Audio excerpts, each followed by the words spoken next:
என்பது குறித்தும் பட்ஜெட் தொடர்பான பல்வேறு விஷயங்களையும் நேரலையில் முழு நேரமாக நியூஸ் 18 தமிழ்நாடு தொலைக்காட்சி ஒளிபரப்ப போகிறது. அந்த வகையில் ஒரு பட்ஜெட்டை பொறுத்தவரையில் சாமானிய மக்கள் எதிர்பார்க்கக்கூடிய விஷயங்கள் என்னென்ன, முதலீடுகள் சார்ந்து என்னென்ன திட்டங்கள் இருக்கும், வளர்ச்சி திட்டங்கள், ரயில்வே, கல்வி, இது போன்று பல்வேறு துறை சார்ந்த ஒதுக்கீடுகள் என்னவாக இருக்கும், மிக முக்கியமாக நடுத்தர மக்கள் எதிர்பார்க்கக்கூடிய இந்த சம்பளம் பெறுவோரின் வருமான வரி விகிதத்தில் இது போன்ற மாற்றங்கள் இருக்கும் என்பன போன்ற பல விஷயங்களோடு பல கேள்விகளோடு இந்த சிறப்பு நேரலையில் விவாதத்தை நாம் தொடர இருக்கிறோம். நம்மோடு விருந்தினர்கள் இணைந்திருக்கிறார்கள். அந்த வகையில் பொருளாதார வல்லுநர் திரு சோம வள்ளியப்பன் அவர்கள் நம்மோடு இணைந்திருக்கிறார். நேரலையிலிருந்து இந்திய தொழில் முனைவோர் சங்கத்தைச் சேர்ந்த திரு ரகுநாதன் அவர்களும் நம்மோடு இணைந்திருக்கிறார். இது மட்டுமல்லாது நேரலையில் அவ்வப்போது இணைந்து களத்தகவல்களை செய்தியாளர்களும் வழங்க இருக்கிறார்கள். நம்மோடு கோவையிலிருந்து செய்தியாளர் குருசாமியும் இணைந்திருக்கிறார். தொடர்ந்து நம்ம விருந்தினர்கள்ட்ட பேசலாம். சார் வணக்கம். இப்போ இந்த பொருளாதார ஆய்வறிக்கை வெளியாகி இருக்கு, அது மிக முக்கியமான ஒரு விஷயமாக பார்க்கப்படுகிறது. அதில் குறிப்பிட்டிருக்கக்கூடிய இந்த ஜிடிபி 26 நிதியாண்டில் 6.8 வரக்கூடும் அப்படின்னு கணக்கிடப்பட்டிருக்கு. அது குறித்து உங்களுடைய பார்வை என்ன? வணக்கம். பொருளாதார ஆய்வறிக்கை நம்பிக்கை தருவதாகத்தான் இருக்கிறது. பெரும்பாலும் பொருளாதார ஆய்வறிக்கையில் சொல்லப்பட்டிருக்கிற விஷயங்களோடு தொடர்புடைய அறிவிப்புகள் வருவது என்பது இல்லை என்பதும் நாம் கடந்த காலத்தில் பார்த்திருக்கிற ஒரு செய்தி தான்.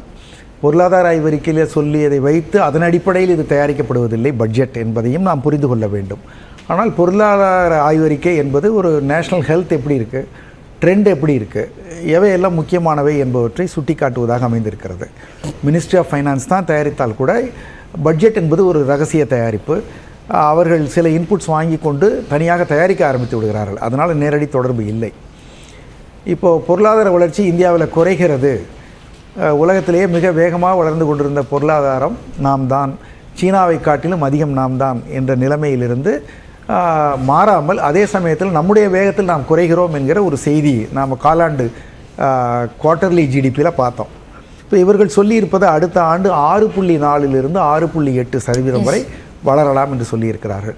அது ஒரு ஆறுதல் தரக்கூடிய ஒரு விஷயம். அதாவது மிக மோசமாக இல்லை நிலைமை.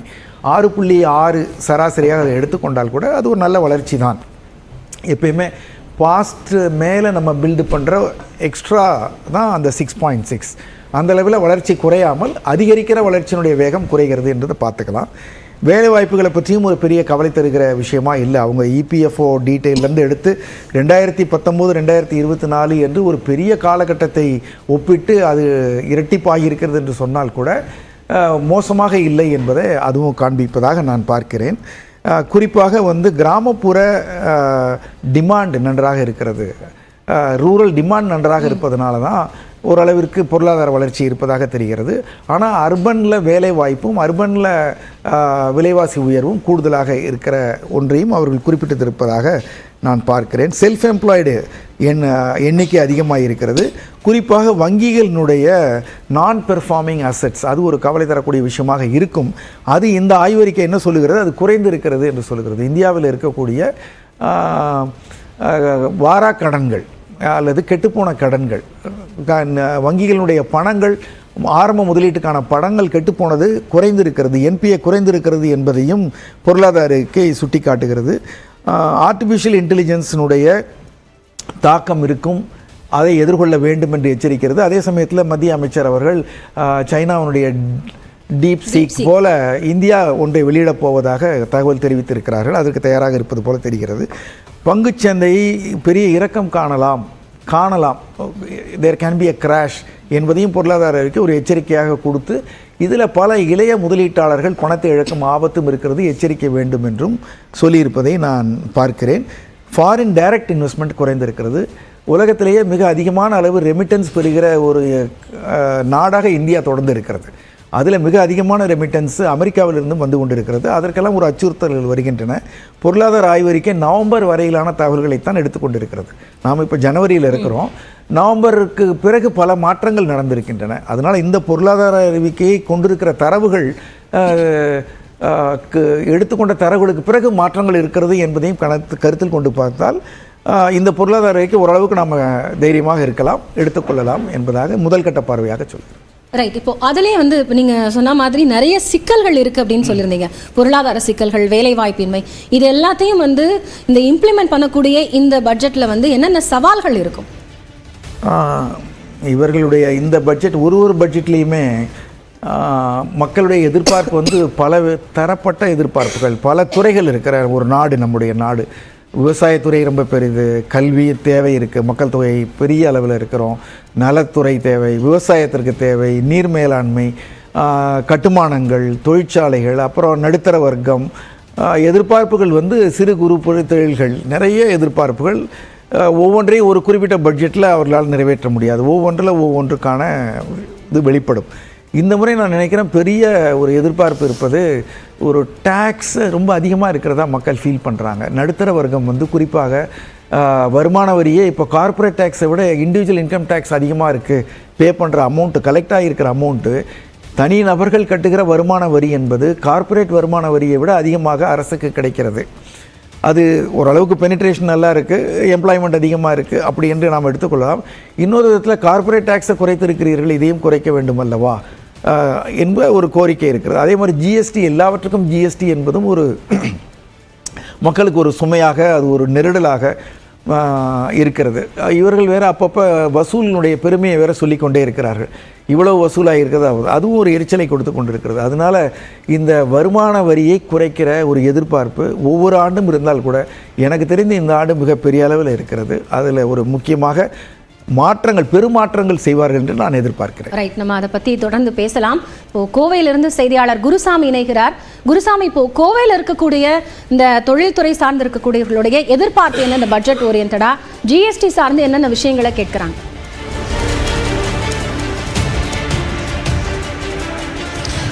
காயத்ரி, தமிழகத்தில் தொழில் மண்டலமாக மேற்கு மண்டலம் இருந்து வருகிறது. இதில் முக்கியமான ஒரு இடத்தில் கோவை இருந்து வருகிறது. கோவையை பொறுத்தவரை பஞ்சாலைகள் மற்றும் சிறு குறு தொழில்கள் உள்ளிட்ட பல்வேறு தொழில்கள் முக்கியமான ஒரு அங்கமாக இருக்கிறது. குறிப்பாக சிறு குறு தொழில்களை பொறுத்தவரை பம்ப்செட் உட்பட பல்வேறு தொழில்களுக்கு இருக்கக்கூடிய 18% ஜிஎஸ்டி வரியை குறைக்க வேண்டும் என்பது நீண்ட காலமாக தொடர்ச்சியாக ஒவ்வொரு பட்ஜெட்டின் பொழுதும் வலியுறுத்தி கொண்டிருக்கிறார்கள். இந்த முறையும் அதே கோரிக்கையினை சிறு குறு தொழில் முனைவோர் மத்திய அரசிடம் வைத்திருக்கிறார்கள். குறிப்பாக ஜாப் ஆர்டர்களுக்கு 5%, உற்பத்தி செய்யக்கூடிய பொருட்களுக்கு 12% மட்டுமே ஜிஎஸ்டி வரியானது இருக்க வேண்டும், அதற்கு அதிகமாக இருக்கக்கூடாது என்ற ஒரு கோரிக்கையினை முன்வைத்திருக்கிறார்கள். இன்றைய பட்ஜெட்டில் அது தொடர்பான தகவல்கள் வரும் என்ற ஒரு எதிர்பார்ப்பில் கோவையில் இருக்கக்கூடிய சிறு குறு தொழில் முனைவோர் காத்திருக்கிறார்கள். அதே போல பஞ்சாலை தொழில் ஒரு முக்கியமான தொழில். இந்த கோவையை பொறுத்தவரை தென்னிந்தியாவின் மான்செஸ்டர் என்று அழைக்கப்படக்கூடிய அளவிற்கு மிக முக்கியமான ஒரு துறையாக இருந்து வரக்கூடிய அந்த பஞ்சாலை துறையில் பஞ்சு விலையானது நிலையற்ற ஒரு தன்மையுடன் இருப்பது ஒரு மிக பெரும் சிக்கலாக இருந்து வரக்கூடிய நிலையில் பஞ்சு இறக்குமதிக்கான வரியை ரத்து செய்ய வேண்டும் என்ற ஒரு கோரிக்கையினை கோவையில் இருக்கக்கூடிய பெரிய பஞ்சாலைகள் மற்றும் சிறிய அளவிலான பஞ்சாலைகள் என அனைத்து தரப்பில் இருக்கக்கூடிய பஞ்சாலை தொடர்பான நபர்களும் மத்திய அரசுக்கு கோரிக்கையாக வைத்திருக்கிறார்கள். குறிப்பாக இறக்குமதி வரி 11% வரியானது விதிக்கப்படுகிறது. அந்த இறக்குமதி வரி 11% ரத்து செய்யும் பொழுது பருத்தி தொடர்ச்சியாக கிடைக்கக்கூடிய சூழல் உருவாகும். அப்படி தொடர்ச்சியாக பருத்தி கிடைக்கக்கூடிய சூழலில் இங்கு அந்த பஞ்சாலை தொழிலில் இருக்கக்கூடிய நெருக்கடியான சூழல்கள் மாறிவிடும் என்ற ஒரு கோரிக்கையை முன்வைத்திருக்கிறார்கள். இதை தவிர பொள்ளாச்சியை பொறுத்தவரை காயர் தொழில், தென்னை நார் சார்ந்த தொழில்கள் அதிகமாக இருக்கிறது. ஆண்டிற்கு சுமார் 1000 கோடி வரை இந்த பருத்தி, அந்த தேங்காய் நார் தொடர்பான பொருட்கள், அதை மதிப்பு கூட்டப்பட்ட பொருட்கள் ஏற்றுமதி செய்யப்பட்டு வரக்கூடிய நிலையில் அதற்கு மானியம் வழங்க வேண்டும் என்ற ஒரு கோரிக்கையினையும் பொள்ளாச்சி மற்றும் அதன் சுற்றுவட்டார பகுதியில் இருக்கக்கூடிய தென்னை நார் தொடர்பான தொழில் முனைவோர் கோரிக்கை வைத்திருக்கிறார்கள். இதை தவிர்த்து திருப்பூர் பொறுத்தவரை பின்னலாடை இந்தியாவினுடைய டாலர் சிட்டி என அழைக்கப்படக்கூடிய திருப்பூர் நகரில் ஆண்டிற்கு 70,000 கோடி வரை, உள்நாடு உற்பத்திக்கு 35,000 கோடி, வெளிநாடு ஏற்றுமதிக்கு 35,000 கோடி என மொத்தம் 70,000 கோடிக்கு அதிகமாக ஒவ்வொரு ஆண்டும் உற்பத்தியானது செய்யப்பட்டு கொண்டிருக்கக்கூடிய நிலையில் தற்பொழுது உருவாகக்கூடிய நவீன தொழில்நுட்பமான ஏஐ தொழில்நுட்பத்தின் மூலம் இந்த துறையை மேம்படுத்துவதற்கான நடவடிக்கைகள் மேற்கொள்ளப்பட வேண்டும். இதற்காக தனியாக ஒரு அமைப்பை உருவாக்கி அதற்கு என நிதி ஒதுக்கி இடஒதுக்கீடு வேண்டும் என்ற ஒரு கோரிக்கையினையும் திருப்பூரில் இருக்கக்கூடிய ஏற்றுமதியாளர் சங்கத்தினர் மத்திய அரசுக்கு முன்வைத்திருக்கிறார்கள். அது தொடர்பான அறிவிப்புகள் இன்றைய தினம் வரும் என எதிர்பார்க்கப்படுகிறது. நன்றி குருசாமி, விவரங்களை வழங்கியமைக்காக. இந்த அமர்வில் நம்ம தொடர்ந்து பேசுறதுக்கு முன்பாக மேலும் 2 சிறப்பு விருந்தினர்களை வரவேற்று விடலாம். திரு ஜான் மோரிஸ் அவர்கள் ஆடிட்டர் நம்மோடு இணைந்திருக்கிறார். அதே போன்று விமர்சகர் திரு ராமசுப்ரமணியன் அவர்களும் நம்மோடு இணைந்திருக்கிறார். தொடர்ந்து திரு ரகுநாதன் அவர்கள்ட்ட நம்ம பேசலாம். சார், இப்போ இந்த கோவையில் இருக்கக்கூடிய, அதற்கு முன்பாக தற்போதைய அண்மை செய்தியை பார்த்து விடலாம். சென்னையில் ஆபரண தங்கத்தின் விலை ஒரே நாளில் மீண்டும் ஒரு புதிய உச்சத்தை தொட்டிருக்கிறது. நேற்று 61,840 ரூபாய்க்கு விற்கப்பட்ட சவரன் இன்று 61,960 ரூபாயாக உயர்ந்து புதிய உச்சத்தை தொட்டிருக்கிறது. அண்மை காலமாக தங்கத்தின் விலையில் ஏற்ற இறக்கம் இருந்து வரக்கூடிய நிலையில் நேற்று அதிகரித்த தங்கத்தின் விலை இன்று ஒரே நாளில் 120 ரூபாய் உயர்ந்து 61,960 ரூபாய்க்கு ஒரு சவரன் விற்பனையாகிறது.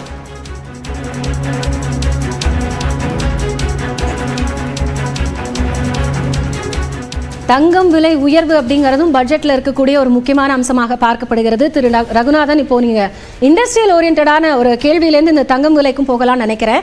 இப்போ சிறு குறு தொழில் முனைவோருக்கான எதிர்பார்ப்பு என்னங்கிறத செய்தியாளர் சொல்ல நீங்க கேட்டிருக்க கூடும். அது சார்ந்து இருக்கக்கூடிய இந்த மாற்றங்கள் அப்படிங்கிறது என்ன தேவைப்படுகிறது, என்னென்ன பிரச்சனைகள் இருக்கு? வணக்கம் காயத்ரி. பாசிட்டிவான விஷயங்களை பற்றி அந்த பார்வையில நண்பர் சோமவல்லியப்பன் பேசினார். ஒரு 5 அடி உயரம் இருப்பவர் 4 அடி உயரம் இருப்பவருடன் கம்பேர் செய்தால் தான் உயரமானவன் என்று எடுத்துக்கொள்வார். இதே 6 அடி உயரம் உள்ளவருடன் கம்பேர் செய்தால் தான் குறைவு என்று எடுக்க வேண்டும். நான் யாரிடமும் இந்தியாவை கம்பேர் செய்ய விரும்பவில்லை. இன்றைக்கு நாட்டிலே நிலைமை என்ன கொஞ்சம் பார்ப்போம். நானும் ஒரு 10 நாட்களாக கிட்டத்தட்ட ஒரு 100 பொருளாதார மேதைகளினுடைய வீடியோவை பார்த்து இன்புட்ஸை எடுத்து டேட்டாவை கலெக்ட் பண்ணி உங்ககிட்ட பேசுறேன். ஒரு சாமானியனாக பேசுறேன். அடுத்தது நான் தொழில் முனைபவனாக பேசுவேன். இப்போ எதெல்லாம் இந்த நாட்டிலே அதிகரித்திருக்கிறது? அதிகரிப்பது வியப்பல்ல, ஆனால் தொட முடியாத தூரத்திலே தீர்க்க முடியாத தூரத்திற்கு அதிகரிச்சிருக்குன்னு பார்த்தோம்னா அன்எம்ப்ளாய்மெண்ட் மிக கடுமையாக பாதிக்கப்பட்டிருக்கு. வேலை வாய்ப்பு, வேலை குறைப்பு, வேலை இன்மை அப்படின்றது தினம் தினம் கண்கூடாக பார்க்கக்கூடியதாக இருக்கிறது. டாக்ஸ் டெரரிசம் என்று சொல்லப்படுகிற வரி பயங்கரவாதம் இன்று அனைவரையும் தாக்கி கொண்டிருக்கிறது.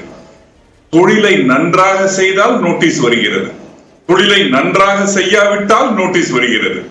நோட்டீஸ் இல்லாத ஒரு தொழில் முனைபவனை காண்பது அரிதாகிக் கொண்டிருக்கிறது.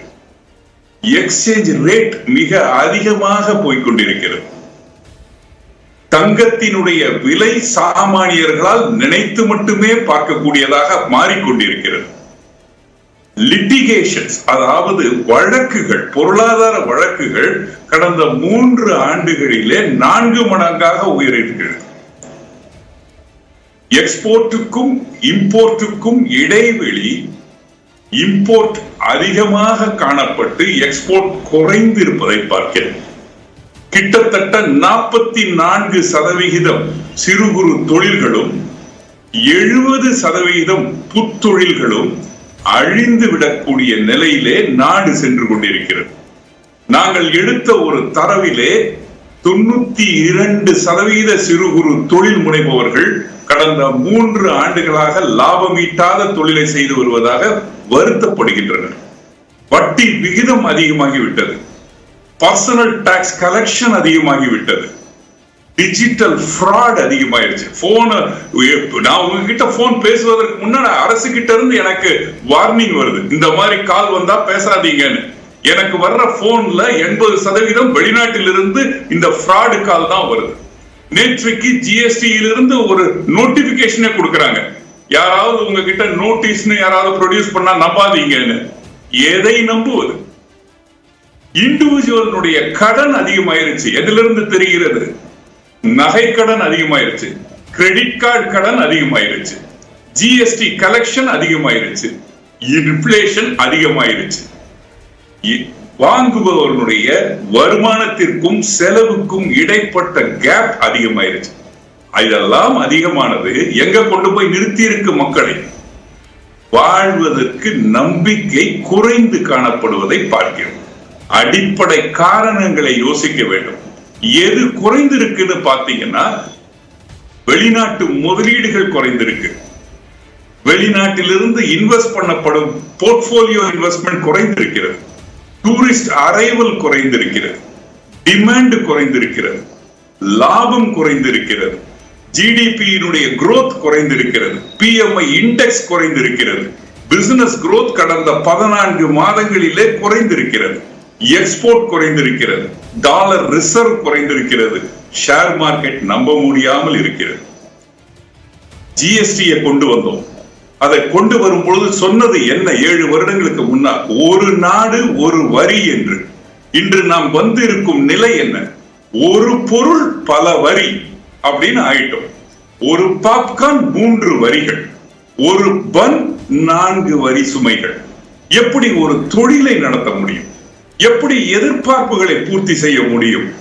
யோசிக்க வேண்டும். நாம் இன்றைக்கு நாம் நிற்கும் இடம் நேற்றைக்கு பொருளாதார ஆய்வறிக்கையிலே சொல்லப்பட்டிருக்கிறது, கோடு காட்டப்பட்டிருக்கிறது, ஒரு சுகர் கோட்டட் பில்லாக கொடுக்கப்பட்டிருக்கிறது. கெட் அவுட் ஆஃப் த வே என்ற வார்த்தையை 4 முறை பயன்படுத்தப்பட்டுள்ளது.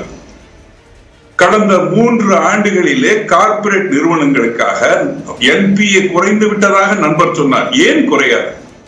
12 லட்சம் கோடி கடன்களை தள்ளுபடி செய்துவிட்டால் என்பிஏ ஏன் குறையாது?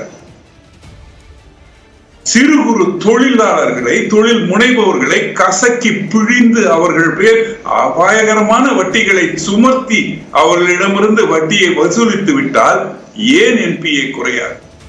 இதுதான் தேவையா இந்த நாட்டிற்கு? நேற்றைக்கு ஒரு வார்னிங் கொடுத்திருக்கார், பாத்தீங்களா? 2 செக்டரை இந்தியா முன்னெடுத்தது.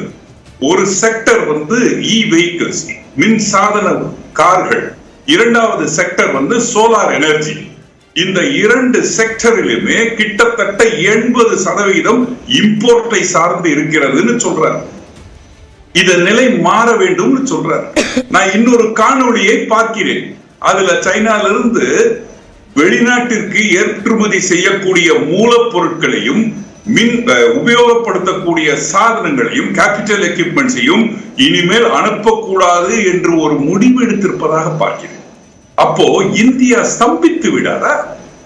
நம்ம எல்லாம் ஆர்டிபிஷியல் இன்டெலிஜென்ஸ் பத்தி பேசுகிறோம். நேற்று அமைச்சர் சொல்கிறார், நமது இந்தியாவிலே தயாராகக்கூடிய ஏஐ இன்னும் 6 மாதத்திலே நம்ம கொண்டு வந்துருவோம்.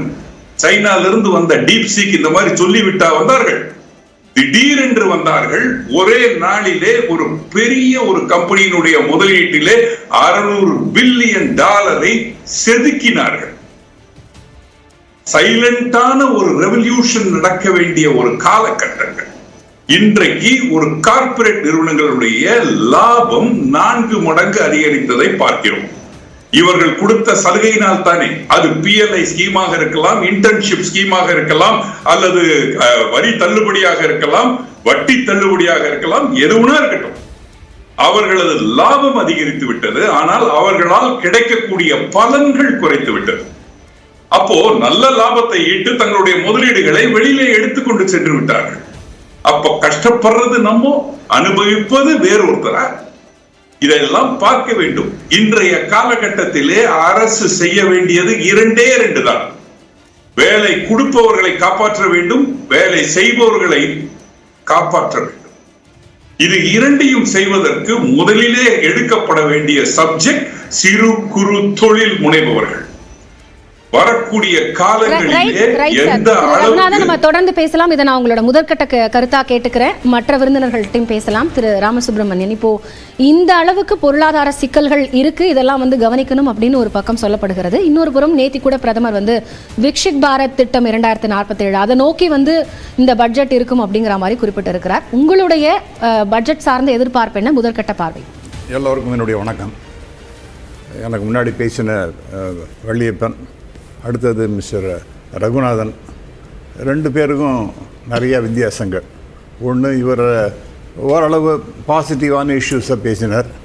ரகுநாதன் பேசும்போது ரியலாக பயமாகவே இருக்கு. அவர் பேசுகிறத கேட்ட உடனே என்ன எல்லாமே ஒரே மோசமாக போயிடுதா அப்படின்னு.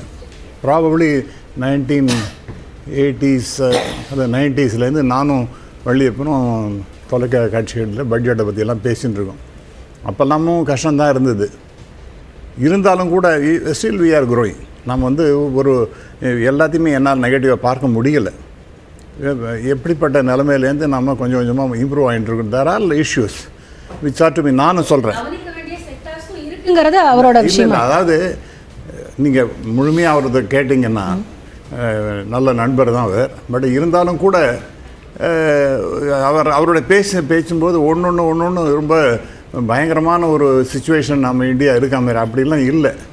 ஏன்னா முன்னாடிலாம் நமக்கு க்ரோத்துன்னு பார்த்தீங்கன்னா ஹிந்து ரேட் ஆஃப் க்ரோத்துன்னு சொல்லுவாங்க. அதனால் 3% மேலே இருக்காது. அது நமக்கு எழுதி வச்ச ஸ்டாம்ப் போட்டு வச்சது அது.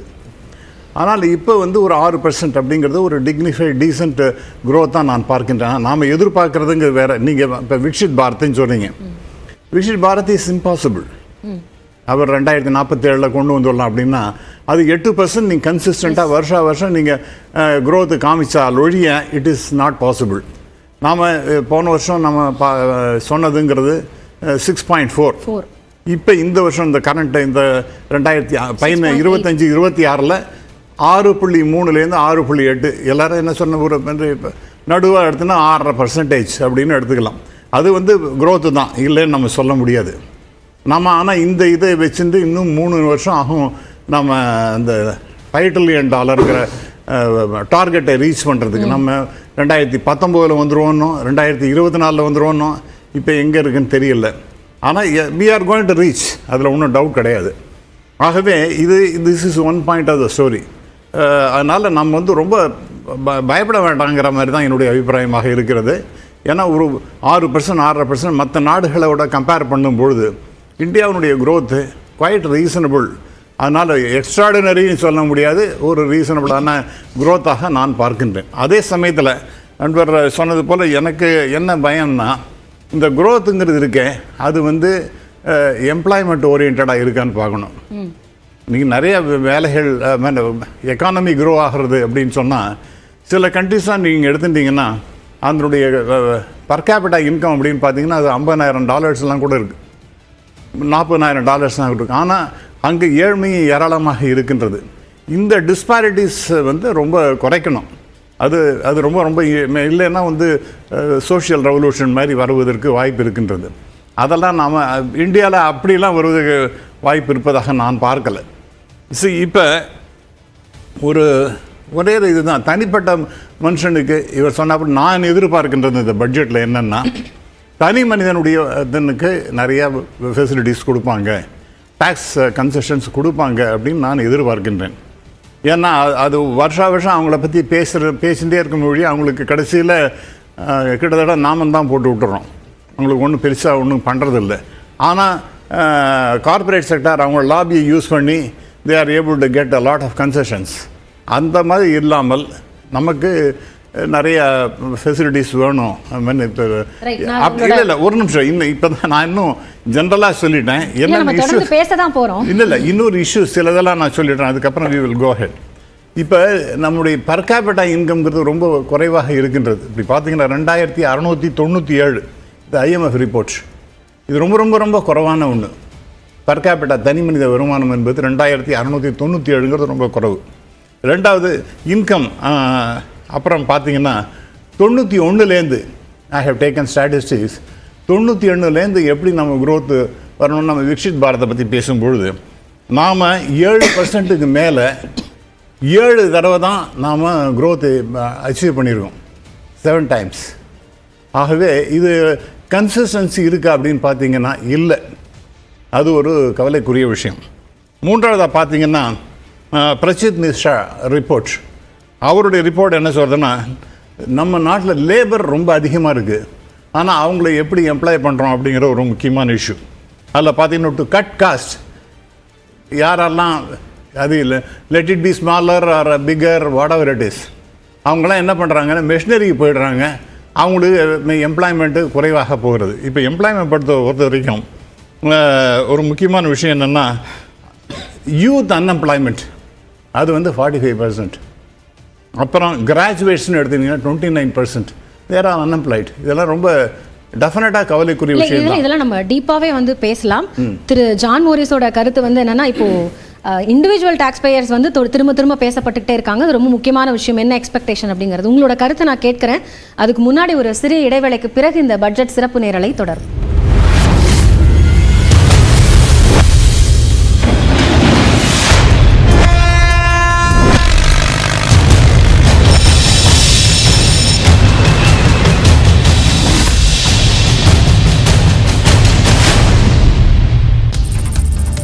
கடைகளில் பயன்படுத்தப்படும் 19 கிலோ எடை கொண்ட வணிக பயன்பாட்டு சிலிண்டர் விலை சென்னையில் ₹6.50 குறைந்துள்ளது.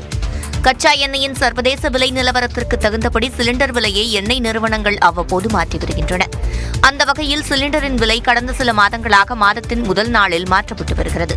இதன் ஒரு பகுதியாக 19 கிலோ எடை கொண்ட வர்த்தக பயன்பாட்டு சிலிண்டரின் விலை ஜனவரி 1ஆம் தேதி ₹1966 இருந்தது. இந்த விலை ₹6.50 குறைந்து சனிக்கிழமை ₹1959.50 விற்பனை செய்யப்படுகிறது. 14.2 கிலோ எடை கொண்ட வீட்டு உபயோக சிலிண்டர் விலை மாற்றமின்றி சென்னையில் ₹818.50 விற்பனையாகிறது. கடந்த ஆண்டு மார்ச் 9ஆம் தேதி முதல் வீட்டு உபயோக சிலிண்டர் விலை மாற்றமின்றி தொடர்வது குறிப்பிடத்தக்கது. ஆதார் விவரங்களை தனியார் நிறுவனங்களும் சரிபார்த்து பயன்படுத்திக் கொள்ளக்கூடிய வகையில் ஆதார் சட்ட விதிமுறைகளில் மத்திய அரசு திருத்தம் மேற்கொண்டுள்ளது. ஆதார் கார்டில் உள்ள விவரங்களை தனியார் நிறுவனங்கள் பயன்படுத்த ஆதார் சட்டத்தின் 57வது பிரிவு அனுமதி வழங்கியது. ஆனால் அது தவறாக பயன்படுத்தப்படுவதாக கூறி கடந்த 2018ஆம் ஆண்டு உச்சநீதிமன்றம் இதற்கு தடை விதித்தது. நிலையில் ஆதார் சட்டம் 2016 திருத்தம் மேற்கொண்டிருக்கக்கூடிய மத்திய அரசு ஆதார் விவரங்களை தனியார் நிறுவனங்கள் சரிபார்த்து பயன்படுத்திக் கொள்ள வழிவகை செய்துள்ளது. அதாவது ஆதார் விவரங்களை பயன்படுத்த விரும்பக்கூடிய தனியார் நிறுவனங்கள் அதற்கான தேவை குறித்த விவரங்களுடன் மத்திய அரசிடம் முன் அனுமதி பெற வேண்டும் என்று குறிப்பிட்டுள்ளது. விண்ணப்பங்களை பரிசீலித்து மத்திய அரசு அனுமதி அளிக்கக்கூடிய பட்சத்தில் தங்கள் சேவைகளுக்காக தனிநபர் அளிக்கக்கூடிய ஆதார் விவரங்களை தனியார் நிறுவனங்கள் சரிபார்த்து பயன்படுத்திக் கொள்ளலாம்.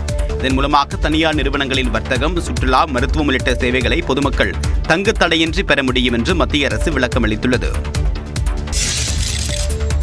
கோவை ஆர்எஸ்புரத்தில் செயல்பட்டு வந்த ஐடி நிறுவனம் மூடப்பட்ட விவகாரத்தில் நடத்தப்பட்ட பேச்சுவார்த்தையில் உடன்பாடு எட்டப்பட்டதாக முன்னாள் ஊழியர்கள் தெரிவித்தனர். ஆர்எஸ்புரத்தில் இயங்கி வந்த போக்கஸ் எடுமேட்டிக்ஸ் என்னும் ஐடி நிறுவனம் எவ்வித முன்னறிவிப்பும் இல்லாமல் தங்களது நிறுவனத்தின் செயல்பாட்டை நிறுத்திக் கொள்வதாக கூறி ஊழியர்களுக்கு மின்னஞ்சல் அனுப்பியது. இதனால் பாதிக்கப்பட்ட ஊழியர்கள் கோவை ஆட்சியர் அலுவலகம் முன்பு ஆர்ப்பாட்டத்தில் ஈடுபட்டனர். இந்நிலையில் இவ்விவகாரம் தொடர்பாக கோவை மாவட்ட தொழிலாளர் நல அலுவலகத்தில் பேச்சுவார்த்தை நடைபெற்றது. இதில் 1 மாத சம்பளம், PF, ESI உள்ளிட்ட அனைத்தும் வழங்குவதாக நிறுவனம் தரப்பில் உறுதியளிக்கப்பட்டதாக கூறப்படுகிறது. இதனையடுத்து செய்தியாளர்களை சந்தித்த முன்னாள் ஊழியர்கள் இழப்பீடு தருவதாக மட்டுமே நிறுவனம் கூறியுள்ளதாகவும், ஆனால் எவ்வளவு தொகை என்பது குறித்து பேசவில்லை எனவும் தெரிவித்தனர். காம்பன்சேஷனை பற்றி நாங்கள் பேசியிருந்தோம். ஸோ அவங்க ஒரு 4 நாளுக்கு அப்புறம் இப்போ தான் காம்பன்சேஷன் கொடுக்குறோம் அப்படிங்கிறதே சொல்லியிருக்காங்க. பட் எவ்வளோ அமௌண்ட்டு அந்த மாதிரிலாம் எதுவும் சொல்லலை. எஸ்எல் கொடுக்குறேன் அப்படின்னு சொல்லியிருக்காங்க, EL கொடுக்குறேன்னு சொல்லியிருக்காங்க. பேச்சுவார்த்தையில் எட்டப்பட்ட முடிவை முழு நேர பணியாளர்கள் ஏற்றுக்கொண்ட நிலையில் பகுதி நேர பணியாளர்கள் குறித்து எந்த முடிவும் எடுக்கப்படவில்லை. நாமக்கல் மாவட்டம் ராசிபுரம் அருகே கல்லூரிக்கு சென்றுவிட்டு வீடு திரும்பிக் கொண்டிருந்த மாணவியை மர்ம நபர்கள் கடத்திச் சென்றதாக கூறி அவரது உறவினர்கள் சாலை மறியல் போராட்டத்தில் ஈடுபட்டனர். ராசிபுரத்தை அடுத்த சிங்களாந்தபுரம் பகுதியைச் சேர்ந்த விஜயஸ்ரீ என்ற மாணவி AK சமுத்திரம் பகுதியில் உள்ள தனியார் கல்லூரியில் 3ஆம் ஆண்டு BSc படித்து வருகிறார். இந்நிலையில் வழக்கம் போல் கல்லூரிக்கு சென்றுவிட்டு தனது தோழிகளுடன் விஜயஸ்ரீ வீடு திரும்பிக் கொண்டிருந்த போது அவ்வழியாக காரில் வந்த மர்ம நபர்கள் 3 மாணவிகளில் 2 மாணவிகளை காரில் கடத்திச் சென்றதாக கூறப்படுகிறது. இதையடுத்து சிறிது தூரம் சென்ற பிறகு மற்றொரு மாணவியை சாலையின் நடுவிலேயே இறக்கிவிட்ட மர்ம கும்பல் விஜயஸ்ரீயை மட்டும் காரில் கடத்திச் சென்றுள்ளது. இந்நிலையில் இதுகுறித்து மற்றொரு மாணவி காவல்துறையிடம் புகார் அளித்த நிலையில் சம்பவ இடத்திற்கு விரைந்து வந்த காவல்துறையினர் மாணவியிடம் விசாரணை மேற்கொண்டனர். இதனிடையே விஜயஸ்ரீயை உடனடியாக மீட்டுத் தரக்கோரி அவரது உறவினர்கள் சாலை மறியல் போராட்டத்தில் ஈடுபட்டனர்.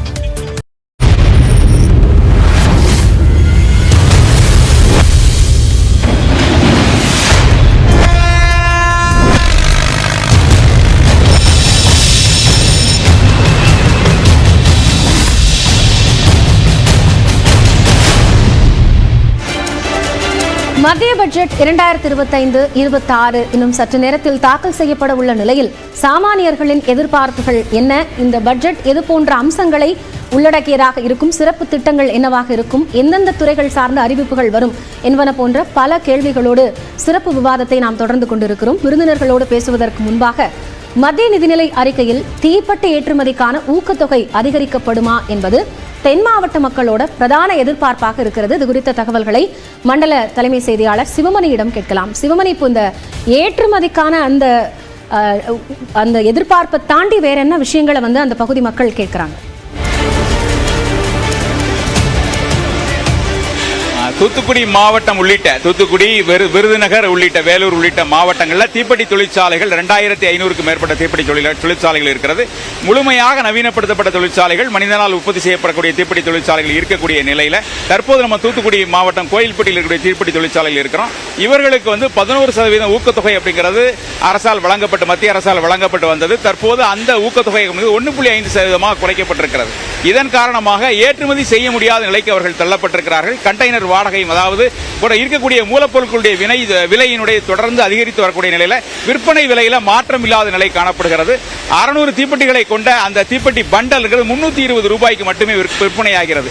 ஒரு தீப்பெட்டி அதனுடைய உற்பத்தி விலைங்கிறது 30 பைசாவிலிருந்து 40 பைசா ஆகக்கூடிய நிலையில் அவர்கள் சொற்ப லாபத்தில் விற்கக்கூடிய நிலை ஏற்படுகிறது. தற்போது தீப்பெட்டி தொழிற்சாலை இருக்கக்கூடிய அந்த அவர்கள் தொழில் முனைவோர்கிட்ட கேட்போம், என்னென்ன பாதிப்புகளை இங்கே சந்திக்கிறீங்க? அதாவது இன்றைய தினம் வெளியிடப்படுகின்ற மத்திய நிதிநிலை அறிக்கையில் எங்களுடைய நீண்டகால கோரிக்கையான தீப்பெட்டி உற்பத்திக்கு தேவையான பொட்டாசியம் குளோரைட்டு, இதை விவசாயத்துக்கும் பயன்படுத்துகின்றார்கள். அங்கே விவசாயத்துக்கு பயன்படுத்தப்படுகின்ற பொட்டாசியம் குளோரைட்டுக்கு மத்திய அரசு மானியம் வழங்கி வருகிறது. அதே போலவே இந்த சிறு தொழிலை ஊக்கப்படுத்த வேண்டும் என்று கருதினால் இந்த தொழிற்சாலைகளுக்கு வழங்கப்படுகின்ற பொட்டாசியம் குளோரைட்டுக்கும் மானியம் வழங்கினால் எங்களது தீப்பெட்டியுடைய அடக்க செலவு குறையும்.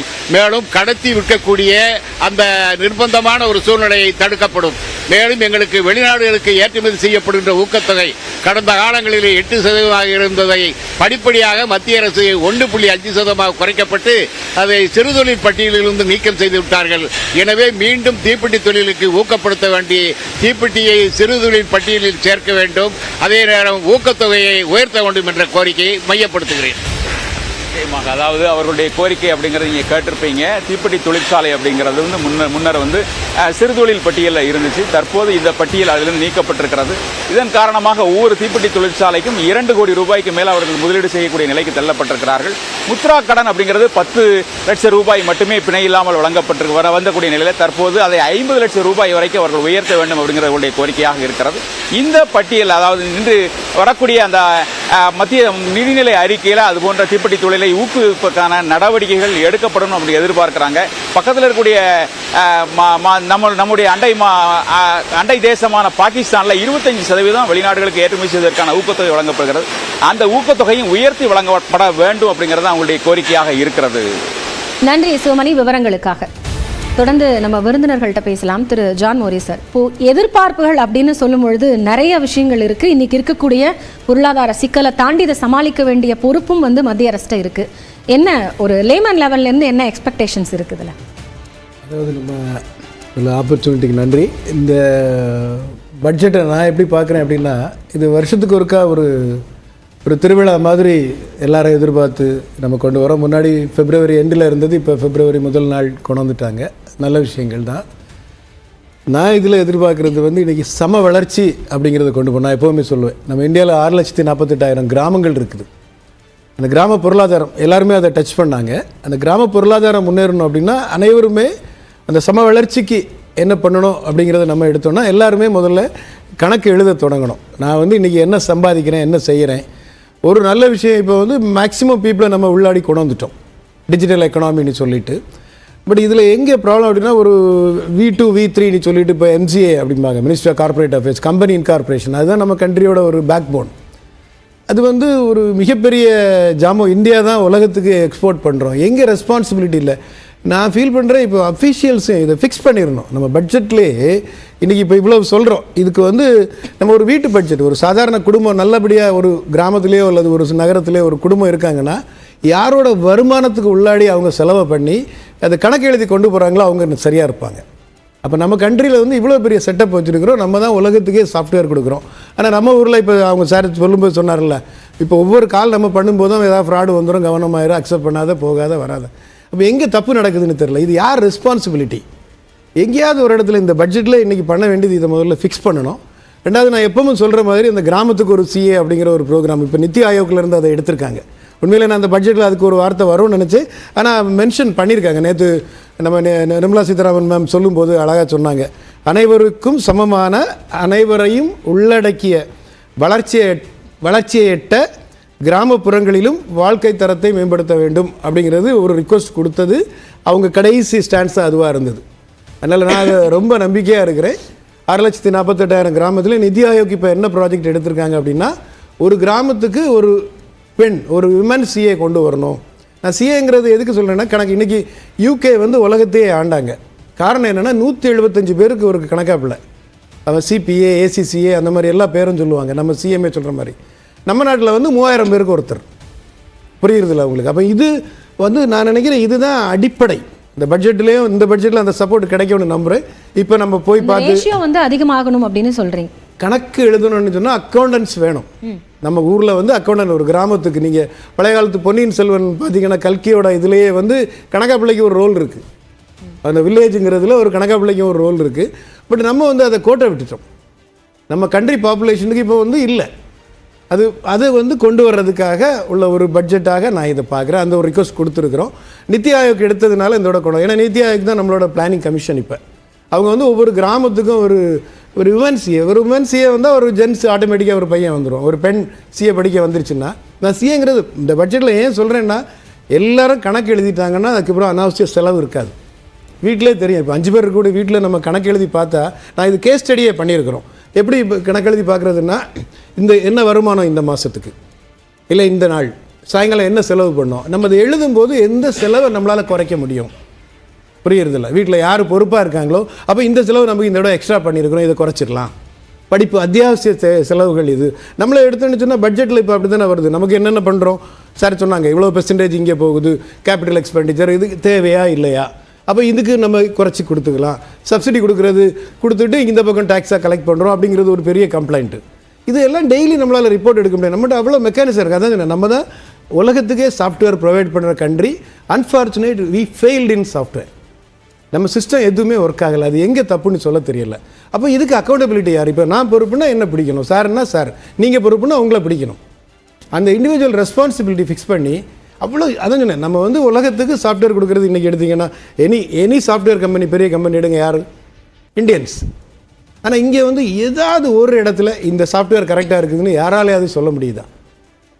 ஆனால் அந்த ரயில்வே டிக்கெட் புக் பண்ணுறது மட்டும் எப்படியோ சரியாக ஓடிட்டு இருக்காது. எப்படின்னு தெரியல. அந்த ஐஆர்டிசி எனக்கு தெரிஞ்ச அதில் பெரிய பிரச்சனை வரலை இதுவரை. பட் அதர்வைஸ் இல்லைன்னா அவங்க கையில் கொடுத்துடணும். அதை யார் பண்ணுறாங்களோ அவங்க கையில் கொடுத்துடணும். அந்த V2 V3ன்னு சொல்லி அந்த மினிஸ்ட்ரி ஆஃப் கார்ப்பரேட் அஃபேர்ஸுங்கிறது நம்ம கம்பெனிகளை இன்கார்பரேட் பண்ணி கணக்கு எழுதுகிற ஒரு விஷயம் பண்ணுறது. அது இன்னுமே ஒரு ஃபார்ம் நம்ம ஃபைல் பண்ணோன்னா நம்ம பிரைம் மினிஸ்டர் என்ன சொல்கிறாங்க, டிஜிட்டல் எக்கனாமி, நம்ம இன்ஸ்டண்ட்டாக டிசிஷன்ஸ் வரணும். இன்றைக்கி ஒன்றும் இல்லை, தமிழ்நாடோ இல்லை இந்தியா முழுசும் ஒருத்தர் பிஸ்னஸ் தொடங்கணும் அப்படின்னு சொல்லி தலையை கொண்டு வந்து கவர்மெண்ட்டோட வீலில் வைக்கிறார். நான் இப்போ அப்படி தான் சொல்லுவேன். நான் வந்து அவர் தனியாக இவ்வளோ நாளும் பண்ணிகிட்டு இருக்கிறாரு, நான் லிமிட்டு தாண்டிட்டேன் இல்லை தாண்டலை, எனக்கு ஜிஎஸ்டி ரெஜிஸ்டர் பண்ணணும்னா பேன் கார்டு எப்படி வருதோ அதே மாதிரி உள்ள ஒரு சிச்சுவேஷன் வரணும். இப்போ என்ன வருது நீங்கள் பார்த்தீங்கன்னா, போயிட்டு திருப்பி இன்ஸ்பெக்ஷனுங்கிறாங்க, அங்கேங்கிறாங்க, இங்கேங்கிறாங்க, அதுக்கு ஒரு 15 நாள் ஆகிடுது. எதுக்கு 15 நாள் வேணும்? இப்போ இல்லை ஃபேக் பில் அடிச்சிடுறாங்க, எங்கே அடிக்க முடியும்? அதே மாதிரி இன்னொன்று வந்து இன்டெகிரிட்டி ஆஃப் பீப்புள் ஆல்சோ. நான் எப்போவுமே சொல்லுவேன், ஒரு தனி மனித ஒழுக்கம் அப்படின்னு, அது வந்து மக்களுக்கும் வேணும், அஃபீஷியல்ஸுக்கும் வேணும், ஆட்சி செய்கிறவங்களுக்கும் வேணும்.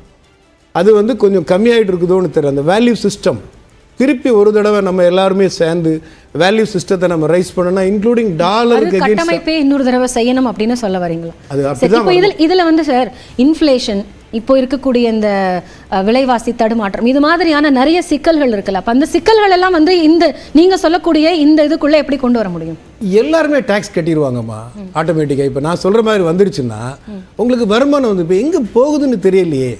நான் கேட்குறேன்ல, நீ வந்து நம்ம காசு இப்போ 30,000 கோடின்னு சொன்னாங்க, அந்த இன்சூரன்ஸில் பணம் என்ன எடுக்காத பணம், அந்த மாதிரி நிறைய இருக்குது. நீங்கள் பார்த்தீங்கன்னா நம்ம ஊரில் மட்டும்தான் எனக்கு இன்னும் ஞாபகம் இருக்குது, நேஷ்னல் சேவிங் சர்டிஃபிகேட்டு இப்போ பழைய ஃபைல் எடுத்து பார்த்தோன்னா அதுக்குள்ளாடி இருக்கும். அது 6 வருஷத்தில் டபுள் ஆகி திருப்பி வாங்கியிருக்கணும். நம்ம மக்கள் அது டேக்ஸ் கட்டுறோன்னு நினச்சி அப்படியே விட்டுறாங்க. அந்த அவேர்னஸ் இல்லை, நம்ம மக்கள்கிட்ட அக்கௌண்டிங் இல்லை மக்கள்கிட்ட. அதே மாதிரி மேலே அதான் நான் சொன்னேன் ரெஸ்பான்சிபிலிட்டி. என்னோட இப்போ நம்ம பண்ணுறல, நான் 2 நாள் லேட்டாக ஒரு ரிட்டர்ன் ஃபைல் பண்ணால் எனக்கு பெனால்ட்டி இருக்குல்ல, அதே மாதிரி 2 நாள் அங்கேருந்து அப்ரூவலுக்கு டைம். இந்த பட்ஜெட்டுக்கு சரியாக போகணும் அப்படின்னா இந்த டேட்டில் இந்த கமிட்மெண்ட் மக்களுக்கு எப்படி இருக்குதோ, எனக்கு எப்படி இருக்குதோ, சாதாரண மனிதனுக்கு எப்படி இருக்குதோ, இது அரசாங்கத்திலையும் அஃபிஷியல்ஸ் பொலிட்டிக்கல் எல்லாருக்கும் அந்த கமிட்மெண்ட் இருக்கணும். நான் இந்த டேட்டுக்குள்ளாடி இதை அப்ரூவ் பண்ணணும். நம்ம இப்போ ஒரு அப்ளிகேஷன் கொடுக்குறோம் கவர்மெண்ட்லேயே ஒரு பெர்மிஷனுக்காக, 3rd டேன்னு 3rd டே வந்துடணும். வராட்டி அவருக்கு சம்பளம் கட்டாயிடுங்கிற அளவுக்கு ஒரு சிச்சுவேஷன் வந்தால் மட்டும்தான் நம்ம நாடு இனிமேல் சரியாகும். அதுதான் சம வளர்ச்சி அப்படின்னு சொல்லி நீங்க பேசுறீங்க இல்லையா திரு சோமவள்ளியப்பன்? இப்போ இந்த மாதிரியான அக்கௌண்டபிலிட்டி அப்படிங்கிறத கொண்டு வரதுல என்னென்ன சிக்கல் இருக்கு அப்படிங்கிற கேள்வி இருக்கு. இன்னொன்று, இப்போ இந்த கேபிட்டல் எக்ஸ்பெண்டிச்சர் அப்படின்னு வரும்பொழுது என்ன மாதிரியான விஷயங்களை வந்து கவனிக்க வேண்டியதா இருக்கிறது? இப்போ சார் சொன்னது வந்து ரொம்ப முக்கியமானது. இப்போ அவங்க வந்து நிதி ஆயோக் சொல்கிறாங்க, கிராமங்கள் வளர்ச்சின்னு சொல்கிறாங்க. அதெல்லாம் வந்து நிச்சயமாக நமக்கு ஒரு நன்மையை தரக்கூடிய திட்டங்கள். அவையெல்லாம் வந்து நீண்ட காலத்தில் செய்து முடிக்கக்கூடியவை, நீண்ட காலத்தில் பலன் தரக்கூடியவை. ஆனால் பட்ஜெட்டுங்கிறது ஒரு வருடத்திற்கான நம்ம வந்து நீண்ட காலத்தையும் மேனேஜ் பண்ணிக்கிட்டு நிகழ்காலத்திலையும் வாழ வேண்டியதாக இருக்குது. ஒரு ஓடுற காரை நிறுத்தி ரிப்பேர் பண்ணுற ஒரு லக்ஸுரி பட்ஜெட்ஸுக்கு கிடையாது. அதனால் நீங்கள் இந்த சார் சொல்கிற திட்டங்களை பேரலாக இன்ட்ரடியூஸ் பண்ணி கொஞ்சம் கொஞ்சமாக அதிகரிச்சுக்கிட்டே வர்ற சமயத்தில் நிகழ்காலத்துலேயும் நாம் சில செக்டார்களுக்கு கொடுக்கத்தான் வேண்டும். அது ரெண்டுமே நடக்கணும். அவங்க சொல்கிறது வந்து ஒரு நீண்ட கால தீர்வு, அது அவசியம். நான் அது ரொம்ப முதலையும் நானும் அதுவெல்லாம் முதல்ல பேசிக்கிட்டு இருந்தேன். கொஞ்ச நாளைக்கு வந்து பிட்ஸ் அண்ட் பீசஸாக பண்ணிக்கிட்டு இருக்காங்க, பிட்ஸ் அண்ட் பீசஸாக பண்ணுறாங்க. இது மாதிரி ஒரு பேண்டைட் சாரிடான் மாதிரி தீர்வுகள் இந்த கண்ட்ரிக்கு போதாதுன்னு. அப்போ எல்லாம் வந்து ஒரு 80 கோடி 90 கோடி பாப்புலேஷன், 100 கோடி 140 150 ஆகிட்டோம் அப்போது எல்லாருக்கும் வேலை கொடுக்க வேண்டிய கரண்ட்டு ரெக்யர்மெண்ட்ஸே நிறைய இருக்குது. எல்லோரும் இப்போ படிச்சுட்டு ஒரு வருஷத்துக்கு 2 கோடி பேர் வெளியில் வர்றாங்க. புதிதாக வேலை வேண்டுபவர்களே 2 கோடி இருக்காங்க. ஏற்கனவே வேலை இல்லாதவர்கள் இருப்பாங்க. அப்புறம் எல்லாருக்குமான தேவைகள் இருக்குது விவசாயத்துக்கு. இதையெல்லாம் மேனேஜ் பண்ணுற போது how to manage both short term and long டேர்ம்ங்கிறது தான் ஒரு நிதியமைச்சருக்கு இருக்கிற மிகப்பெரிய சவால். பல்வேறு துறையினரும் சந்தித்து எல்லாரும் சொல்கிற போது இதிலேருந்து தெளிவாக எடுத்து செய்கிறது ஒரு சவால். அநேகமாக இந்த முறை வந்து அவங்க இதுக்கு நடுவில் தேர்தல் வரும், வாக்காளர்களை மனதில் வச்சுக்கணும். இது மாதிரி அரசியல் பொலிட்டிக்கல் சைட்லேருந்து ஒரு ப்ரெஷர் கொடுப்பாங்க இருக்கும். இது மாதிரி எல்லாம் வேறு இவ்வளோத்துக்கும் நடுவில் ஒரு நாட்டை வரியும் வசூலிக்கணும், சரியாக செலவு செய்யணும், முன்னேற்றம் செய்யணுங்கிற போது ஒரு மிகப்பெரிய சேலஞ்சு தான். நம்முடைய கல்வியில் மாற்றம் கொண்டு வரணும். சார் சொன்ன மாதிரி எவ்வளோ நல்ல திட்டங்கள் வந்தால் கூட பண மதிப்பு நீக்கம் வந்தது, கேஷ் எல்லாம் ஒழித்தோம், திரும்ப கேஷ் வந்துருச்சு. இன்னமும் வந்து சில இடத்துல நான் பார்க்குறேன் நோட்டீஸே போட்டிருக்காங்க, no GPay, no digital payments, only கேஷ்னு தைரியமாக எழுதி ஒட்டியிருக்காங்க அவங்க. அது கொடுத்தா தான் நமக்கு அந்த சேவை கிடைக்குது. அப்போது பேரலாக இது எல்லாம் நடக்கிற போது எப்படி நம்ம வந்து மாற்றங்களை கொண்டு வர்றதுங்கிறது ஒரு மிகப்பெரிய சவால் அவங்களுக்கு. நான் நினைக்கிறேன் இப்போதைக்கு இந்த பட்ஜெட்டில் நீங்கள் குறிப்பாக கேட்டது வந்து பணவீக்கமாக நம்ம சப்ளை சைடு இம்ப்ரூவ் பண்ண வேண்டியது என்ன. அதுக்கு போன முறையே விவசாயத்தில் சில அறிவிப்புகள் செஞ்சாங்க. அநேகமாக நான் நினைக்கிறேன் கடந்த 10 ஆண்டுகளில் பெரும்பாலானவர்களுக்கு உணவு கிடைக்கிறத உறுதி செஞ்சுருக்காங்க, தண்ணீர் கிடைக்கிறது, மின்சாரம் கிடைக்கிறது. அந்த பேசிக்ஸே இதையே கேலியாக சொல்லுவோம், சுதந்திரம் அடைந்து இத்தனை ஆண்டுகளில் இன்னும் கூட கிராமங்களுக்கு மின்சாரம் கிடைக்கலன்னு. அதே மாதிரி உலகம் மொத்தமும் ஒரு எனர்ஜியில் மாற்றம் வருது. அந்த எனர்ஜி மாற்றத்துக்குள்ளே இந்தியா வர வேண்டியதாக இருக்குது. நம்ம வந்து புதைப்படிவ அந்த எரிபொருள்லேருந்து மாறணும், ஃபாசில் ஃபியூவல்லேருந்து மாறணும். இவற்றை எல்லாவற்றையும் செய்ய வேண்டிய ஒரு சூழ்நிலையில் இருக்காங்க, செய்வாங்க. நம்ம தொடர்ந்து பேசலாம். இன்னும் நிறைய விஷயங்களை பேச வேண்டியது இருக்கிறது. திரு ராமசுப்ரமணியன் அவர்களுடைய கருத்தையும் கேட்கலாம். ஒரு சிறிய இடைவேளைக்கு பிறகு பட்ஜெட் குறித்த சிறப்பு விவாதம் தொடரும்.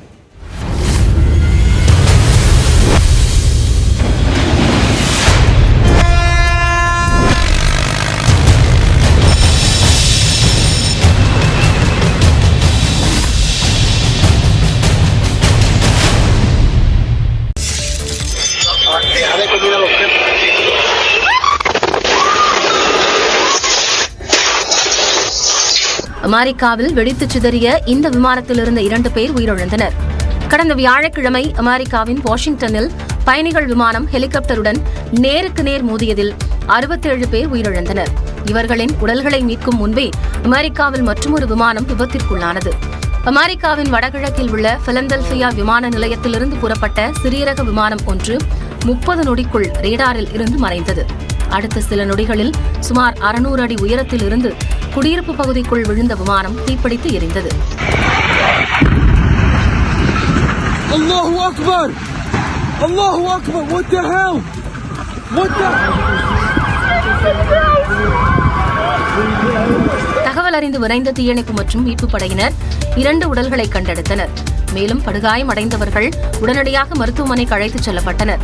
பைடனின் தவறான கொள்கையால் விமான போக்குவரத்து துறையில் திறமையான ஆட்கள் பணியமர்த்தப்படவில்லை என அதிபர் ட்ரம்ப் குற்றம் சாட்டிய நிலையில் அந்நாட்டில் மேலும் ஒரு விமான விபத்து நடந்திருப்பது குறிப்பிடத்தக்கது. சீனாவின் ஜின்ஜியாங் உய்குர் தன்னாட்சி பகுதியில் வசந்தகால கொண்டாட்டங்கள் கோலாகலமாக நடைபெற்றன.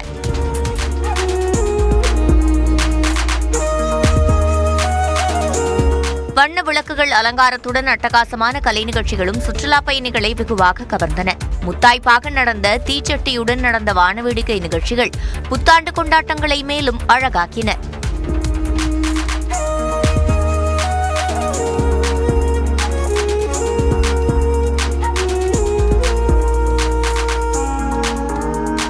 தற்காப்பு கலைகள், டிராகன் மற்றும் சிங்க நடனங்கள் பார்வையாளர்களை வசீகரித்தன.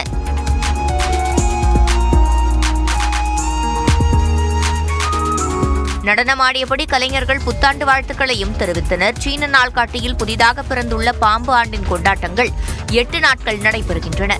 கடந்த 28ஆம் தேதி தொடங்கிய கொண்டாட்டங்கள் வரும் 4ஆம் தேதி வரை நடைபெற இருக்கின்றன. திருச்சி மணப்பாறை அருகே தனியார் ஆம்னி பேருந்து 30 அடி ஆழ பள்ளத்தில் கவிழ்ந்து தீப்பிடித்த விபத்தில் 15 பயணிகள் படுகாயமடைந்தனர். சென்னை கோயம்பேட்டிலிருந்து 39 பயணிகளுடன் நேற்று மாலை கன்னியாகுமரி நோக்கி ஆம்னி பேருந்து புறப்பட்டது. நள்ளிரவு சுமார் 1:15 மணி அளவில் திருச்சி மாவட்டம் மணப்பாறை அருகே யாகபுரம் என்ற இடத்தில் ஆம்னி பேருந்தின் டயர் வெடித்ததாக தெரிகிறது. இதில் கட்டுப்பாட்டை இழந்த ஆம்னி பேருந்து தடுப்புகளை உடைத்துக் கொண்டு எதிர்புறம் இருந்த மின்கம்பத்தில் மோதி 30 அடி ஆழ பள்ளத்தில் கவிழ்ந்தது.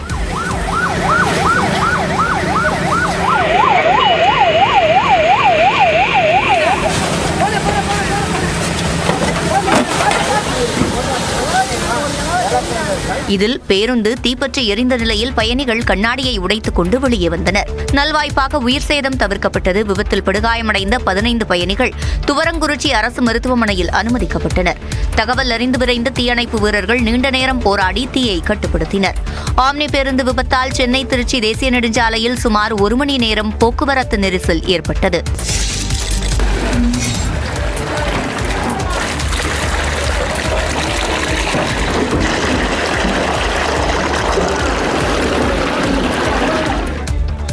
தூத்துக்குடி மாவட்டம் திருச்செந்தூர் அருகே உள்ள மெஞ்ஞானபுரம் பரிசுத்த பவுலின் ஆலய ஆசன விருந்து விழாவில் 100 அடி நீள குழாய் மூலம் சாம்பாரை ஓரிடத்தில் இருந்து மற்றொரு இடத்திற்கு கொண்டு சென்ற காட்சிதான் இது. மெஞ்ஞானபுரம் பரிசுத்த பவுலின் ஆலயத்தின் 178வது ஆலய அசன பிரதிஷ்டை விழாவையொட்டி ஆலய நிர்வாகம் சார்பாக பிரம்மாண்டமான அசன விருந்து விழாவுக்கு ஏற்பாடு செய்யப்பட்டிருந்தது. இதற்காக 18 டன் அரிசி, 5 டன் பருப்பு, 7 டன் காய்கறி என மணக்க சுமார் 2 லட்சம் பேருக்கு அசன விருந்து தயார் செய்யப்பட்டது. சாதமானது மலை போல் குவிக்கப்பட்டு வைக்கப்பட்டது.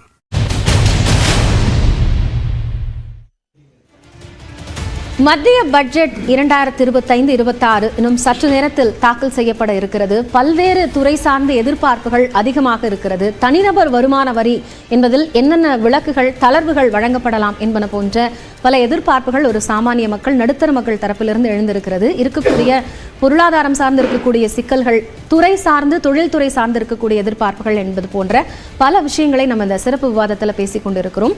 தொடர்ந்து சிறப்பு விருந்தினர் திரு ரகுநாதன் கிட்டேருந்து தொடங்கலாம்னு நினைக்கிறேன். சரி, இப்போ இந்த எக்ஸ்போர்ட்டுடைய அந்த வரி அப்படிங்கிறது ரொம்ப முக்கியமான ஒரு விஷயமா, ரொம்ப எதிர்பார்ப்பாக எல்லா துறை சார்ந்தும் வைக்கக்கூடிய ஒரு முக்கியமான விஷயமாக இருக்கிறது. இப்போ அதில் இருக்கக்கூடிய சிக்கல்கள் என்ன, அல்லது இந்த பட்ஜெட்ல அது சார்ந்து என்ன அறிவிப்புகளை எதிர்பார்க்கலாம்?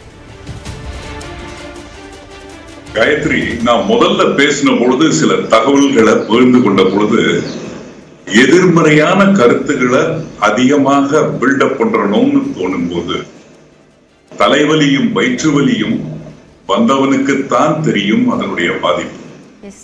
நான் பேசுவது ஒரு தொழில் முனைவோனுடைய பாதையில் இருந்து. இன்றைக்கு இந்த பட்ஜெட்ல தொழில் முனைவோன் அப்படின்னு எடுத்துக்கிட்டோம்னா அவங்க சர்வீஸ் செக்டர்ல இருக்கலாம், ஆன்சிலரி யூனிட்டாக இருக்கலாம், மேனுஃபேக்சராக இருக்கலாம், எக்ஸ்போர்ட்டராக இருக்கலாம், யாராக வேணாலும் இருக்கலாம். ஒவ்வொருத்தருடைய பிரச்சனையும் டிஃபரெண்டாக இருக்கும். இப்ப எக்ஸ்போர்ட்டரை எடுத்துக்கிட்டீங்கன்னா இன்றைய காலகட்டத்துல மெயினான ப்ராப்ளம் எக்ஸ்போர்ட்டருக்கு என்ன வருது அப்படின்னா பஞ்சினுடைய விலை, அல்லது லாபமற்ற ஒரு தொழில் நடத்தக்கூடிய ஒரு நிலை, அல்லது கண்டெய்னருடைய பிரச்சனைகள், அல்லது மைக்ரண்ட் ஒர்க்கர்ஸ் அதிகமாக நம்பி இருக்கக்கூடிய ஒரு தொழில். இதெல்லாம் ஒரு பிரச்சனையாக இருக்கும். டிமாண்ட் ஒரு சைட்ல இருக்கலாம். அப்போ நம்ம என்ன பண்ண வேண்டி இருக்குன்றதுதான் மெயினான கேள்வி. இன்றைய காலகட்டத்துல சிறு குறு தொழில்கள் காப்பாற்றப்பட வேண்டும் என்பதுதான் என்னுடைய நோக்கமாக இருந்தது. 4 எம்மாக நான் பிரித்துக் கொள்கிறேன். முதல் எம் மேன் பவர். 500 பெரிய நிறுவனங்களிலே 1 கோடி பேரை நம்ம இன்டர்ன்ஷிப் கொடுப்பதை அப்படியே மாற்றி 5 லட்சம் சிறு குறு தொழில்களிலே 1 கோடி பேருக்கு இன்டர்ன்ஷிப் கொடுப்பதற்கு உண்டான வாய்ப்புகளை ஏற்படுத்தி கொடுக்கணும். இரண்டாவதாக மணி, அதாவது 5 கோடி ரூபாய் வரை கடன் தொகை பெறுபவர்களுக்கு தனியான ஒரு வங்கியை ஏற்படுத்தி அவர்களுக்கு உண்டான என்பிஏ நாம்ஸை மாற்றி அமைக்க வேண்டும். சிவில் ஸ்கோரை பற்றி அதிகமான இன்சிஸ்ட் செய்யாமல் இருக்க வேண்டும். கடந்த ஆண்டு லாபத்தை பற்றிய கேள்விகளுக்கு முக்கியத்துவம் கொடுக்காமல் இருக்க வேண்டும். டெக்னாலஜியை இம்ப்ரூவ் பண்ணுவதற்கு அல்லது பாதையை மாற்றி வேறு தொழிலுக்கு மாறுவதற்கு இலகுவான ஒரு பாதையை அமைத்து கொடுக்க வேண்டும். நடத்த முடியாதவர்களுக்கு ஒன் டைம் செட்டில்மெண்ட்டை கொடுத்து லீகல் இருந்து அவங்களை காப்பாற்றப்பட வேண்டும். இதெல்லாம் பணம் சம்பந்தப்பட்டது. மூன்றாவது மூலப்பொருட்கள் சம்பந்தப்பட்டது. லாபம் ஈட்ட வேண்டும் என்றால் என்ன செய்ய வேண்டும்? நியாய விலை கடைகளை அரசு ஏற்படுத்தி அவர்களுக்கு ஒரு நியாயமான விலையிலே மூலப்பொருட்களை ஆண்டு முழுவதும் ஒரே விலையில் கிடைப்பதற்கு ஏற்பாடுகள் செய்ய வேண்டும். 4வது எம் மார்க்கெட்டிங். இன்றைக்கு பல சிறு குறு தொழில் முனைவோர்களுடைய வாழ்வாதாரம் கேள்விக்குறியானதற்கு மெயினான காரணம் mobile app based e-commerce platforms. இவற்றை நாம் சில ரெகுலேட் பண்ண வேண்டிய கட்டாயத்தில் இருக்கிறோம். இல்லைன்னா இந்தியா ஒரு லேபிள் இன் இந்தியான்ற மாதிரி மாறிவிடும். மேக் இன் இந்தியா திட்டம் வராது. இவைகளை செய்ய வேண்டிய ஒரு கட்டாயத்துல நம்ம இருக்கிறோம். முக்கியமாக செய்ய வேண்டியது இந்த நேரத்திலே மக்களை நோக்கி அது குறிப்பாக ஆர்பிஐயிலிருந்து செய்யப்பட வேண்டிய ஒரு குறிக்கோள் என்னவென்று கேட்டால், இந்த வேலை போனவர்கள் அந்த நேரத்தில் இருக்கக்கூடிய கடன்களை வாழ்நாளிலே 3 முறை மாற்றி அமைப்பதற்கு உண்டான வழிமுறைகள். அதே மாதிரி பிசினஸ்ல ஒரு தேக்க நிலை வரும் பொழுது அவர்களது வாங்கிய கடனை திருப்பி செலுத்த முடியாமல் வரும் பொழுது மாற்றி அமைக்கக்கூடிய வழிமுறைகள். என்பிஏவா கிளாசிஃபை பண்ணி லீகலா ப்ராசஸ் பண்ணி அவங்களுடைய க்ளோஷரை அதிகப்படுத்துவதற்கு பதிலாக அவர்கள் வாழ ஒரு அனுமதி கொடுக்கப்பட வேண்டும். இதை நான் முக்கியமாக பார்க்கிறேன். 4வது இன்கிரீஸ் பண்ணணும்.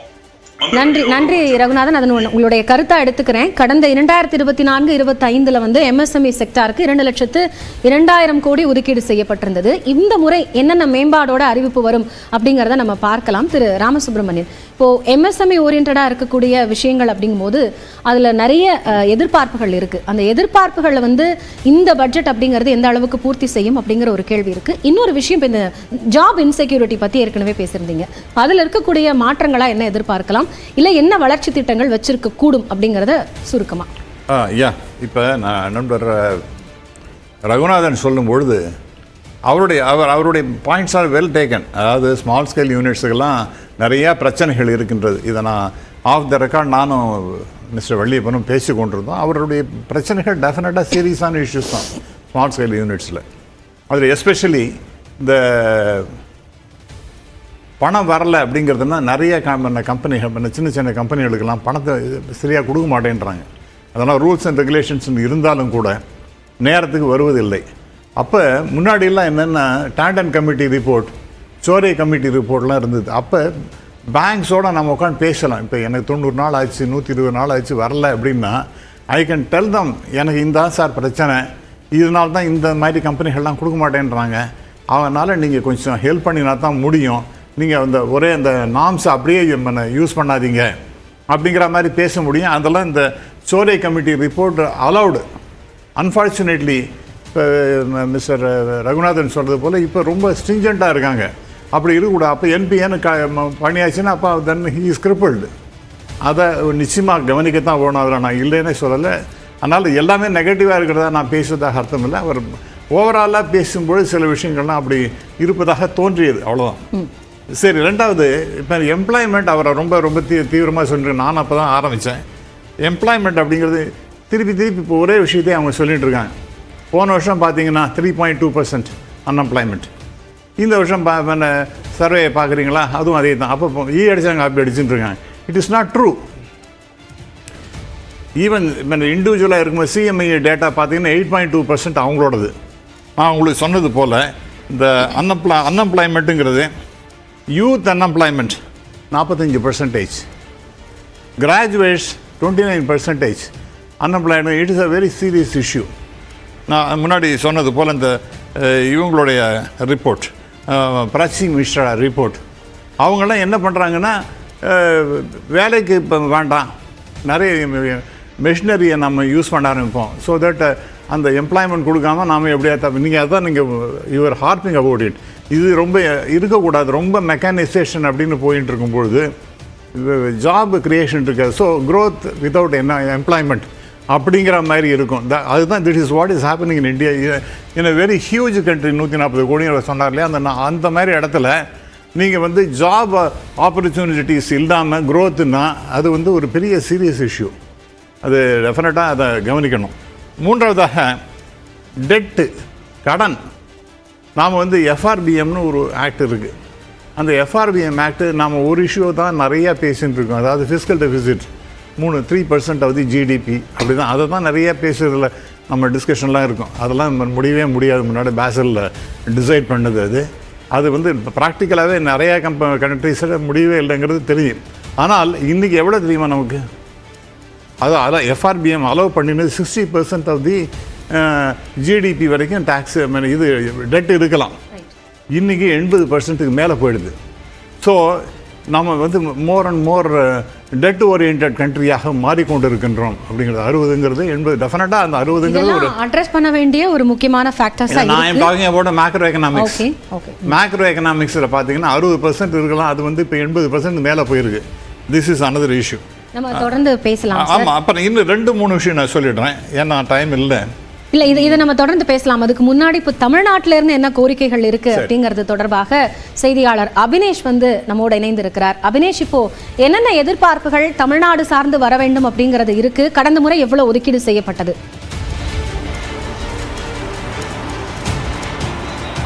குறிப்பாக தமிழ்நாடு அரசின் சார்பாக சில முக்கியமான கோரிக்கைகளை மத்திய அரசிடம் வலியுறுத்தியிருக்கிறாங்க. அதில் குறிப்பாக சென்னைக்கு மெட்ரோ ரயில் 2ஆம் கட்ட பணிகள் நடைபெற்று வருகிறது.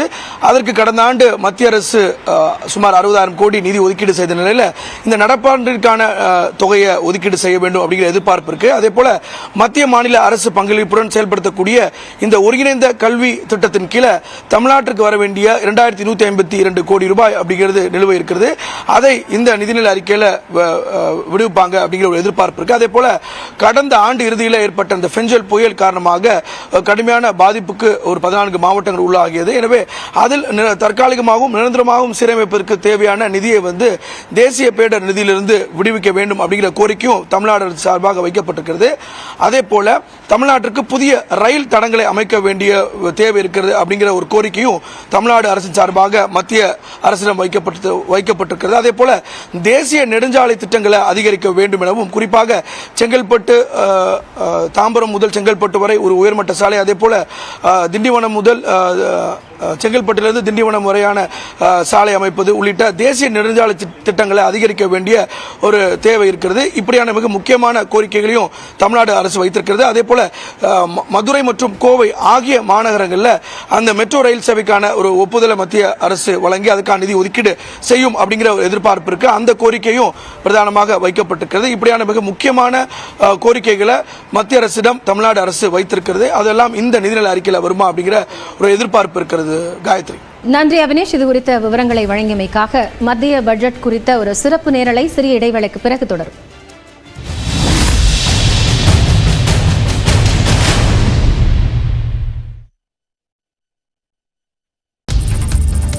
கடைகளில் பயன்படுத்தப்படும் 19 கிலோ எடை கொண்ட வணிக பயன்பாட்டு சிலிண்டர் விலை சென்னையில் ₹6.50 குறைந்துள்ளது. கச்சா எண்ணெயின் சர்வதேச விலை நிலவரத்திற்கு தகுந்தபடி சிலிண்டர் விலையை எண்ணெய் நிறுவனங்கள் அவ்வப்போது மாற்றி வருகின்றன. அந்த வகையில் சிலிண்டரின் விலை கடந்த சில மாதங்களாக மாதத்தின் முதல் நாளில் மாற்றப்பட்டு வருகிறது. இதன் ஒரு பகுதியாக 19 கிலோ எடை கொண்ட வர்த்தக பயன்பாட்டு சிலிண்டரின் விலை ஜனவரி 1ஆம் தேதி ₹1966 இருந்தது. இந்த விலை ₹6.50 குறைந்து சனிக்கிழமை ₹1959.50 விற்பனை செய்யப்படுகிறது. 14.2 கிலோ எடை கொண்ட வீட்டு உபயோக சிலிண்டர் விலை மாற்றமின்றி சென்னையில் ₹818.50 விற்பனையாகிறது. கடந்த ஆண்டு மார்ச் 9ஆம் தேதி முதல் வீட்டு உபயோக சிலிண்டர் விலை மாற்றமின்றி தொடர்வது குறிப்பிடத்தக்கது. ஆதார் விவரங்களை தனியார் நிறுவனங்களும் சரிபார்த்து பயன்படுத்திக் கொள்ளக்கூடிய வகையில் ஆதார் சட்ட விதிமுறைகளில் மத்திய அரசு திருத்தம் மேற்கொண்டுள்ளது. ஆதார் கார்டில் உள்ள விவரங்களை தனியார் நிறுவனங்கள் பயன்படுத்த ஆதார் சட்டத்தின் 57வது பிரிவு அனுமதி வழங்கியது. ஆனால் அது தவறாக பயன்படுத்தப்படுவதாக கூறி கடந்த 2018ஆம் ஆண்டு உச்சநீதிமன்றம் இதற்கு தடை விதித்தது. நிலையில் ஆதார் சட்டம் 2016இல் திருத்தம் மேற்கொண்டிருக்கக்கூடிய மத்திய அரசு ஆதார் விவரங்களை தனியார் நிறுவனங்கள் சரிபார்த்து பயன்படுத்திக் கொள்ள வழிவகை செய்துள்ளது. அதாவது ஆதார் விவரங்களை பயன்படுத்த விரும்பக்கூடிய தனியார் நிறுவனங்கள் அதற்கான தேவை குறித்த விவரங்களுடன் மத்திய அரசிடம் முன் அனுமதி பெற வேண்டும் என்று குறிப்பிட்டுள்ளது. விண்ணப்பங்களை பரிசீலித்து மத்திய அரசு அனுமதி அளிக்கக்கூடிய பட்சத்தில் தங்கள் சேவைகளுக்காக தனிநபர் அளிக்கக்கூடிய ஆதார் விவரங்களை தனியார் நிறுவனங்கள் சரிபார்த்து பயன்படுத்திக் கொள்ளலாம். இதன் மூலமாக தனியார் நிறுவனங்களின் வர்த்தகம், சுற்றுலா, மருத்துவம் உள்ளிட்ட சேவைகளை பொதுமக்கள் தங்கு தடையின்றி பெற முடியும் என்று மத்திய அரசு விளக்கம் அளித்துள்ளது. கோவை ஆர்எஸ்புரத்தில் செயல்பட்டு வந்த ஐடி நிறுவனம் மூடப்பட்ட விவகாரத்தில் நடத்தப்பட்ட பேச்சுவார்த்தையில் உடன்பாடு எட்டப்பட்டதாக முன்னாள் ஊழியர்கள் தெரிவித்தனர். ஆர்எஸ்புரத்தில் இயங்கி வந்த ஃபோக்கஸ் எடுமேட்டிக்ஸ் என்னும் ஐடி நிறுவனம் எவ்வித முன்னறிவிப்பும் இல்லாமல் தங்களது நிறுவனத்தின் செயல்பாட்டை நிறுத்திக் கொள்வதாக கூறி ஊழியர்களுக்கு மின்னஞ்சல் அனுப்பியது. இதனால் பாதிக்கப்பட்ட ஊழியர்கள் கோவை ஆட்சியர் அலுவலகம் முன்பு ஆர்ப்பாட்டத்தில் ஈடுபட்டனர். இந்நிலையில் இவ்விவகாரம் தொடர்பாக கோவை மாவட்ட தொழிலாளர் நல அலுவலகத்தில் பேச்சுவார்த்தை நடைபெற்றது. இதில் 1 மாத சம்பளம், PF, ESI உள்ளிட்ட அனைத்தும் வழங்குவதாக நிறுவனம் தரப்பில் உறுதியளிக்கப்பட்டதாக கூறப்படுகிறது. இதனையடுத்து செய்தியாளர்களை சந்தித்த முன்னாள் ஊழியர்கள் இழப்பீடு தருவதாக மட்டுமே நிறுவனம் கூறியுள்ளதாகவும், ஆனால் எவ்வளவு தொகை என்பது குறித்து பேசவில்லை எனவும் தெரிவித்தனர். காம்பன்சேஷனை பற்றி நாங்கள் பேசியிருந்தோம். ஸோ அவங்க வந்து ஒரு 4 நாளுக்கு அப்புறம் இப்போ தான் காம்பன்சேஷன் வந்து கொடுக்குறோம் அப்படிங்கிறதே சொல்லியிருக்காங்க. பட் எவ்வளோ அமௌண்ட்டு அந்த மாதிரிலாம் எதுவும் சொல்லலை. SL கொடுக்குறேன் அப்படின்னு சொல்லியிருக்காங்க, EL கொடுக்குறேன்னு சொல்லியிருக்காங்க. பேச்சுவார்த்தையில் எட்டப்பட்ட முடிவை முழு நேர பணியாளர்கள் ஏற்றுக்கொண்ட நிலையில் பகுதி நேர பணியாளர்கள் குறித்து எந்த முடிவும் எடுக்கப்படவில்லை. நாமக்கல் மாவட்டம் ராசிபுரம் அருகே கல்லூரிக்கு சென்றுவிட்டு வீடு திரும்பிக் கொண்டிருந்த மாணவியை மர்ம நபர்கள் கடத்திச் சென்றதாக கூறி அவரது உறவினர்கள் சாலை மறியல் போராட்டத்தில் ஈடுபட்டனர். ராசிபுரத்தை அடுத்த சிங்களாந்தபுரம் பகுதியைச் சேர்ந்த விஜயஸ்ரீ என்ற மாணவி AK சமுத்திரம் பகுதியில் உள்ள தனியார் கல்லூரியில் 3ஆம் ஆண்டு BSc படித்து வருகிறார். இந்நிலையில் வழக்கம் போல் கல்லூரிக்கு சென்றுவிட்டு தனது தோழிகளுடன் விஜயஸ்ரீ வீடு திரும்பிக் கொண்டிருந்த போது அவ்வழியாக காரில் வந்த மர்ம நபர்கள் 3 மாணவிகளில் 2 மாணவிகளை காரில் கடத்திச் சென்றதாக கூறப்படுகிறது. இதையடுத்து சிறிது தூரம் சென்ற பிறகு மற்றொரு மாணவியை சாலையின் நடுவிலேயே இறக்கிவிட்ட மர்ம கும்பல் விஜயஸ்ரீயை மட்டும் காரில் கடத்திச் சென்றுள்ளது. இந்நிலையில் இதுகுறித்து மற்றொரு மாணவி காவல்துறையிடம் புகார் அளித்த நிலையில் சம்பவ இடத்திற்கு விரைந்து வந்த காவல்துறையினர் மாணவியிடம் விசாரணை மேற்கொண்டனர். இதனிடையே விஜயஸ்ரீயை உடனடியாக மீட்டுத் தரக் கோரி அவரது உறவினர்கள் சாலை மறியல் போராட்டத்தில் ஈடுபட்டனர். பெப்சி அமைப்புக்கு மாற்றாக தமிழ்நாடு திரைப்பட தொழிலாளர்கள் சங்கம் என்ற அமைப்பை உருவாக்கும் முயற்சியில் தமிழ் திரைப்பட தயாரிப்பாளர்கள் சங்கம் ஈடுபட்டுள்ளது. தென்னிந்திய திரைப்பட தொழிலாளர் சம்மேளனமான பெப்சி அமைப்புக்கும் தமிழ் திரைப்பட தயாரிப்பாளர்களுக்கும் இடையே மோதல் போக்கு இருந்து வருகிறது. இதனை உறுதி செய்யும் வகையில் தமிழ் திரைப்பட தயாரிப்பாளர்களுக்கும் பெப்சிக்கும் இடையேயான ஒப்பந்தம் ரத்து செய்யப்படுவதாக கடந்த டிசம்பர் 20ஆம் தேதி பெப்சி அறிவித்தது. இதனை கடந்த 27ஆம் தேதி மீண்டும் பெப்சி உறுதி செய்தது.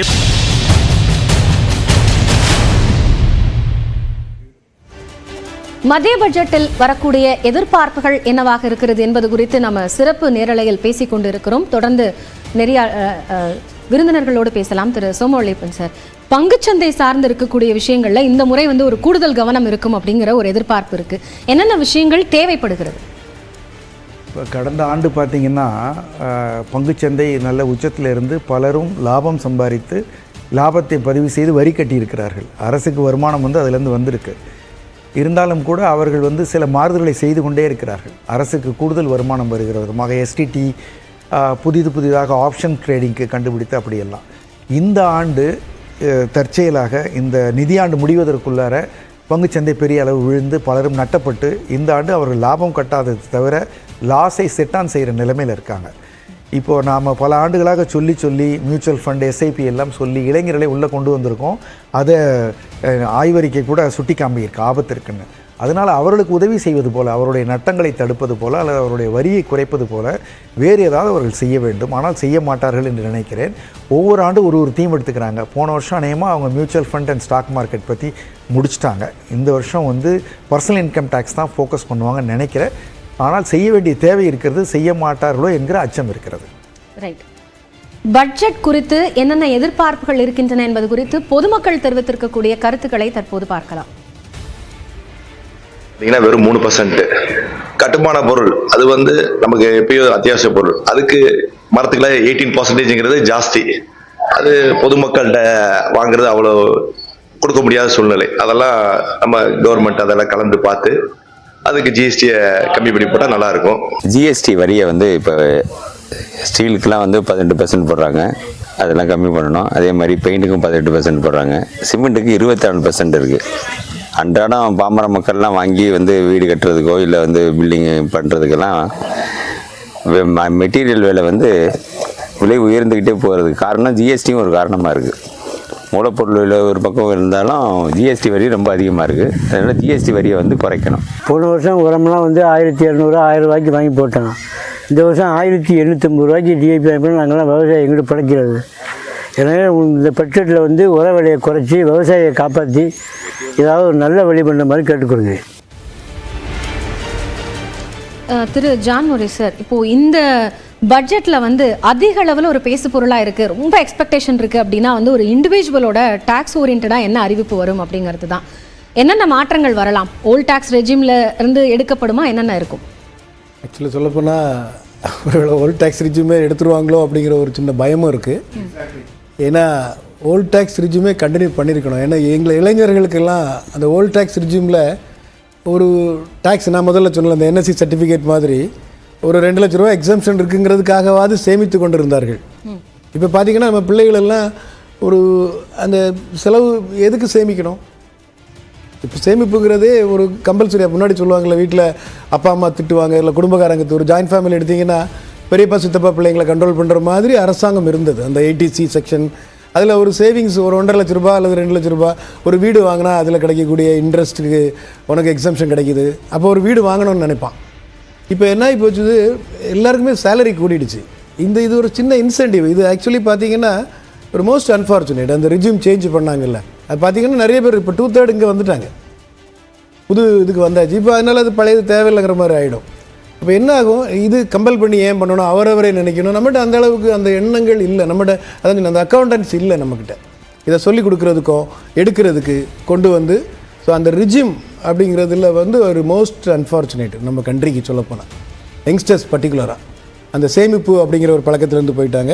அது மாதிரி இன்னொரு விஷயமும் டிடிஎஸ் நிறைய இப்போது அதில் நிறைய அனாமலிஸ் இருந்துகிட்ருக்கு. அதை இந்த இதில் தீர்த்துருவாங்கன்னு நம்புகிறோம். ரேட்டை குறைக்கிறது இது நிறைய கொடுத்துட்ருக்குறாங்க. நீங்கள் ஓகே, நீங்கள் எல்லா செக்டரையும் கொண்டு வாங்க. டிடிஎஸ்ங்கிறது ஒரு நல்ல விஷயம். என்னென்னா நம்பர், நீங்கள் நம்ம இந்தியாவோட பாப்புலேஷன் இப்போ 145 கோடி பேர் இருக்கிறோம் அப்படின்னா அந்த நம்பர் கேம். நம்மளை பொறுத்தவரையில் இப்போ ஆளுக்கு 1000 ரூபாய் அப்படின்னா ஒரு தொகை வந்துடும், புரியுறதில்ல உங்களுக்கு? அது ஒருத்தரையும் பாதிக்காது. ஸோ ஆனால் இப்போ என்ன ஆகிடுது, இன்னொரு பக்கத்தில் இப்போ இந்த கேஷ் ஸ்பெண்ட் பண்ணுறதுல ஒரு பெர்சன்டேஜ் போட்டுடலாமான்னு நிறைய சஜஷன் வந்துட்டு எஸ்சிடின்னு வந்துருச்சு. ஸோ அதை இப்போ டிடிஎஸ்லேயே கொண்டு வர்றதுக்காக ஒன்று பண்ணுறாங்க. அது மாதிரி கொண்டு வந்துட்டு சின்னவங்க கூட இப்போ ஒரு சின்ன சேலரி வாங்குறாங்க, அவங்களுக்கு வேண்டாம். இப்போ 10 lakhs அப்படிங்கிறது ஒரு எதிர்பார்ப்பு இருக்குது எல்லார்ட்டையுமே, 10 லட்ச ரூபாய் வர. அது கிடைச்சுன்னா நம்ம போக வேண்டியது இருக்கு. ஏன்னா நிறைய பேருக்கு அந்த எதிர்பார்ப்புங்கிறதே சேலரிட் பீப்புளுக்கு தான் அதிகமாக இருக்கு. ஏன்னா அவங்க மட்டும் தான் பாதிக்கப்படுறாங்க. ஏன்னா அவங்க ஆட்டோமேட்டிக்காக உள்ளே வந்துடுறாங்க. சேலரிட் பீப்புள் மட்டும்தான், இட்ஸ் நேச்சுரல், அவங்களுக்கு வேற வழி இல்லை. இன்னும் நம்ம அதை விரிவாக பேசலாம். ஒரு சிறிய இடைவேளைக்கு பிறகு இந்த பட்ஜெட் குறித்த சிறப்பு நேரலையை தொடர்ந்து பார்க்கலாம்.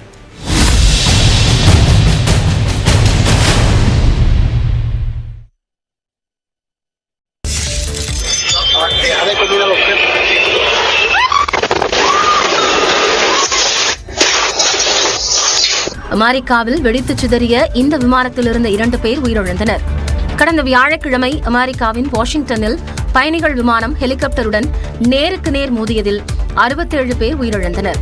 இவர்களின் உடல்களை மீட்கும் முன்பே அமெரிக்காவில் மற்றொரு விமானம் விபத்திற்குள்ளானது. அமெரிக்காவின் வடகிழக்கில் உள்ள பிலடெல்பியா விமான நிலையத்திலிருந்து புறப்பட்ட சிறியரக விமானம் ஒன்று 30 நொடிக்குள் ரேடாரில் இருந்து மறைந்தது. அடுத்த சில நொடிகளில் சுமார் 600 அடி உயரத்தில் இருந்து குடியிருப்பு பகுதிக்குள் விழுந்த விமானம் தீப்பிடித்து எரிந்தது. Allahu Akbar! Allahu Akbar! What the hell? What the? தகவல் அறிந்து விரைந்த தீயணைப்பு மற்றும் மீட்புப் படையினர் 2 உடல்களை கண்டெடுத்தனர். மேலும் படுகாயம் அடைந்தவர்கள் உடனடியாக மருத்துவமனைக்கு அழைத்துச் செல்லப்பட்டனர். பைடனின் தவறான கொள்கையால் விமான போக்குவரத்து துறையில் திறமையான ஆட்கள் பணியமர்த்தப்படவில்லை என அதிபர் ட்ரம்ப் குற்றம் சாட்டிய நிலையில் அந்நாட்டில் மேலும் ஒரு விமான விபத்து நடந்திருப்பது குறிப்பிடத்தக்கது. சீனாவின் ஜின்ஜியாங் உய்குர் தன்னாட்சி பகுதியில் வசந்தகால கொண்டாட்டங்கள் கோலாகலமாக நடைபெற்றன.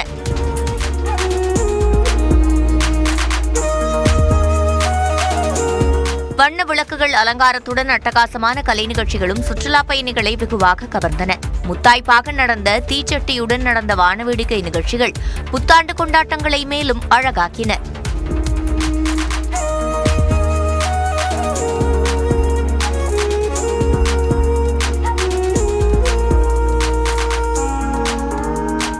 தற்காப்பு கலைகள், டிராகன் மற்றும் சிங்க நடனங்கள் பார்வையாளர்களை வசீகரித்தன.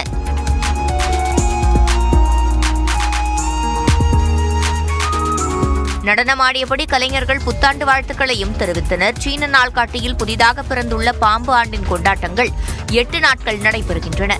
கடந்த 28ஆம் தேதி தொடங்கிய கொண்டாட்டங்கள் வரும் 4ஆம் தேதி வரை நடைபெற இருக்கின்றன. திருச்சி மணப்பாறை அருகே தனியார் ஆம்னி பேருந்து 30 அடி ஆழ பள்ளத்தில் கவிழ்ந்து தீப்பிடித்த விபத்தில் 15 பயணிகள் படுகாயமடைந்தனர். சென்னை கோயம்பேட்டிலிருந்து 39 பயணிகளுடன் நேற்று மாலை கன்னியாகுமரி நோக்கி ஆம்னி பேருந்து புறப்பட்டது. நள்ளிரவு சுமார் 1:15 மணி அளவில் திருச்சி மாவட்டம் மணப்பாறை அருகே யாகபுரம் என்ற இடத்தில் ஆம்னி பேருந்தின் டயர் வெடித்ததாக தெரிகிறது. இதில் கட்டுப்பாட்டை இழந்த ஆம்னி பேருந்து தடுப்புகளை உடைத்துக் கொண்டு எதிர்புறம் இருந்த மின்கம்பத்தில் மோதி 30 அடி ஆழ பள்ளத்தில் கவிழ்ந்தது.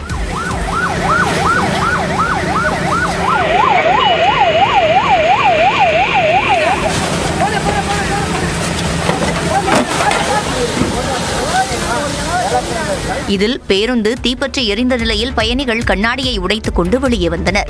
நல்வாய்ப்பாக உயிர் சேதம் தவிர்க்கப்பட்டது. விபத்தில் படுகாயமடைந்த 15 பயணிகள் துவரங்குறிச்சி அரசு மருத்துவமனையில் அனுமதிக்கப்பட்டனர்.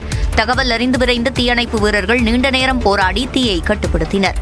ஆம்னி பேருந்து விபத்தால் சென்னை திருச்சி தேசிய நெடுஞ்சாலையில் சுமார் 1 மணி நேரம் போக்குவரத்து நெரிசல் ஏற்பட்டது.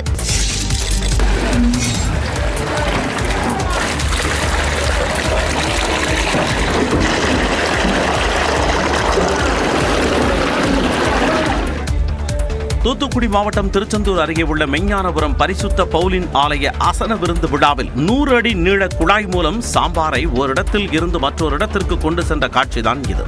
மெஞ்ஞானபுரம் பரிசுத்த பவுலின் ஆலயத்தின் 178வது ஆலய அசன பிரதிஷ்டை விழாவையொட்டி ஆலய நிர்வாகம் சார்பாக பிரம்மாண்டமான அசன விருந்து விழாவுக்கு ஏற்பாடு செய்யப்பட்டிருந்தது. இதற்காக 18 டன் அரிசி, 5 டன் பருப்பு, 7 டன் காய்கறி என மணக்க சுமார் 2 லட்சம் பேருக்கு அசன விருந்து தயார் செய்யப்பட்டது. சாதமானது மலை போல் குவிக்கப்பட்டு வைக்கப்பட்டிருந்தது. சாம்பாரை சமையல் கூடத்தில் இருந்து பந்தி வருமாறும் இடத்திற்கு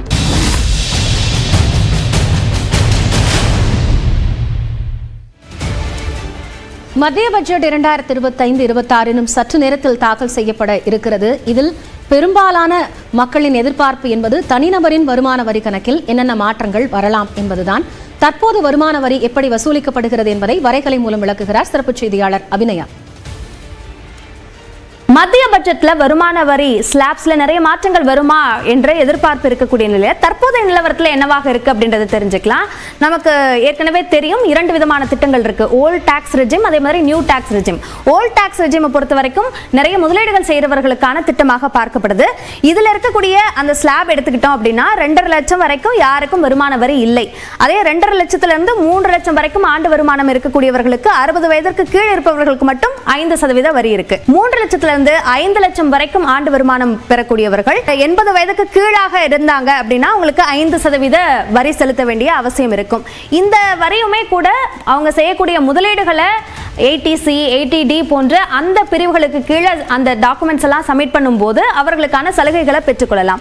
5 லட்சத்திலிருந்து 10 லட்சம் வரைக்கும் இருக்கிற பட்சத்தில் எல்லோருக்குமே 20% வரி என்பது இந்த ஓல்ட் டாக்ஸ் ரெஜிம்ல நிர்ணயிக்கப்பட்டிருக்கு. 10 லட்சத்திற்கும் மேல ஆண்டு வருமானம் இருக்கக்கூடியவர்கள் அனைவருக்குமே 30% வரி என்பது இந்த ஓல்ட் டாக்ஸ் ரெஜிம்ல இருக்கக்கூடிய அம்சமாக இருக்கு.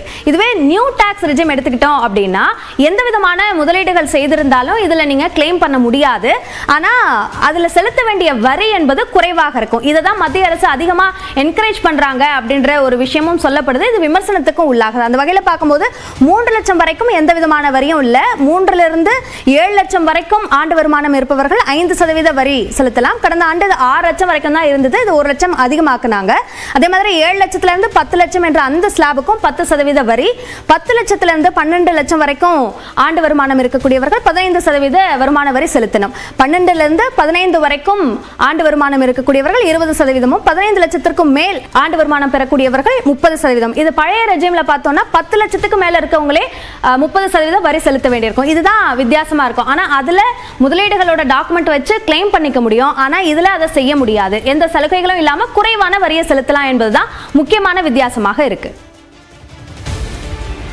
பட்ஜெட்டில் என்னென்ன முக்கிய அறிவிப்புகள் தேவை, என்னென்ன எதிர்பார்ப்பு உள்ளது என்பது குறித்து மக்கள் தெரிவித்த கருத்துக்களை தற்போது பார்க்கலாம். இந்த கேஸை விலையை குறைச்சி கொடுத்தாங்கன்னா ரொம்ப ரொம்ப பெண்களுக்கு யூஸ்ஃபுல்லா இருக்கும். அதாவது பாமர மக்களுக்கும் இல்லாம எல்லாருக்குமே இது யூஸ்ஃபுல்லா இருக்கும். கங்கை நதியை சுத்தப்படுத்துறதுக்கு தனியா நிதி ஒதுக்கி அந்த கங்கையை தூய்மைப்படுத்தினாங்களோ அது மாதிரி தாமிரபரணி நதியை தூய்மைப்படுத்துவதற்கு தனியாக நிதி ஒதுக்கி இத பணியை செய்தால் உண்மையிலே இந்த மாவட்டம் மட்டுமல்லாம தென்பகுதி மக்கள் பயனடையக்கூடிய முறையில பயனாக இருக்கும். திருநெல்வேலி தனி கோட்டமாகவும் அந்தியோதயா போன்ற ரயில்கள் இதற்கு முன் இயக்கப்பட்டு கொண்டிருந்தன. ஆனால் தற்பொழுது நிறுத்தப்பட்டு விட்டன. திருநெல்வேலியிலிருந்து சென்னை, திருநெல்வேலியிலிருந்து டெல்லி போன்ற ரயில்களை இயக்கவும் எதிர்வரும் பட்ஜெட்டில் நிதி ஒதுக்கீடு செய்து மத்திய அரசு உதவும் என்று நம்புகிறோம்.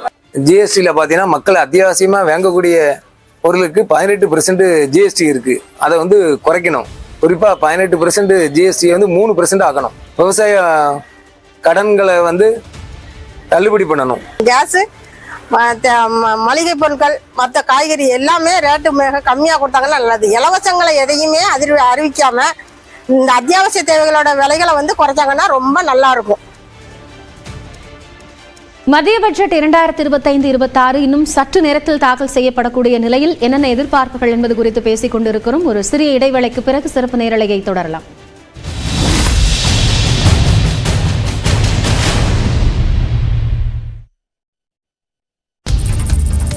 கடைகளில் பயன்படுத்தப்படும் 19 கிலோ எடை கொண்ட வணிக பயன்பாட்டு சிலிண்டர் விலை சென்னையில் ₹6.50 குறைந்துள்ளது. கச்சா எண்ணெயின் சர்வதேச விலை நிலவரத்திற்கு தகுந்தபடி சிலிண்டர் விலையை எண்ணெய் நிறுவனங்கள் அவ்வப்போது மாற்றி வருகின்றன. அந்த வகையில் சிலிண்டரின் விலை கடந்த சில மாதங்களாக மாதத்தின் முதல் நாளில் மாற்றப்பட்டு வருகிறது. இதன் ஒரு பகுதியாக 19 கிலோ எடை கொண்ட வர்த்தக பயன்பாட்டு சிலிண்டரின் விலை ஜனவரி 1ஆம் தேதி ₹1966 இருந்தது. இந்த விலை ₹6.50 குறைந்து சனிக்கிழமை ₹1959.50 விற்பனை செய்யப்படுகிறது.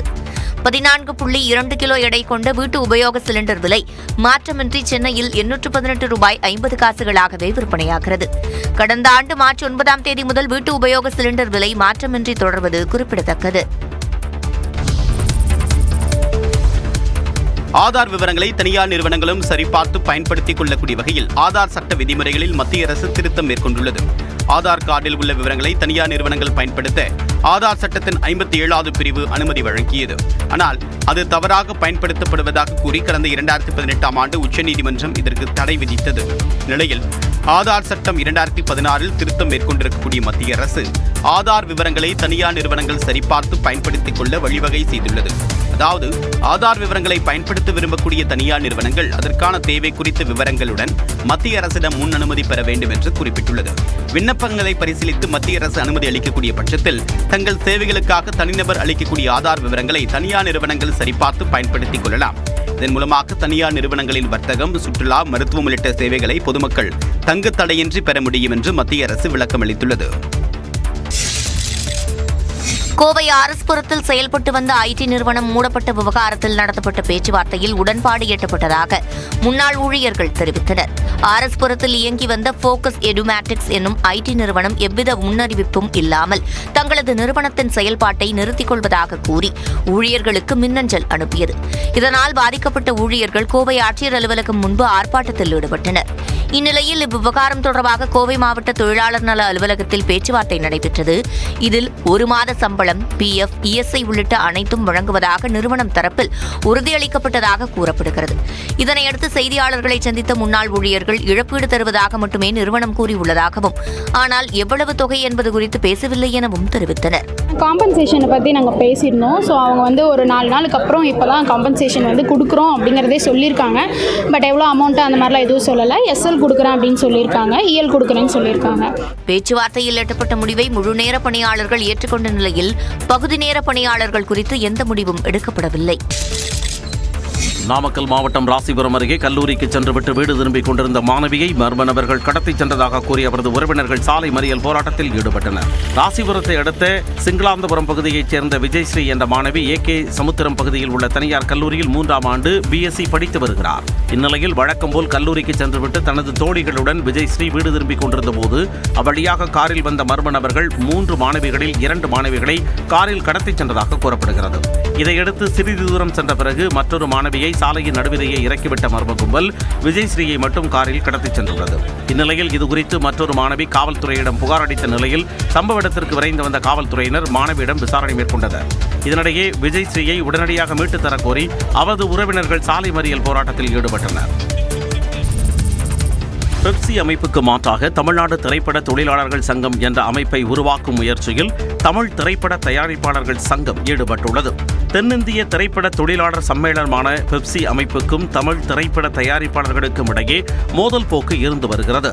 இதனை உறுதி செய்யும் வகையில் தமிழ் திரைப்பட தயாரிப்பாளர்களுக்கும் பெப்சிக்கும் இடையேயான ஒப்பந்தம் ரத்து செய்யப்படுவதாக கடந்த டிசம்பர்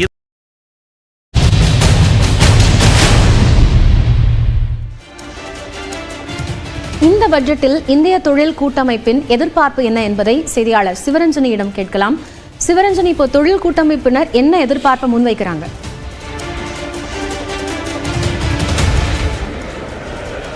நிச்சயமாக காயத்ரி, இந்த இந்திய தொழில் கூட்டமைப்பினரை பொறுத்த வரைக்கும் பல்வேறு துறைகளை சார்ந்தவர்களும் இங்க குழுமி இருக்காங்க. பட்ஜெட் அறிவிப்புக்கு பிறகு அவர்கள் நிறையவே நம்ம கிட்ட பேச இருக்காங்க. இப்ப நம்மிடையே கல்வித்துறையை பத்தி பேசுவதற்காக திருமதி அவந்தி நடராஜன் நம்மோடு இணைந்திருக்காங்க. பாவை கல்வி நிறுவனத்தோட இயக்குனர். இவங்க கிட்ட ஜென்சியோடைய எதிர்பார்ப்புகள் என்ன அப்படின்றது தொடர்பாக தான் நம்ம பேச போறோம்.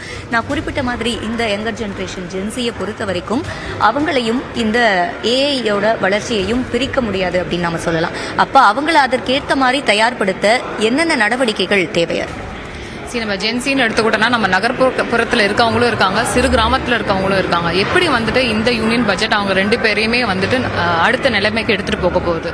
ஏன்னா நீங்கள் ஆர்டிஃபிஷியல் இன்டெலிஜென்ஸாக எடுத்துக்கலாம், இல்லை பிற எமர்ஜிங் டெக்னாலஜிஸாகவும் எடுத்துக்கலாம். அதோட பங்களிப்பையும் அதோட ஆதிக்கத்தையும் நம்ம வந்துட்டு மறுக்கவே முடியாது. ஆனால் நாம் எப்படி அப்ஸ்கில் பண்ணுறோம் நம்மள அந்த டெக்னாலஜிஸ்க்கு உட்பட்டு. ஸோ நம்மளோட ஜாப் ஆகட்டும், வேலையாக இருக்கட்டும், நம்மளோட தொழிலாகட்டும், அதுலேருந்து மேம்பட வேண்டுமே தவிர அதுலேருந்து நமக்கு வந்துட்டு ஒரு பயமோ இல்லை வேலை இழக்கும் ஒரு வாய்ப்போ நமக்கு அமையக்கூடாது. ஸோ யூனியன் பட்ஜெட்டில் இந்த வருஷத்துலேருந்து நாங்கள் என்ன எதிர்பார்க்குறோன்னா, நிறைய research orient investments and allocation and schemes, அதுதான் நாங்கள் ரொம்பவே ஆவலோடு எதிர்பார்த்துக்கிட்டு இருக்கோம். அண்ட் அப்ஸ்கில்லிங் மாணவர்களுக்கு மட்டும் இல்லாமல் ஆசிரியர்களுக்கும் எப்படி அந்த அப்ஸ்கில்லிங் வந்துட்டு கிடைக்க போகுது. ஏன்னா புது விதமான டெக்னாலஜிஸ் வருவப்போ நம்ம ஆசிரியர்களுக்குமே அந்த அப்ஸ்கில்லிங்கை வந்துட்டு கொடுக்க வேண்டிய அவசியத்துக்கு வந்துட்டு ஆளாகிறோம். ஸோ ஜென்சிஸ் எடுத்து நீங்கள் பார்க்குறப்போ நாம் ஒரு 15-20 வருஷத்துக்கு முன்னாடி படித்த மாதிரி வகுப்பறையில் மட்டுமே கல்வி அப்படிங்கிறது இல்லாமல் கையிலேயே கல்வி வர ஆரம்பிச்சிருச்சு. So digital learning, how are we going to integrate digital learning, நம்மளோட யூஸ்வலாக இருக்கிற நம்மளோட கல்வி முறையோட டிஜிட்டல் லேர்னிங்கை எந்த அளவுக்கு நம்ம இணைக்க போகிறோம். இப்போ நம்ம சிறு அந்த டவுன், அந்த சின்ன ஊர்லேருந்து வர மாணவர்களுக்கு எப்படி இந்த விழிப்புணர்வை நம்ம கொண்டு சேர்த்த போகிறோம். அது வந்துட்டு ஒரு சப்சிடியாக இருக்கலாம், இல்லை நம்ம ஒரு ப்ரோக்ராம்ஸ் மூலியமாக இருக்கலாம். எப்படி அதை நம்ம அவங்களுக்கு எடுத்துக்கிட்டு போகிறோம். ஏன்னா நமக்கு இங்கே மேபி அவேர்னஸ் அதிகமாக இருக்கும். அந்த அவேர்னஸ் அங்கே கிரியேட் பண்ணுறதோட மட்டும் இல்லாமல் இந்த அலோகேஷனான இன்வெஸ்ட்மெண்ட்டாக இருக்கட்டும் எல்லாத்தையும் எந்த அளவுக்கு அவங்களுக்கு நம்ம கொண்டு போய் சேர்க்க போகிறோம் அப்படிங்கிறத நான் பார்க்குறேன். நிச்சயமாக நீங்க குறிப்பிட்ட மாதிரியே மாணவர்களோட சேர்ந்து ஆசிரியர்களுக்கும் பயிற்சி தேவையா இருக்கு அப்படின்றத நான் கருத்தா எடுத்துக்கிறேன். நன்றி திரு அமித்கா. காயத்ரி, இவங்க குறிப்பிட்ட மாதிரியே தற்போது இந்த யங்கர் ஜெனரேஷனை பொறுத்த வரைக்கும் அவங்களுக்கான ட்ரைனிங் என்பது ரொம்பவே தேவையா இருக்குன்றது தான் அவங்களுடைய கருத்தா இருக்கு. நன்றி சிவரஞ்சனி. அது குறித்தும் பேச வேண்டியது இருக்கிறது. திரு சோமவள்ளியப்பன், இப்போது டெக்னாலஜி ஓரியன்டாக நம்ம பேச வேண்டிய நேரத்துக்கு முன்னாடி இப்போ எல்லாரும் எதிர்பார்த்துட்டு இருக்கிறது என்னென்னா, ஒரு வரி விகிதத்தில் வந்து என்னென்ன நாங்கள் எதிர்பார்க்கலாம், லேயர்ஸில் வந்து மாற்றங்கள் இருக்குன்றாங்க, ஸ்டாண்டர்ட் டிடக்ஷன், இந்த மாதிரியான நிறைய விஷயங்களில் வந்து எதிர்பார்ப்பும் அதிகமாக இருக்குது. ஓல்டு ரெஜிம் வந்து கேன்சல் ஆகிறதுக்கு வாய்ப்பு இருக்குன்னு சொல்லப்படுகிறது. என்ன வரும் சார்? பயம், எதிர்பார்ப்பு, என்ன நடக்கலாம்ங்கிற யூகம், இதெல்லாம் சேர்ந்து ஒரு மாதிரி தான் இருக்குது. அதாவது இவர்கள் முதல்ல நியூ ரெஜிம் என்று கொண்டு வந்த பொழுதே ஓரளவிற்கு இன்றைக்கு இருக்கிற ஜென்ஸியுடைய மனப்போக்கு வந்து கையில் பணம் இருந்தால் செலவழிக்க வேண்டும். சிலர் என்ன சொல்லுவாங்க, ஒரு செலவழிக்கிறது தான் வந்து எக்கானமிக்கு நல்லது, அப்போ தான் வந்து தொழில் எல்லாம் பெருகும் என்பார்கள். அந்த விதத்தில் ஒத்து போகிற மாதிரி இவங்க நியூ ரெஜிம் என்று ஒன்று கொண்டு காலத்தை ஒட்டி அது வந்திருக்கிறது. ஆனால் அது வந்து நாட்டுக்கும் நம்முடைய பொருளாதாரத்திற்கும் அவ்வளோ நல்லதல்ல. கையில் கிடைக்கிற பணத்தை அப்பப்போ செலவழிச்சுட்டு அப்புறம் பணம் இல்லை என்றால் கடன் வாங்குவது என்பது மேற்கத்திய பொருளாதாரம். நாம் அதுக்கு நேர் எதிர்மாறாக இருந்து பல்வேறு உலக பொருளாதார சுணக்கங்களை சமாளித்த வரலாறு இருக்கிறது, பெருமைப்பட்டிருக்கணும். அதை பற்றி இந்தியா வந்து அவ்வளோ பொருளாதார சுணக்கத்திலேயே நின்னது காரணம் நம்முடைய சேமிப்பு என்று. அது நம்ம குறைஞ்சி போச்சு. அதற்கு இன்கம் டேக்ஸ் சேலரிடு பீப்புளை என்கரேஜ் பண்ணிக்கிட்டு இருக்கிற மாதிரி சிஸ்டம் இருந்தது. அந்த வீட்டுக்கு கடனுக்கு கட்டுகிற வட்டிக்கு கொடுக்கறது கூட ஒரு பெரிய உதவியாக இருந்தது. அதிலிருந்து ஒரு டீவியேஷன், ஒரு மாற்றம் வர ஆரம்பித்து மெல்ல ஒரு ஒட்டகம் தலையை டென்ட்டுக்குள்ளே முதல்ல தலையை தான் கொடுக்கும்பாங்க, அப்புறம் தான் உள்ளே பூந்து டென்ட்டை கலட்டிடும். அது மாதிரி மெல்ல உள்ளே வந்தது. இப்போ லாஸ்ட் இயர் டிஃபால்ட்டே நியூ ரெஜிம் சொல்லிட்டாங்க. நீங்கள் தேர்ந்தெடுக்காவிட்டால் நியூ ரெஜிம் தான் நீங்கள் தேர்ந்தெடுக்க வேண்டும். அதுலேயும் எல்லாரும் திரும்ப போக முடியாது. ஒரு முறை தேர்ந்தெடுத்து விட்டால் பிஸ்னஸ் இன்கம் இருந்தான்னு வந்தது. அநேகமாக இந்த முறை பழைய ரெஜிமுக்கு ஏற்கனவே இருப்பவர்கள் தவிர வேறு யாரும் இனி வர முடியாது என்பது போன்ற ஒரு வந்துவிடலாம் அப்படிங்கிற ஒரு ஆபத்து இருக்கிறது. நியூ ரெஜிமுக்கு அவங்க ஆனால் என்ன பண்ணுறாங்க, கூடுதல் சலுகைகள் கொடுத்து கொண்டே போகிறார்கள். குறைந்தபட்சம் ஒரு பகுதிக்காவது அந்த கூடுதல் சலுகை கிடைக்குதுன்னு நினைக்கிறோம். 7 லட்சம் 10 லட்சம் ஆக்கப்படும் என்கிற ஒரு பெரிய எதிர்பார்ப்பு இருக்கு. சார், இப்போ இந்த டிடிசிங்கிறது இந்த முறை வந்து அறிமுகப்படுத்தப்படலாம், டைரக்ட் டாக்ஸ் கோட் அப்படின்னு சொல்லப்படுகிறது. அதுக்கு வாய்ப்பு இருக்கா? அது இருந்தால் என்னன்னு? ஐ திங்க் ரொம்ப it is over long due. அது வரும்னு சொல்லிட்டு இருந்தாங்க. இப்போ ஆல்மோஸ்ட் இப்போ வரக்கூடிய செய்திகள்லேருந்து அந்த கோடு இது டிராஃப்ட் ரெடியாக இருக்குன்னு தான் சொல்கிறாங்க. வருவதற்கு வாய்ப்பு இருப்பதாகவே நான் கருதுகிறேன். ரைட். இப்போது இந்த ஜென்சி ஓரியன்டான விஷயங்களை நம்ம பார்க்கும்போது இந்த ஏஐ டெக்னாலஜி ஓரியன்டாக இருக்கக்கூடிய டெவலப்மெண்ட்ஸு, டிஜிட்டல் டிரான்ஸ்ஃபர்மேஷனில் இருக்கக்கூடிய டெவலப்மெண்ட், இது எல்லாத்துக்குமே வந்து இந்த முறை கூடுதல் முக்கியத்துவம் கொடுக்கப்பட்டிருக்கும் அப்படிங்கிற ஒரு விஷயம் இருக்குது. அது பற்றி உங்கள் பார்வை? இன்ஃபேக்ட் இன்னைக்கு நம்முடைய பட்ஜெட்டுடைய தீமே என்னன்னு நம்ம பிரைம் மினிஸ்டர் நேற்று சொன்னார். அது என்ன சொன்னால், இன்னோவேஷன், இன்க்ளூஷன் அண்ட் இன்வெஸ்ட்மெண்ட். அப்போ மோர் அண்ட் மோர் இன்னோவேஷன். இப்போ ஏஐன்னு சொன்னதாப்பில் நாம் இன்னும் போக வேண்டிய தூரம் அதிகம். இன்ஃபேக்ட் 2019 ஒரு இன்டர்நேஷ்னல் கான்ஃபரன்ஸ் இதில் ஆஸ்திரேலியாவில் இருக்கும்பொழுது அப்போவே சொன்னாங்க, சைனா எங்கேயோ போயிட்டாங்க ஏஐன்னு, நாம் இன்னும் ரொம்ப தூரம் ஓட வேண்டிய நிலைமையில் இருக்கோம். ஆகவே இன்னோவேஷன் அதுங்கிற மாதிரி அது வராதுக்கு வாய்ப்பு இருக்குது. இன்க்ளூஷன், பட் எல்லாரையும் இன்க்ளூட் பண்ணி தான் நீங்கள் இந்த டெவலப்மெண்ட் என்பது கொண்டு வர வேண்டியிருக்கும். இன்க்ளூசிவ் க்ரோத்தாக இருக்க வேண்டும். அடுத்தது இன்வெஸ்ட்மெண்ட். டெஃபினட்டாக இன்னும் ஃபாரின் டைரக்ட் இன்வெஸ்ட்மெண்ட்ஸ் நிறையா வேணும். நம்மள்ட்ட ப்ரைவேட் இன்வெஸ்ட்மெண்ட்ஸ்லாம் மிக குறைவாக தான் இருக்குது. கவர்மெண்ட்டுக்கும் நிறையா ரெஸ்ட்ரிக்ஷன்ஸ்லாம் இருக்குது. ஆகவே அதெல்லாம் இருந்தாலும் கூட இது ஒரு பக்கம் நீங்கள் சொன்ன கேட்டாவில் இது அந்த தீமுக்கு பேஸ் பண்ணி நான் சொல்கிறேன். அப்பார்ட் ஃப்ரம் தட் சில இஷ்யூஸை நான் ஹைலைட் பண்ணலான்னு பார்க்குறேன். ரூரல் ஏரியாவில் நம்ம வந்து இப்போ கொஞ்சம் கன்சம்ஷன் அதிகமாக ஆகியிருக்கிறது. அது இன் கம்பேரிசன் வித் டவுன்ஸ்ன்னு சொன்னால் சிட்டிஸ் அப்படி இருந்தாலும் கூட அங்கே மன்ரேகாங்கிறது ரொம்ப முக்கியமான ஒரு திட்டம். அது வந்து உலக அளவிலேயே பாராட்டப்பட்ட திட்டம். அதுக்கு நம்ம எவ்வளோ செலவு பண்ணுறோன்னா அது 0.26% ஆஃப் தி ஜிடிபி அவ்வளோதான் பண்ணுறோம். அது வருஷம் குறைஞ்சின்னு வருது. அது இன்னும் பிகாஸ் யூபிஐ கொண்டு வந்ததுங்கிறதுனால அதை இக்னோர் பண்ணக்கூடாது. இன்ஃபேக்ட் வேர்ல்டு பேங்க் சொல்கிறது என்னென்னா 1.7% of the GDP should be there அப்படின்னு. அடுத்தது பார்த்திங்கன்னா சோஷியல் செக்டார் ஸ்பெண்டிங், அது வந்து ரொம்ப ரொம்ப முக்கியமானது. அது மக்கள் இன்க்ளூசிவ் அப்படின்னு அவங்க பேசுகிறாங்கன்னா அப்போ இன்க்ளூசிவ்னா இதெல்லாம் பார்க்கணும். ஒன்று நம்ம ஹெல்த்து, அது நாம் வந்து 1.85% தான் போடுறோம். அடுத்து பார்த்தீங்கன்னா ஹையர் எஜுகேஷன் 0.99%, 1% கூட கிடையாது. அடுத்து ஸ்கூல் எஜுகேஷன் 1.15%. நாம் இப்போ நியூ எஜுகேஷன் பாலிசியில் 6% அது ஜிடிபின்னு திருப்பி சொல்லிகிட்டே இருக்காங்க. எந்த வருஷம் வரப்போகிறதுன்னு தெரியல. இது ரெண்டுத்தையும் கூட்டினாலே 2.5 தான் வருது. ஸோ இது என்றைக்கு நம்ம 6% ரீச் பண்ண போகிறோம்? இதெல்லாம் இன்க்ளூசிவ் க்ரோத்துக்கு இதெல்லாம் வெரி இம்பார்ட்டண்ட். அதேமாதிரி சோஷியல் வெல்ஃபேர் அப்படின்னு பார்த்தீங்கன்னா 1.1% தான் இருக்குது. ஆகவே இந்த allocation for these social sector அப்படின்னு எடுத்துட்டிங்கன்னா ரொம்ப குறைவாகத்தான் இருக்கின்றது. இவ்வளோ குறைவான அலோகேஷனை வச்சுட்டு இன்க்ளூசிவ் க்ரோத்துங்கிறது மிக கடினமான ஒன்றாக நான் பார்க்கின்றேன். ஓகே, அதுதான் முக்கியமான விஷயம்னு சொல்லப்படக்கூடிய நிலையில் அதுக்கும் ஒரு கவனம் தேவைங்கிற உங்களோட கருத்தாக பார்க்குறேன். திரு ஜான் மோரிஸ், இப்போ நிறைய விஷயங்களை நிறைய செக்டர்ஸ் ஓரியன்டாக பேசிட்டோம், சோஷியல் வெல்ஃபேர் இதெல்லாமே. நம்ம முக்கியமாக இந்த பட்ஜெட்டில் வந்து என்ன சொல்கிறாங்கன்னா, அந்த டிஜிட்டல் டிரான்ஸ்ஃபர்மேஷனுக்குன்னு ஒரு இம்பார்ட்டன்ஸ் இருக்குன்னு சொல்கிறாங்க. நீங்கள் ஏற்கனவே பேசும்போது கூட நம்ம எல்லாருமே வந்து டிஜிட்டல் மோடுக்கு வந்து இப்போ நம்ம ட்ரான்ஸ்ஃபர் ஆகிட்டோம் அப்படின்னு சில இடத்துல சிக்கல்கள் இருக்குது. இப்போ இதில் இருக்கக்கூடிய ப்ராக்டிக்கல் டிஃபிகல்ட்டிஸ் என்ன, இது என்னென்ன மாற்றங்களை நோக்கி போகணும்? டிஜிட்டல் இந்தியா அப்படிங்கிறது உண்மையிலே நல்ல விஷயந்தான். ஆனால் இன்றைக்கி நீங்கள் இந்த வாட்ஸ்அப்லலாம் பார்த்தீங்கன்னா அனுப்புவாங்க. பழைய காலத்தில் என் பாக்கெட்டில் ஒரு 1000 ரூபாய் இருந்ததுன்னா அது இன்னும் 2 வருஷம் 10 வருஷம் போனாலும் அந்த 1000 ரூபாய் அங்கேயே இருக்கும். நான் இப்போ பேங்க்கில் ஒரு 5000 ரூபாய் வச்சு அது ஆனால் 10,000 ரூபாய் ஸ்கீமுக்கு அவனே ஒரு திட்டத்தை அவங்க மாற்றுறாங்கன்னு வச்சுக்கோங்களேன். மினிமம் பேலன்ஸு வந்து 10,000 இருக்கணும். நீ அந்த ஸ்கீமில் இருந்திருந்ததுன்னா 6 மாதம் 1 வருஷம் போகும்போது என்னோடய காசு 0 ஆகிடும். புரியுறதில்ல. டிஜிட்டல் இந்தியாவில் நம்ம வந்து ஒரு மிகப்பெரிய மக்கள் உள்ள ஒரு நாடு.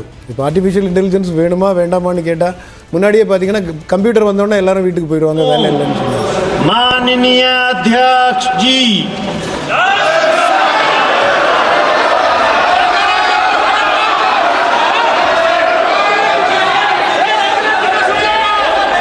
माननीय सदस्यगण, आइटम नंबर 1 श्रीमती निर्मला सीतारमण वित्त मंत्री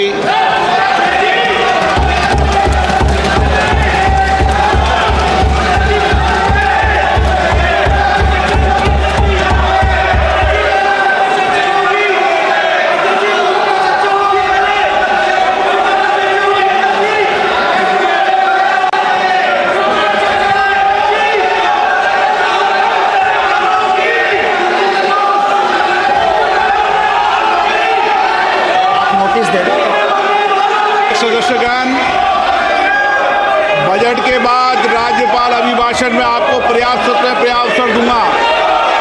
मेरा आपसे निवेदन है, नहीं माननीय अखिलेश जी, आपने संसद की मर्यादा को आप बना के रखे हैं. कभी बजट भाषण के अंदर इस तरीके का नहीं हुआ.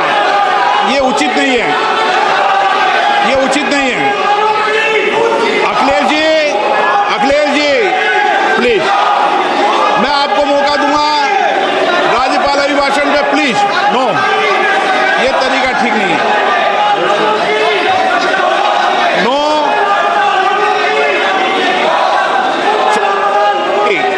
राज्यपाल अभिभाषण पे चर्चा होगी. नो तरीका. Honorable Speaker, I present the budget for 25-26. This budget continues our government's efforts to A. Accelerate growth, B.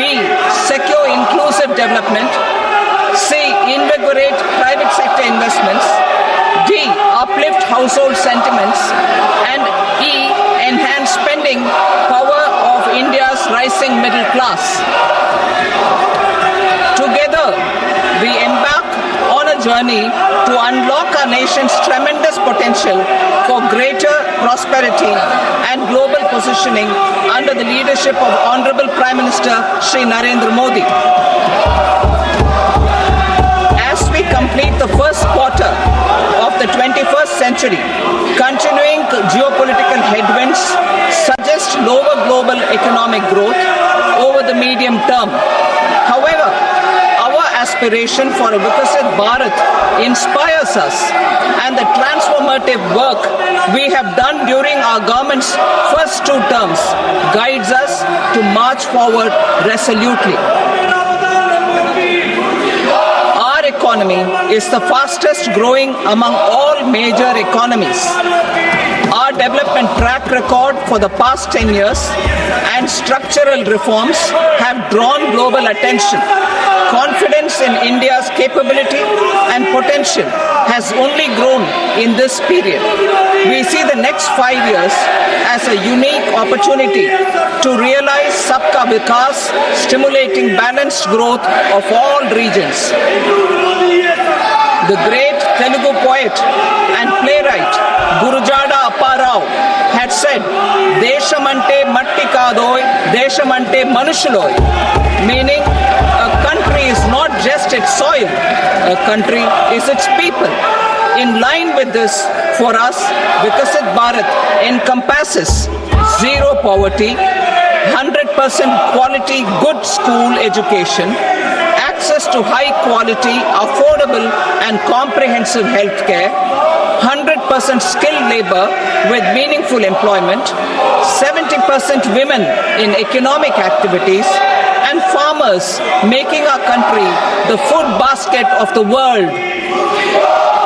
In this budget, the proposed development measures span 10 broad areas focusing on Garib, youth, Annadata and Nari, spurring agricultural growth and productivity, building rural prosperity and resilience, taking everyone together on an inclusive growth path, boosting manufacturing and furthering Make in India, supporting MSMEs, enabling employment-led development, investing in people, economy and innovation, securing energy supplies, promoting exports and nurturing innovation.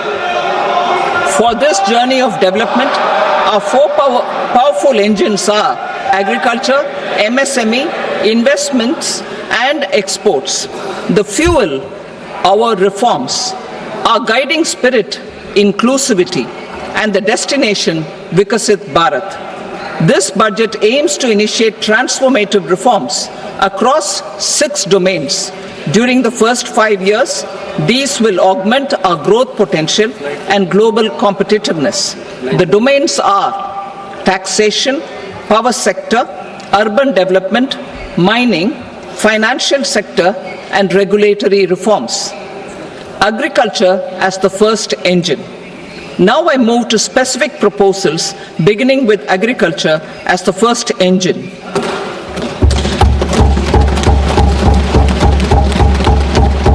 Prime Minister Dhan Dhanya Krishi Yojana, developing agri-districts program.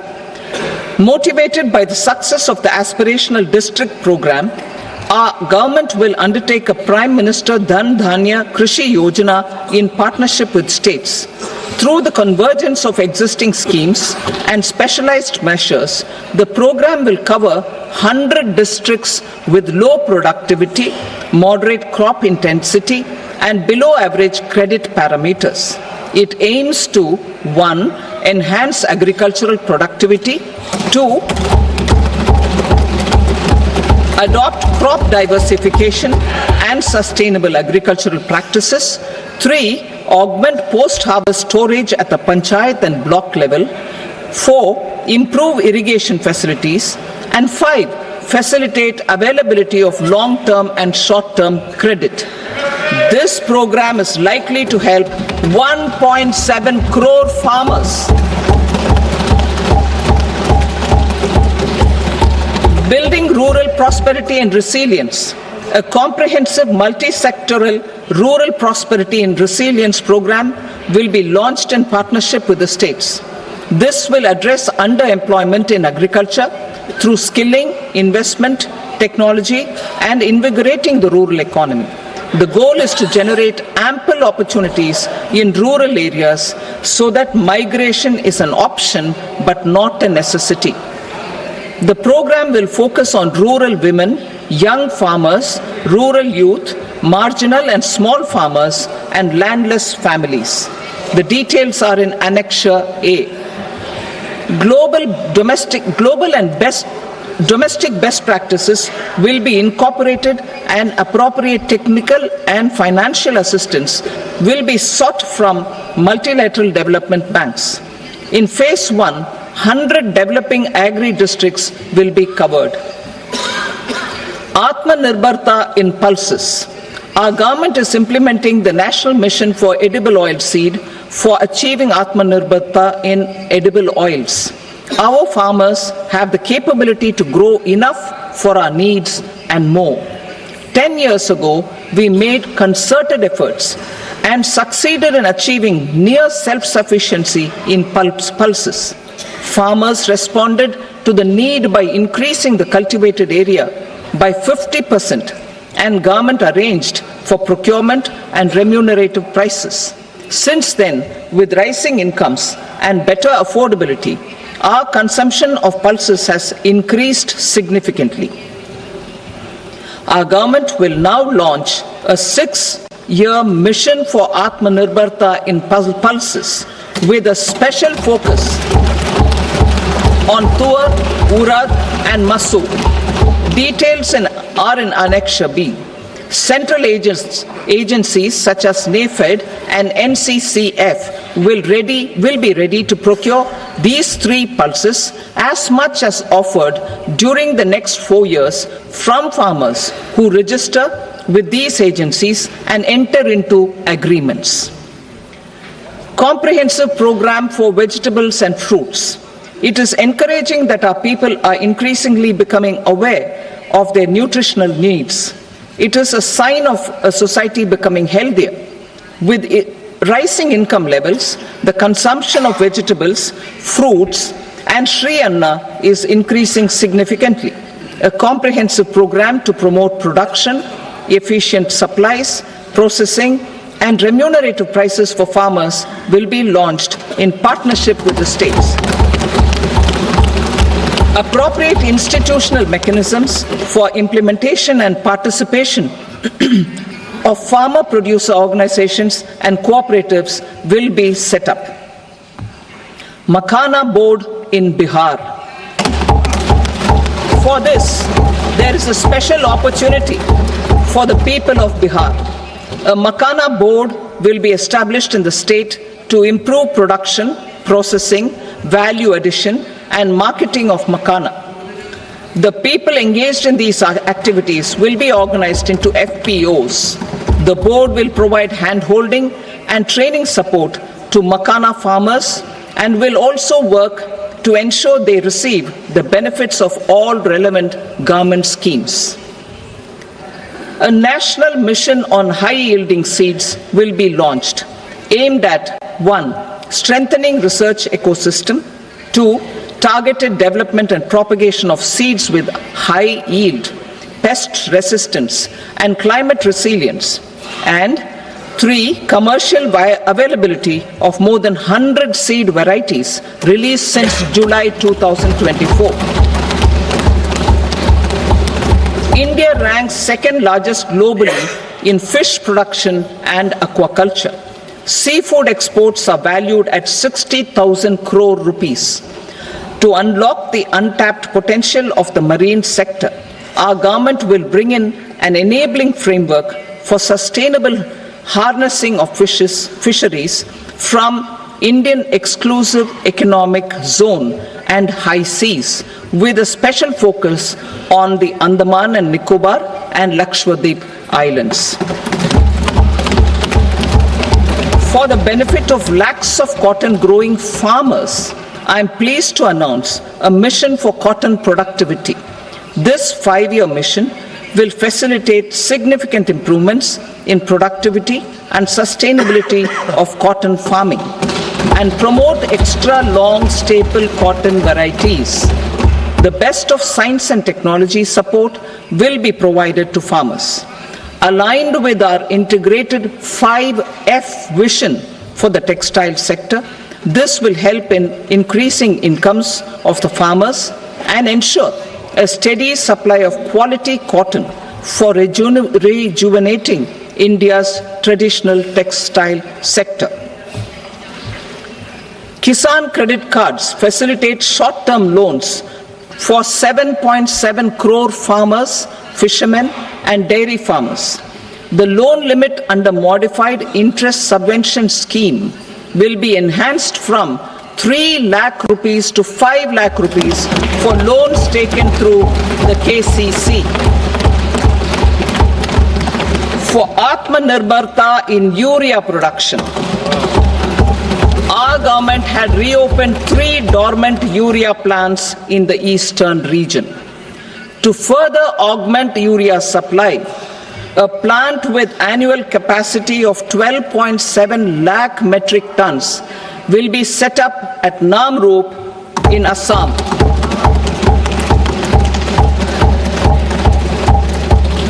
India Post, with 1.5 lakh rural post offices, complemented by the India Post Payment Bank and a vast network of 2.4 lakh Dak Sevaks, will be repositioned to act as a catalyst for the rural economy.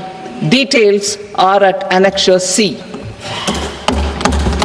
India Post will also be transformed as a large public logistics organization. This will meet the rising needs of Vishwakarmas, new entrepreneurs, women, self-help groups, MSMEs and the large business organizations. Our government will provide support to NCDC for its lending operations for the cooperative sector. MSMEs as the second engine. Now I move to MSMEs as the second engine, which encompasses manufacturing and services with a focus on MSMEs numbering 5.7 crores. Currently, over 1 crore registered MSMEs, employing 7.5 crore people and generating 36% of our manufacturing, have come together to position India as a global manufacturing hub. With their quality products, these MSMEs are responsible for 45% of our exports. To help them achieve higher efficiencies of scale, technological upgradation, and better access to capital, the investment and turnover limits for classification of all MSMEs will be enhanced to 2.5 and 2 times respectively. This will give them the confidence to grow and generate employment for our youth. The details are given in Annexure D. To improve access to credit, the credit guarantee cover will be enhanced. First, for micro and small enterprises from 5 crore to 10 crore rupees, leading to additional credit of 1.5 lakh crores in the next 5 years. Second, for startups from 10 crore rupees to 20 crore rupees, with the guarantee fee being moderated to 1% for loans in 27 focus sectors which are important for Atmanirbhar Bharat. And for well-run exporter MSMEs, for term loans up to 20 crore rupees. Also for the micro enterprises, we will introduce customized credit cards with a 5 lakh rupee limit for micro enterprises registered on Udyam portal. In the first year, 10 lakh such cards will be issued. Fund of funds for startups. The Alternate Investment Fund, AIFs, for startups have received commitments of more than 91,000 crores rupees. These are supported by the fund of funds set up with the Government of India's contribution of 10,000 crore rupees. Now, a new fund of funds with expanded scope and a fresh contribution of another 10,000 crore rupees will be set up. A new scheme will be launched for 5 lakh women, scheduled castes and scheduled tribes, first-time entrepreneurs. This will provide term loans up to 2 crore rupees during the next 5 years. The scheme will incorporate lessons from the successful Stand Up India scheme. Online capacity building for entrepreneurship and managerial skills will also be organized. Measures for labor-intensive sectors. To promote employment and entrepreneurship opportunities in labor-intensive sectors, our government will undertake specific policy and facilitation measures. To enhance the productivity, quality, and competitiveness of India's footwear and leather sector, a focused product scheme will be implemented. The scheme will support design capacity, component manufacturing, and machinery required for production of non-leather quality footwear, besides the support for leather footwear and products. The scheme is expected to facilitate employment for 22 lakh persons, generate over 4 lakh crore rupees, and exports of over 1.1 lakh crore rupees. Measures for the toys sector. Building on the National Action Plan for Toys, we will implement a scheme to make India a global hub for toys. The scheme will focus on development of clusters, skills, and a manufacturing ecosystem that will create high quality, unique, innovative, and sustainable toys that will represent the Made in India brand. Support for food processing. In line with our commitment towards Purvodaya, we will establish a National Institute of Food Technology, Entrepreneurship and Management in Bihar. The institute will provide a strong fillip to food processing activities in the entire eastern region. This will result in 1. Enhanced income for the farmers through value addition to their produce, and 2. Skilling entrepreneurship and employment opportunities for the youth. Manufacturing mission, furthering Make in India. Our government will set up a national manufacturing mission covering small, medium, and large industries for furthering Make in India by providing policy support, execution roadmaps, governance, and monitoring framework for central ministries and states. Details are in Annexure E. Given our commitment to climate-friendly development, the mission will also support clean tech manufacturing. This will aim to improve domestic value addition and build our ecosystem for solar PV cells, EV batteries, motors and controllers, electrolyzers, wind turbines, very high voltage transmission equipment, and grid scale batteries. Investment as the third engine. Now I move to investment as the third engine, which encompasses investing in people, investing in the economy, and investing in innovation. Investing in people. Saksham Anganwadi and Poshan 2.0. Saksham Anganwadi and Poshan 2.0 program provides nutritional support to more than 8 crore children, 1 crore pregnant women and lactating mothers all over the country, and about 20 lakh adolescent girls in aspirational districts and the Northeast region. The cost norms for these nutritional support will be enhanced appropriately. Atal Tinkering Labs. 50,000 Atal Tinkering Labs will be set up in government schools in the next 5 years to cultivate the spirit of curiosity and innovation and foster a scientific temper among young minds. Broadband connectivity to government secondary schools and PHCs. Broadband connectivity will be provided to all government secondary schools and primary health centers in rural areas under the BharatNet project. Bharatiya Bhasha Pustak scheme. We propose to implement a Bharatiya Bhasha Pustak scheme to provide digital form Indian language books for schools and for higher education. This aims to help students understand their subjects better and in their language. National Centers of Excellence for Skilling. Building on the initiative announced in the July 24 budget, 5 national centers of excellence for skilling will be set up with global expertise and partnerships to equip our youth with the skills required for Make for India, Make for the World manufacturing. The partnership will cover curriculum design, training of trainers, and a skills certification framework and periodic reviews. Expansion of capacity in IITs.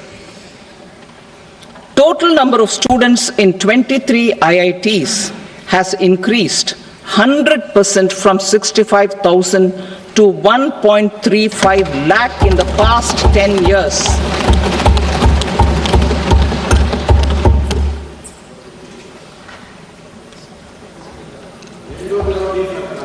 Additional infrastructure will be created in the 5 IITs started after 2014 to facilitate education for 6,500 more students.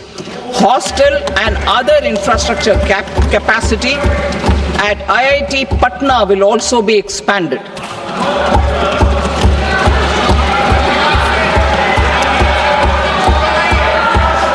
Center of Excellence.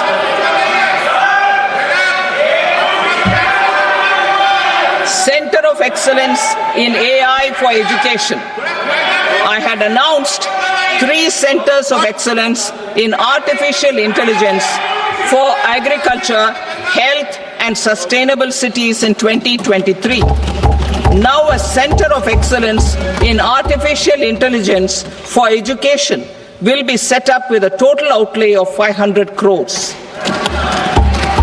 Expansion of medical education. Our government has added almost 1.1 lakh undergraduate and postgraduate medical education seats in 10 years, an increase of 130%. In the next year, 10,000 additional seats will be added in medical colleges and hospitals towards the goal of adding 75,000 seats in the next 5 years. Daycare cancer centers in all district hospitals. Our government will facilitate setting up of daycare cancer centers in all district hospitals in the next 3 years. 200 centers will be established in 25-26 itself. Strengthening urban livelihoods. Our government has been giving priority to assisting urban poor and vulnerable groups. A scheme for socio-economic upliftment of urban workers will be implemented to help them improve their incomes, have sustainable livelihoods, and a better quality of life.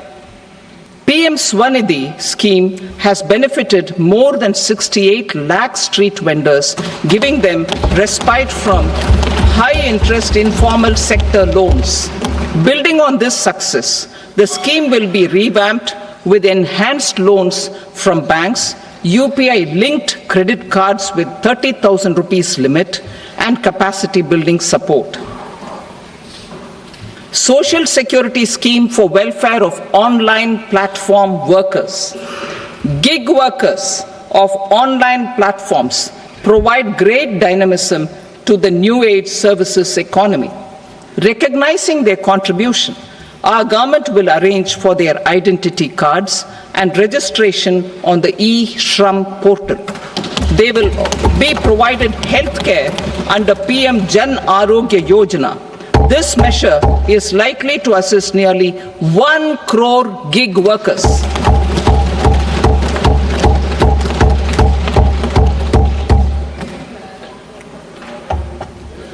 Investing in the economy. Public-private partnership in infrastructure. Each infrastructure-related ministry will come up with a 3-year pipeline of projects that can be implemented in PPP mode. States will also be encouraged to do so and can seek support from the India Infrastructure Project Development Fund, which is a scheme to prepare PPP proposals. Support to states for infrastructure. An outlay of 1.5 lakh crore is proposed for the 50-year interest-free loans to states for capital expenditure and incentives for reforms. Building on the success of the first asset monetization plan announced in 2021, the second plan for 2025 to 30 will be launched to plow back capital of 10 lakh crore in new projects. Regulatory and fiscal measures will be fine-tuned to support the plan. Jal Jeevan Mission. Since 2019, 15 crore households representing 80% of India's rural population have been provided access to portable tap water connections. To achieve 100% coverage, I am pleased to announce the extension of this mission until 2028 with an enhanced total outlay. The mission's focus will be on the quality of infrastructure and O&M of rural piped water supply schemes through Jan Bhagidari. A separate MOU or separate MOUs will be signed with the states and union territories to ensure sustainability and citizen-centric water services delivery. Urban sector reforms. Building on the July budget proposals, urban sector reforms related to governance, municipal services, urban land and planning will be incentivized. Urban Challenge Fund. The government will set up an urban challenge fund of 1 lakh crore rupees to implement the proposals for cities as growth hubs, creative redevelopment of cities, and for water and sanitation purposes announced in the July budget. This fund will finance up to 25% of the cost of bankable projects, with a stipulation that at least 50% of the cost is funded from bonds, bank loans and PPPs. An allocation of 10,000 crore is proposed in 2025-26. Power sector reforms. We will incentivize electricity distribution reforms and augmentation of intra-state transmission capacity by states. This will improve financial health and capacity of electricity companies. Additional borrowing of 0.5% of GSDP will be allowed to states contingent on these reforms. Nuclear energy mission for Vikasit Bharat. Development of at least 100 gigawatt of nuclear energy by 2047 is essential for our energy transition efforts.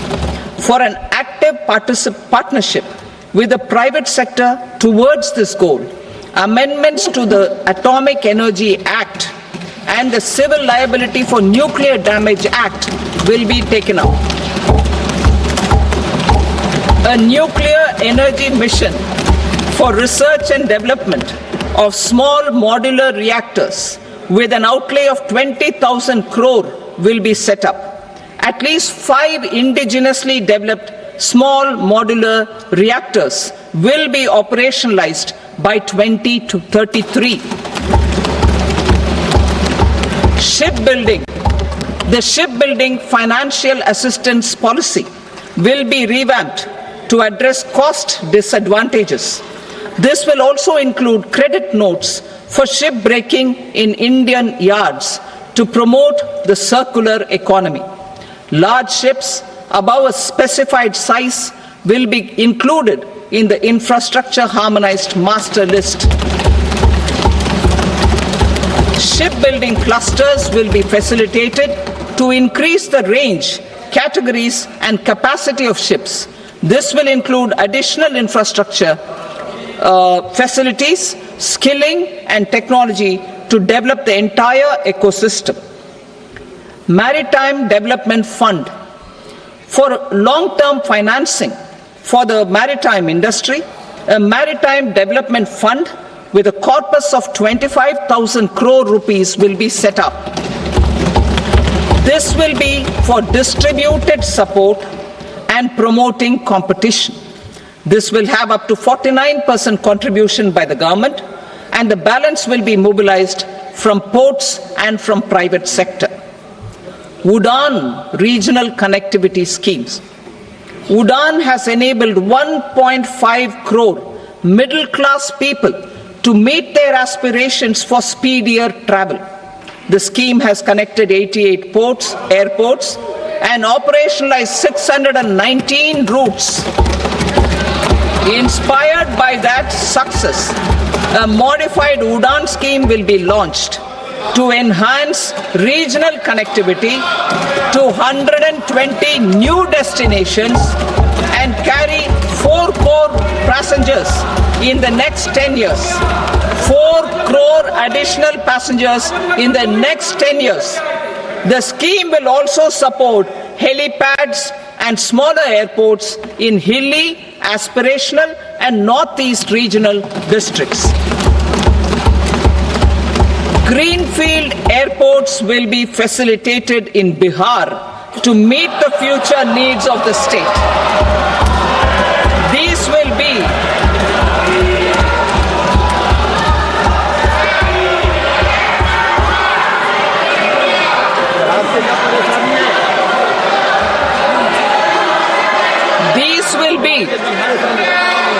will be in addition to the expansion of the capacity of Patna Airport and a brownfield airport in Beta.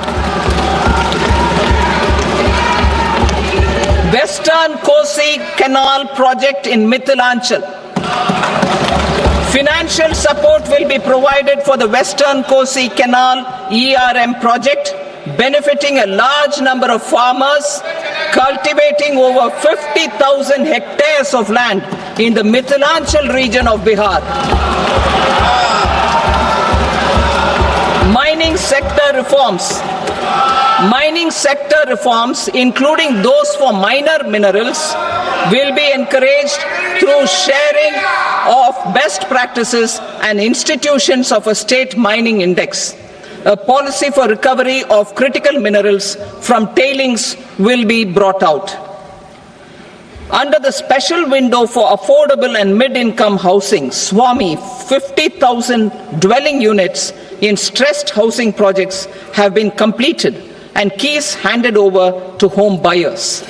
Another 40,000 units will be completed in 2025, further helping middle-class families who were paying EMIs on loans taken for apartments while also paying rent for their current dwellings. Building on this success, Swami Fund 2 will be established as a blended finance facility with contribution from the government, banks and private investors. This fund of 15,000 crore rupees will aim for expeditious completion of another 1 lakh units. PM Gati Shakti data for private sector. For furthering PPPs and assisting the private sector in project planning, access to relevant data and maps from the PM Gati Shakti portal will be provided. Tourism for employment-led growth. Top 50 tourist destination sites in the country will be developed in partnership with states through a challenge mode. Land for building key infrastructure will have to be provided by the states. Hotels in these destinations will be included in the infrastructure harmonized list. The following measures will be taken for facilitating employment-led growth. Organizing intensive skill development programs for our youth, including in institutes of hospitality management. Providing mudra loans for homestays. Improving ease of travel and connectivity to tourist destinations. providing performance-linked incentives to states for effective destination management, including tourist amenities, cleanliness, and marketing efforts, and introducing streamlined e-visa facilities along with visa fee waivers for certain tourist groups. Continuing with the emphasis on places of spiritual and religious significance in the July budget, there will be a special focus on destinations related to the life and times of Lord Buddha. Medical tourism and heal in India.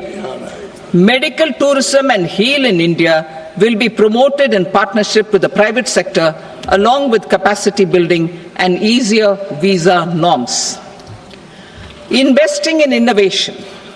To implement private sector driven research, development and innovation initiatives announced in the July budget, I am now allocating 20,000 crore rupees for this purpose.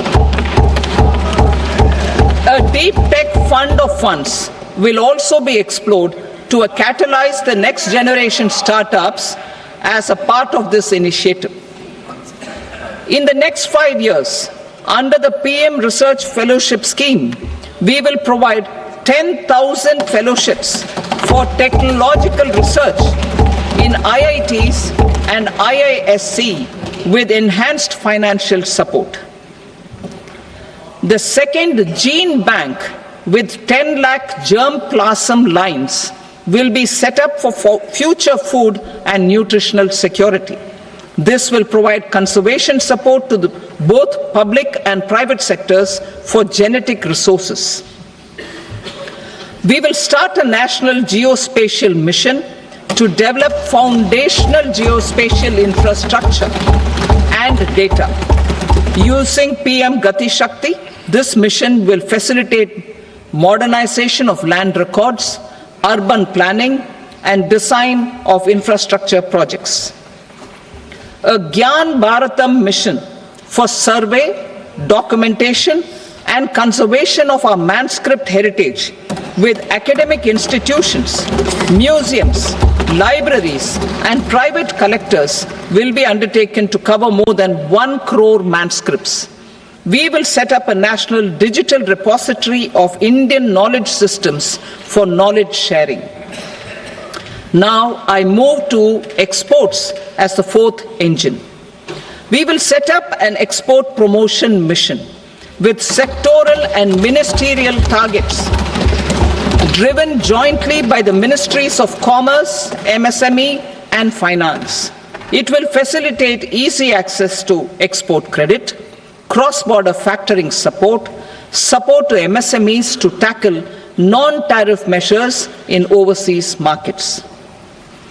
A digital public infrastructure, Bharat Trade Net, for international trade will be set up as a unified platform for trade documentation and financing solutions. This will complement the Unified Logistics Interface platform. The BTN will be aligned with international practices. Support will be provided to develop domestic manufacturing capacities for our economy's integration with global supply chains. Sectors will be identified based on objective criteria. Facilitation groups with participation of senior officers and industry representatives will be formed for select products and supply chains. Through this, there are huge opportunities related to Industry 4.0, which needs high skills and talent. Our youth have both. Our government will support the domestic electronic equipment industry to leverage this opportunity for the benefit of our youth. A national framework will be formulated as guidance to states for promoting global capability centers in emerging Tier 2 cities. This will suggest measures for enhancing availability of talent and infrastructure, building bylaw reforms, and mechanisms for collaboration with industry. Our government will facilitate upgradation of infrastructure and warehousing for air cargo, including high-value perishable horticultural produce. Cargo screening and customs protocol will be streamlined and made user-friendly. Reforms as the fuel. Over the past 10 years, our government has implemented several reforms for convenience of taxpayers, such as faceless assessment, 2, taxpayer charter, 3, faster returns, 4, almost 99% returns being on self-assessment, and 5, Vivad Se Vishwas scheme.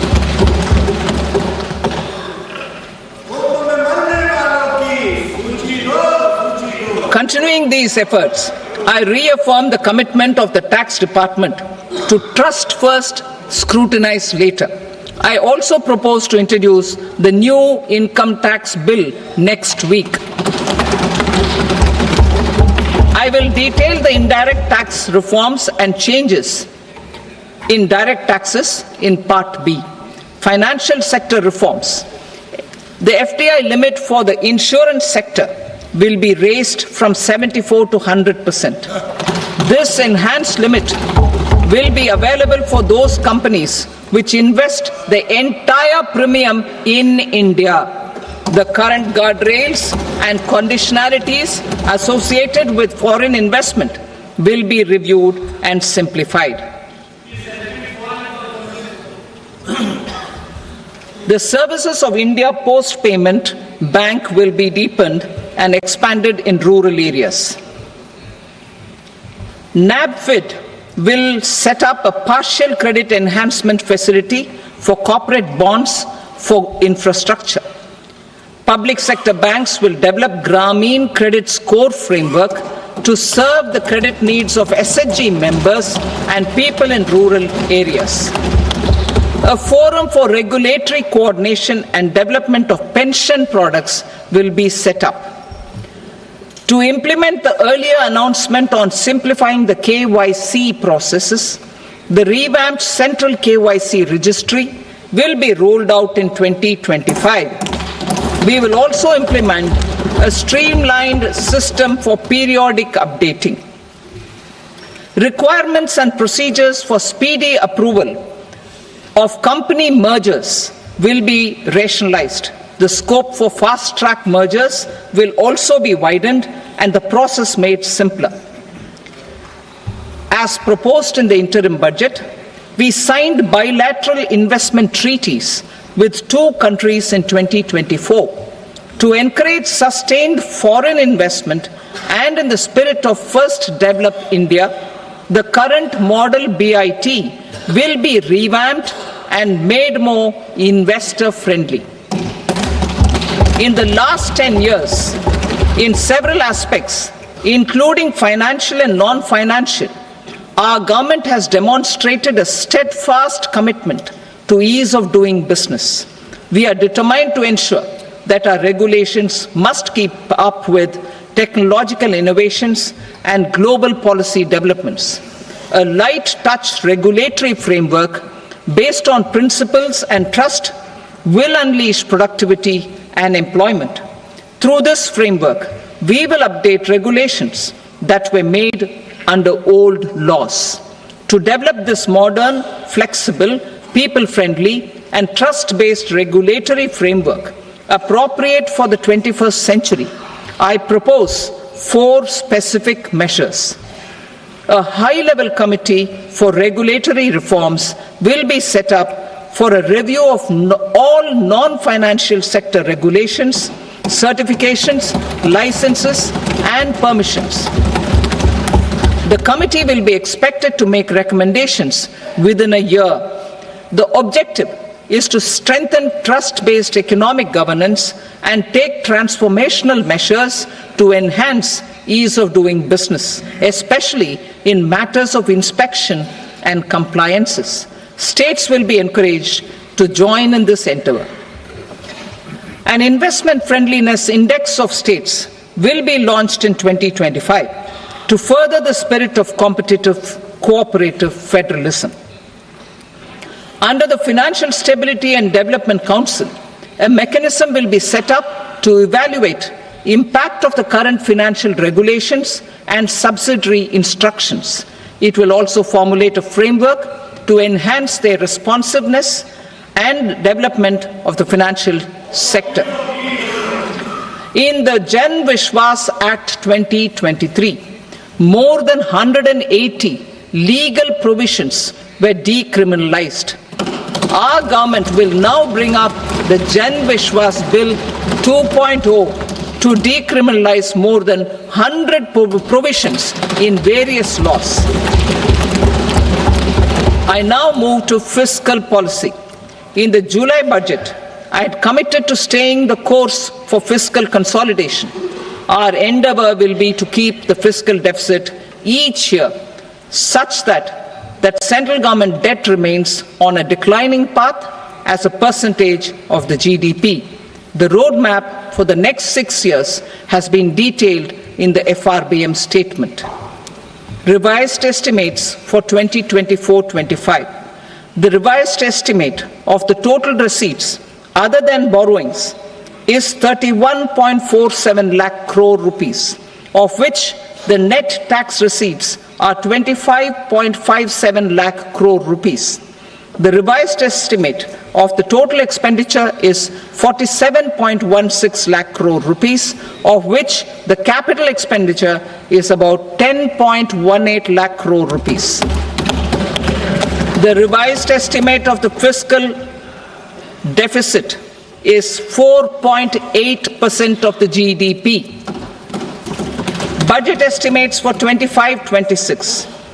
Coming to 25-26, the total receipts other than borrowings and total expenditure are estimated at 34.96 lakh crore rupees and 50.65 lakh crore rupees respectively. The net tax receipts are estimated at 28.37 lakh crore rupees. The fiscal deficit is estimated to be 4.4% of GDP. To finance the fiscal deficit, the net market borrowings from dated securities are estimated at 11.54 lakh crore. The balance financing is expected to come from small savings and other sources. The gross market borrowings are estimated at 14.82 lakh crore rupees. I will now move to Part B. Indirect taxes. My proposals relating to customs aim to rationalize tariff structure and address duty inversion. These will also support domestic manufacturing and value addition, promote exports, facilitate trade, and provide relief to common people. Rationalization of customs tariff structure for industrial goods. As a part of comprehensive review of customs rate structure announced in July 2024 budget, I propose to 1. Remove 7 tariff rates. This is over and above the 7 tariff rates removed in 23-24 budget. After this, there will be only 8 remaining tariff rates, including 0 rate. 2. Apply appropriate cess to broadly maintain effective duty incidence, except on a few items where such incidence will reduce marginally. 3. Levy not more than 1 cess or surcharge. Therefore, I propose to exempt social welfare surcharge on 82 tariff lines that are subject to a cess. I shall now take up sector-specific proposals. To provide relief to patients, particularly those suffering from cancer, rare diseases, and other severe chronic diseases, I propose to add 36 life-saving drugs and medicines to the list of medicines fully exempted from basic custom duty.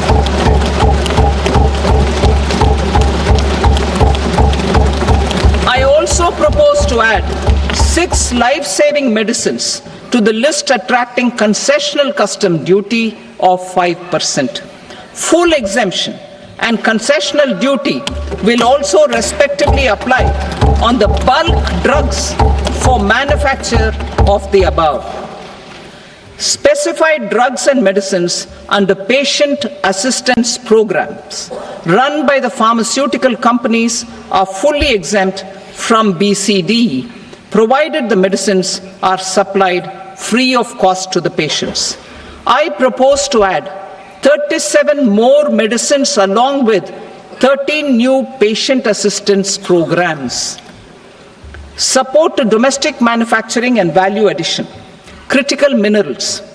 In the July 2024 budget, I had fully exempted BCD on 25 critical minerals that are not domestically available. I had also reduced BCD of 2 other such minerals to provide a major fillip to their processing, especially by MSMEs. Now, I propose to fully exempt cobalt powder and waste, the scrap of lithium-ion battery, lead, zinc, and 12 more critical minerals. This will help secure the availability for manufacturing in India and promote more jobs for our youth. To promote domestic production of technical textile products such as agro-textiles, medical textiles, and geotextiles at competitive prices, I propose to add 2 more types of shuttle-less looms to the list of fully exempted textile machinery.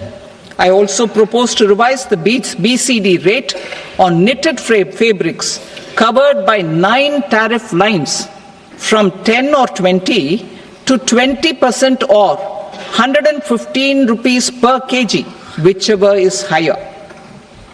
Electronic goods.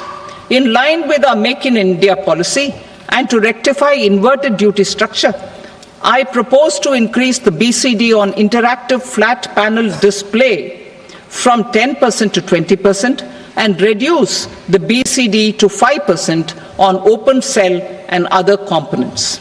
In 23-24 budget, for the manufacture of open cells of LCD, LED TVs, I had reduced the BCD on parts of open cells from 5% to 2.5%. To further boost the manufacture of such open cells, the BCD on these parts will now stand exempted. Lithium-ion battery. To the list of exempted capital goods, I propose to add 35 additional capital goods for EV battery manufacturing and 28 additional capital goods for mobile phone battery manufacturing. This will boost domestic manufacture of lithium-ion batteries, both for mobile phones and for electric vehicles. Shipping sector. Considering that shipbuilding has a long gestation period, I propose to continue the exemption of BCD on raw materials, components, consumables, or parts for the manufacture of ships for another 10 years.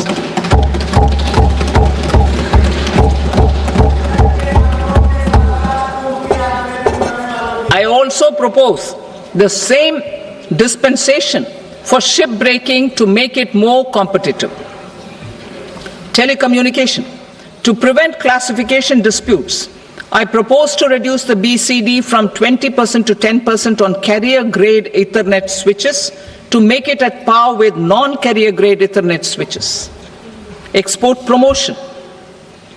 To facilitate exports of handicrafts, I propose to extend the time period for export from 6 months to 1 year, further extendable by another 3 months if required. I also propose to add 9 items to the list of duty-free inputs. Leather sector. I propose to fully exempt BCD on wet blue leather to facilitate imports for domestic value addition and employment. I also propose to exempt crust leather from 20% export duty to facilitate exports by small tanners. Marine products. To enhance India's competitiveness in the global seafood market, I propose to reduce BCD from 30% to 5% on frozen fish paste, surimi, for manufacture and export of its analog products. I also propose to reduce BCD from 15% to 5% on fish hydrolysates for manufacture of fish and shrimp feed. In July 2024 budget, to promote development of domestic MROs for aircraft and ships, I had extended the time limit for export of foreign origin goods that were imported for repairs from 6 months to 1 year and further extendable by 1 year. I now propose to extend the same dispensation for railway goods. Time limit for provisional assessment. Presently, the Customs Act 1962 does not provide any time limit to finalize provisional assessments, leading to uncertainty and cost to trade. As a measure of promoting ease of doing business, I propose to fix a time limit of 2 years, extendable by a year, for finalizing the provisional assessment. I propose to introduce a new provision that will enable importers or exporters, after clearance of goods, to voluntarily declare material facts and pay duty with interest but without penalty. This will incentivize voluntary compliance. However, this will not apply in cases where department has already initiated audit or investigation proceedings. For industry to better plan their imports, I propose to extend the time limit for the end use of imported inputs in the relevant rules from 6 months to 1 year. This will provide operational flexibility in view of cost and uncertainty of supply. Further, such importers will now have to file only quarterly statements instead of a monthly statement.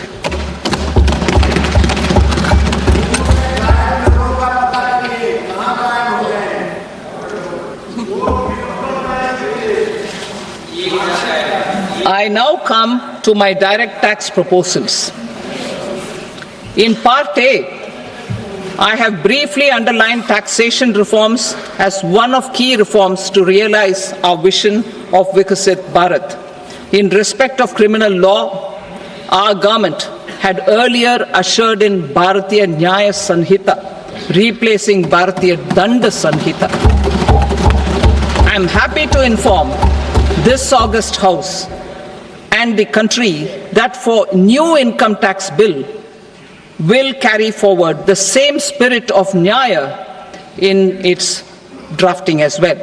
The new bill will be clear and direct in text, with close to half of the present law in terms of both chapters and words. It will be simple to understand for taxpayers and tax administrators, leading to tax certainty and reduced litigation.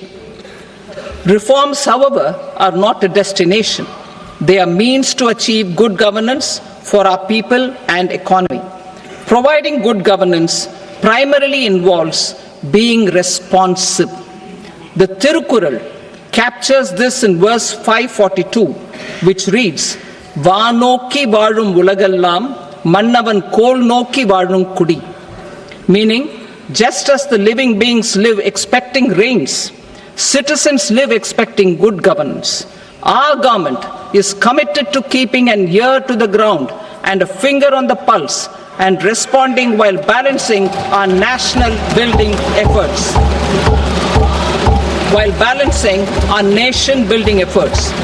The following measures will detail just how our government will, under the guidance of PM Modi, has taken steps to understand and address.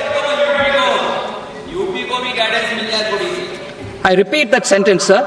The following measures will detail just how our government, under the guidance of PM Modi, has taken steps to understand and address the needs voiced by our citizens.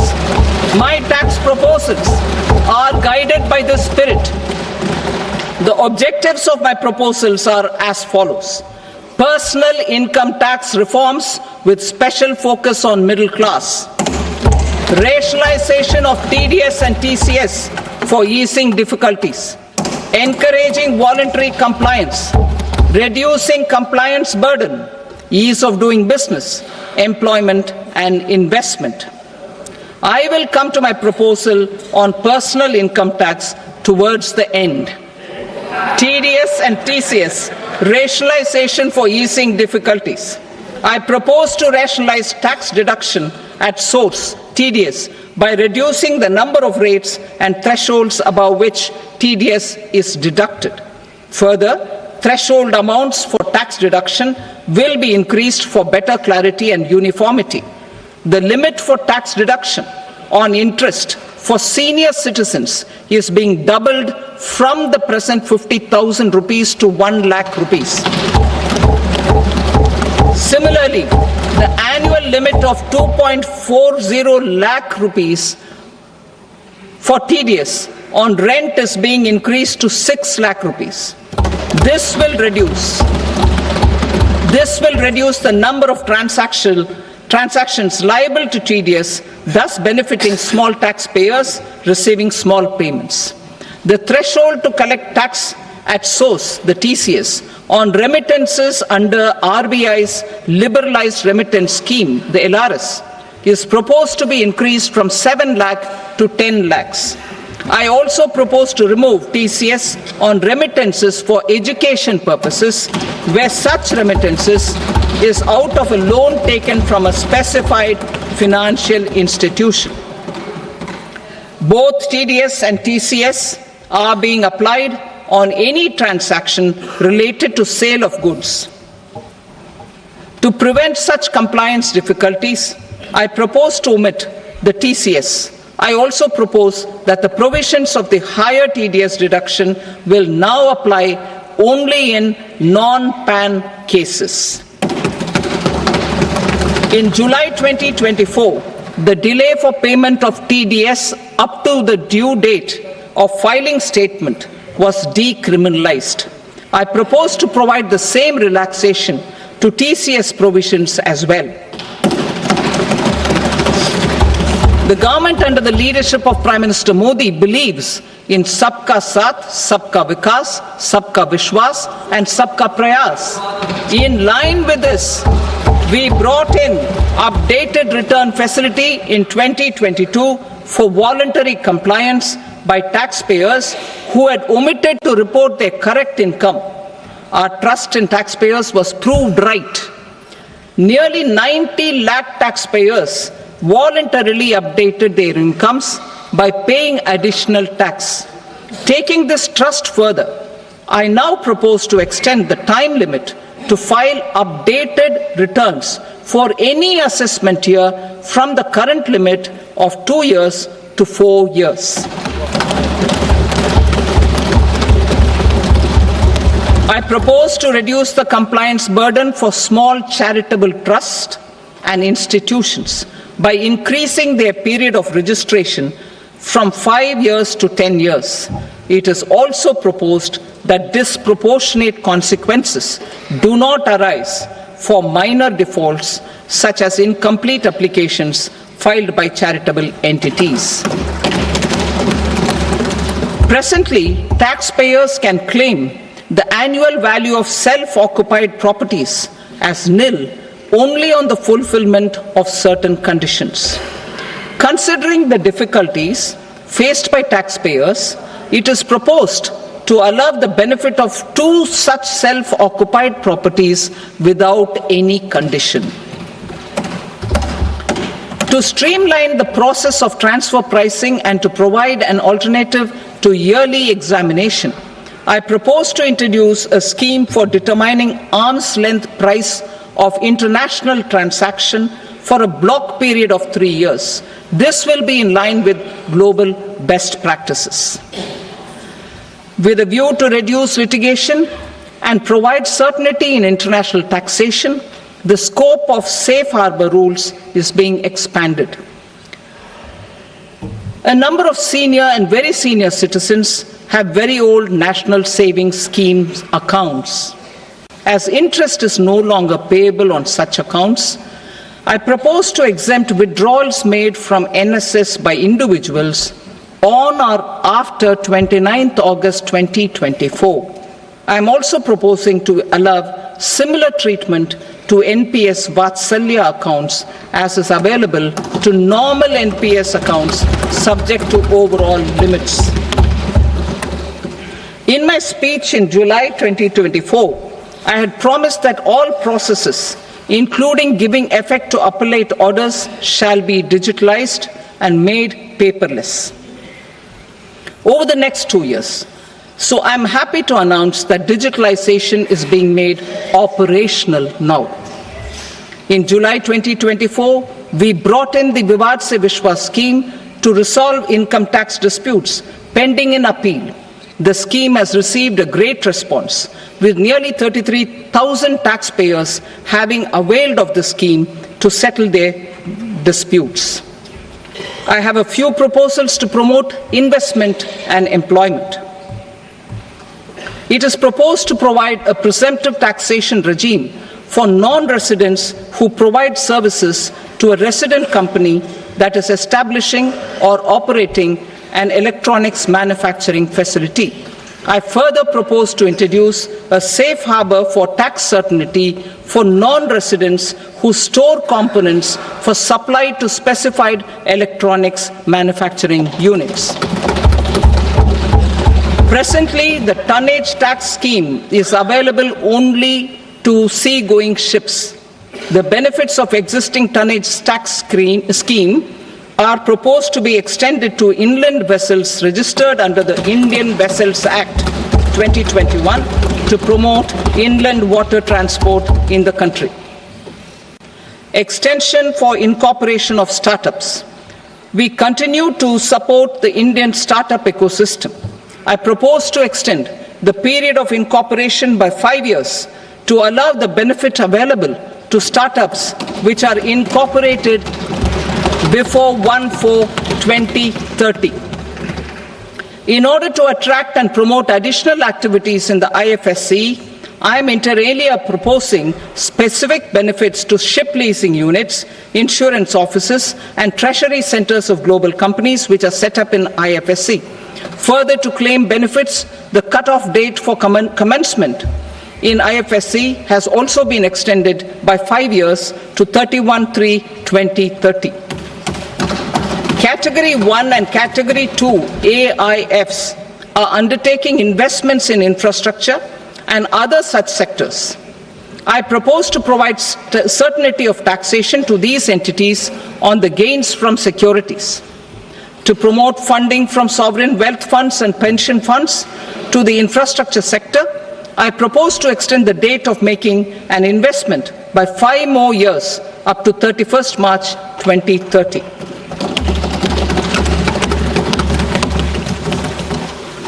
Personal income tax reforms with special focus on middle class. Democracy, demography, and demand are the key support pillars in our journey towards Vikasit Bharat. The middle class provides strength for India's growth. This government, under the leadership of Prime Minister Modi, has always believed in the admirable energy and ability of the middle class in nation building. In recognition of their contribution,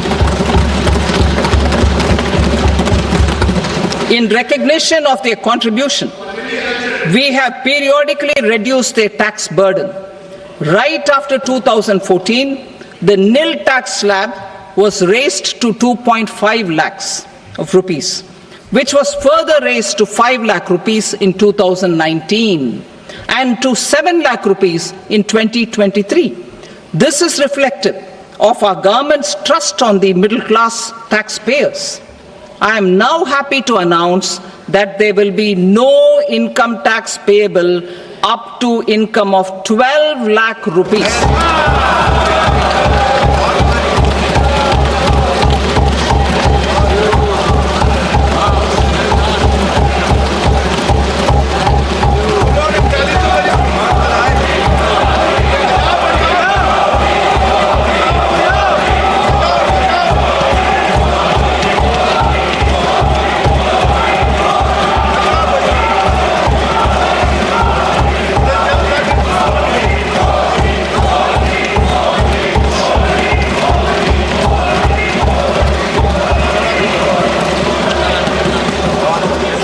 So, average income of 1 lakh per month other than the special rate income such as capital gains under the new regime. This limit will be 12.75 lakh for salaried taxpayers due to the standard deduction of 75,000. Slabs and rates are being changed across the board to benefit all taxpayers. The new structure will substantially reduce the taxes of the middle class and leave more money in their hands, boosting household consumption, savings and investment. In the new tax regime, I propose to revise tax rate structures as follows. 0 to 4 lakh rupees nil, 4.8 lakh rupees to 4 to 8 lakh rupees 5%, 8 to 12 lakh rupees 10%, 12 to 16 lakh rupees 15%, 16 to 20 lakh rupees 20%, 20 to 24 lakh rupees 25%, and above 24 lakh rupees 30%. To taxpayers up to 12 lakh of normal income other than special rate income such as capital gains. I read that again. To taxpayers up to 12 lakh of income other than special rate income such as capital gains, tax rebate is being provided in addition to the benefit due to slab rate reduction in such a manner that there is no tax payable by them. The total tax benefit of slab rate changes and rebate at different income levels can be illustrated with a few examples. A taxpayer in the new regime with an income of 12 lakh rupees will get a benefit of 80,000 rupees in tax, which is 100% of tax payable as per the existing rates. A person having income of 18 lakh rupees will get a benefit of 70,000 rupees in tax. That is 30% of tax payable as per existing rates. A person with an income of 25 lakh gets a benefit of 1,10,000 rupees. That is 25% of his tax payable as per existing rates. Details of my tax proposals are given in the annexure. As a result of these proposals, Honorable Speaker, sir, revenue of about 1 lakh crore in direct taxes and 2,600 crores in indirect taxes will be foregone. Mr. Speaker, sir, with this, I commend the budget to this august House.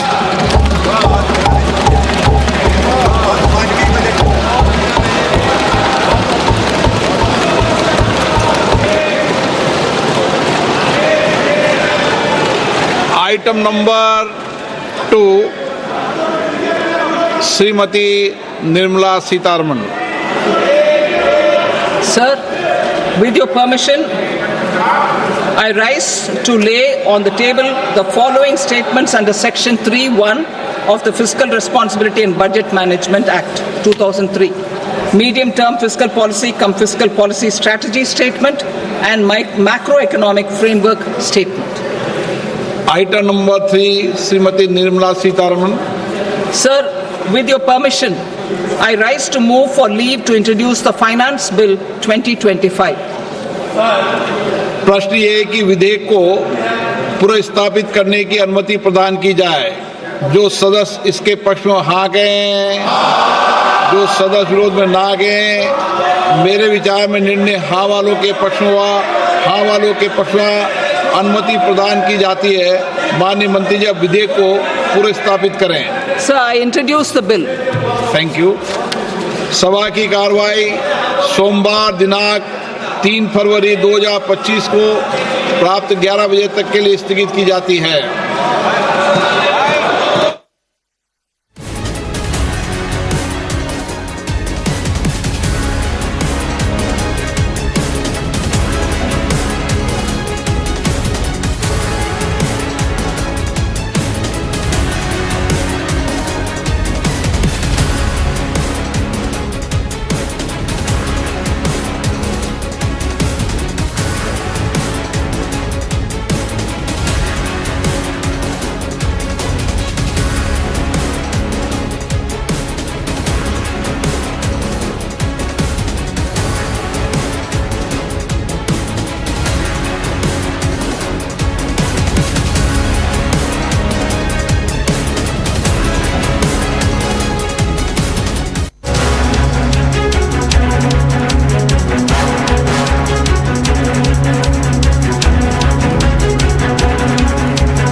வருமான வரி விதிப்பில் தற்போது மத்திய அரசு மிகப்பெரிய மாற்றத்தை அறிவித்திருக்கிறது. அதில் புதிய வரி விதிப்பின் அடிப்படையில் 12 லட்சம் ரூபாய் வரைக்கும் வருமானம் ஈட்டக்கூடிய தனி நபர்களுக்கு எந்தவிதமான வரி விதிப்பும் இருக்காது என்று தற்போது மத்திய நிதியமைச்சர் அறிவித்திருக்கிறார்.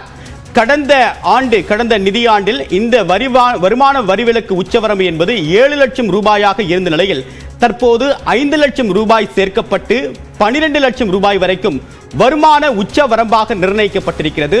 அதே நிலையில் பழைய முறை மற்றும் புதிய முறை என்ற 2 வரி விதிப்பு முறைகள் இருக்கின்றது. அதன் அடிப்படையில் புதிய வரி விதிப்பு முறையில் 12 லட்சம் ரூபாய் வரைக்கும் வருமான வரி விதிப்பு இருக்காது. வருமான உச்சவரம்பு என்பது 12 லட்சம் ரூபாயாக உயர்த்தப்படுவதாக மத்திய அரசு அறிவித்திருக்கிறது.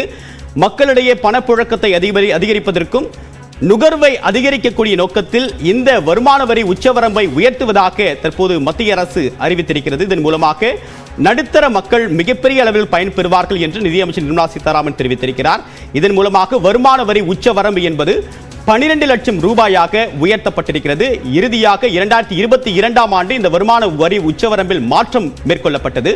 கடந்த நிதியாண்டில் இந்த மாற்றம் என்பது அந்த ஸ்லாபுக்கு உட்பட்ட பகுதியில்தான் இந்த மாற்றம் என்பது மேற்கொள்ளப்பட்டது. ஆனால் தற்போது 5 ஆண்டுகளுக்கு பிறகு மிகப்பெரிய அளவுக்கு இந்த வருமான வரி உச்சவரம்பில் மாற்றம் செய்யப்பட்டிருக்கிறது. அதன் அடிப்படையில் புதிய வருமான வரி திட்டத்தில் இருப்பவர்களுக்கு 12 லட்சம் ரூபாய் வரைக்கும் வருமான வரி விதிப்பு இல்லை என்று தற்போது மத்திய நிதியமைச்சர் நிர்மலா சீதாராமன் தன்னுடைய மத்திய அரசுடைய பட்ஜெட்டில் தற்போது அறிவித்திருக்கிறார். அது மட்டுமில்லாமல் மூத்த குடிமக்களுக்கான வரி பிடித்தமும் 50,000 ரூபாயிலிருந்து 1 லட்சம் ரூபாயாக உயர்த்தப்படுவதாக அவர் அறிவித்திருக்கிறார். இதன் மூலமாக வரி வருவாய் என்பது மிகப்பெரிய அளவுக்கு தனிநபர்களை சார்ந்திருக்கக்கூடிய அணுகுமுறையை மத்திய அரசு தற்போது மிகப்பெரிய அளவுக்கு தளர்த்தி இருக்கிறது. வருமான வரி தனிநபர் வருமான வரி உச்சவரம்பாக 12 லட்சம் ரூபாயை மத்திய அரசு அறிவித்திருக்கிறது. ஏற்கனவே இந்த 2 ரெஜிம், ஓல்ட் ரெஜிம் மற்றும் நியூ ரெஜிம் என்ற 2 ரெஜிம்கள் உள்ளன. அதில் 73% பேர் நியூ ரெஜிமை பின்பற்றி இருக்கக்கூடிய நிலையில் மிக குறைவான அளவுக்கே பழைய வரி விதிக்கக்கூடிய நடைமுறையை பின்பற்றுகின்றனர். இவர்களையும் இந்த நியூ ரெஜிம் டாக்ஸேஷன் முறைக்கு கொண்டு வரக்கூடிய திட்டத்தின் ஏதுவாக தற்போது இந்த வருமான வரி தளர்த்த கூடிய அறிவிப்பை மத்திய அரசு வெளியிட்டிருக்கிறது. மொத்தம் 12 லட்சம் ரூபாய் வரைக்கும் தனிநபர் வருமானம் ஈட்டக்கூடியவர்களுக்கு இந்த வருமான வரி சலுகை என்பது அறிவிக்கப்பட்டிருக்கிறது. மிகப்பெரிய அளவில் இந்த 4 ஆண்டுகளில் கொடுக்கப்பட்டிருக்கூடிய மிகப்பெரிய வருமான வரி சலுகை இது என்பது குறிப்பிடத்தக்கது. அதே நிலையில் பழைய வருமான வரி முறையில் இருக்கக்கூடிய சில ஸ்லாப்களையும் நாம் பார்த்து வருகிறோம். அதில் கடந்த ஆண்டு அறிவிக்கப்பட்ட இந்த வருமான வரி உச்சவரம்பில் 3 லட்சம் ரூபாயாக இருந்த முதல் ஸ்லாப் தற்போது 4 லட்சம் ரூபாய் வரைக்கும் எந்த விதமான வரி பிடித்தமும் கிடையாது என்று அறிவிக்கப்பட்டிருக்கிறது. அடுத்ததாக 4 லட்சம் ரூபாய் முதல் 8 லட்சம் ரூபாய் வரை 5%, 8 லட்சம் முதல் 12 லட்சம் ரூபாய் வரை 10%, 12 முதல் 16 லட்சம் வரை 15%, 16 லட்சம் முதல் 20 லட்சம் வரை 20%, 20 லட்சம் முதல் 24% வரை 25%, 24 லட்சத்திற்கும் அதிகமாக வருமானம் ஈட்டக்கூடியவர்களுக்கு 30% வரி பிடித்தம் என்ற அறிவிப்பை தற்போது மத்திய அரசு அறிவித்திருக்கிறது. மத்திய பட்ஜெட்டில் மிகவும் எதிர்பார்க்கப்பட்ட இந்த தனிநபர் வருமான வரி பிடித்தக்கூடிய முறையில் மத்திய அரசு மிகப்பெரிய மாற்றத்தை கொண்டு வந்திருக்கிறது. அதன் அடிப்படையில் கடந்த முறை 7 லட்சம் வரையாக இருந்த இந்த தளர்வு தற்போது அதனுடைய உச்சவரம்பு 12 லட்சம் ரூபாயாக உயர்த்தப்பட்டிருக்கிறது. இந்த நடுத்தர மக்களுக்கு பயனளிக்கக்கூடிய வகையில் இந்த வருமான வரி முறையில் மிகப்பெரிய மாற்றத்தை மத்திய அரசு கொண்டு வந்திருக்கிறது.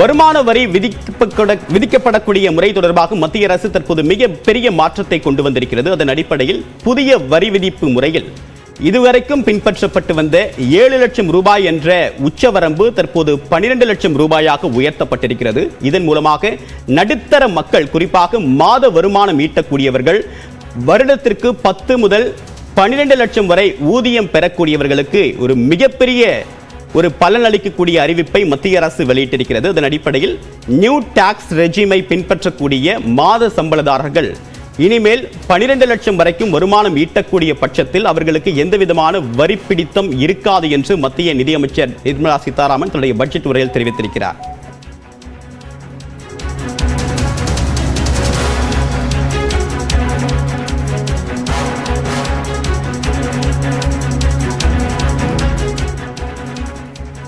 மத்திய அரசுடைய இந்த பட்ஜெட் உரை தொடர்பாக நம்முடன் விவாதிப்பதற்காக விருந்தினர்கள் இணைந்திருக்கிறார்கள். முதல்ல திரு ஜோதி சிவஞானமுடன் தொடரலாம். சார் வணக்கம்.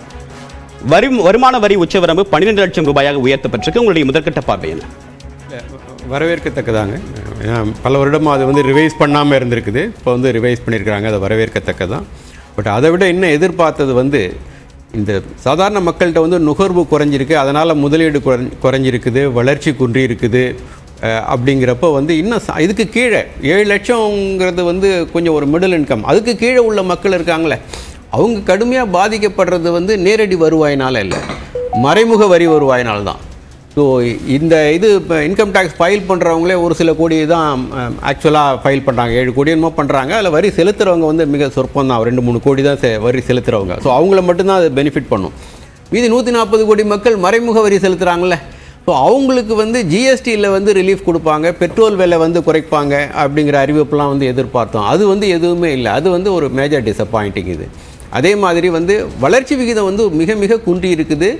வர ஆண்டுக்கும் வந்து வளர்ச்சி விகிதம் வந்து 6-6% ஒட்டி வச்சிருக்கிறாங்க.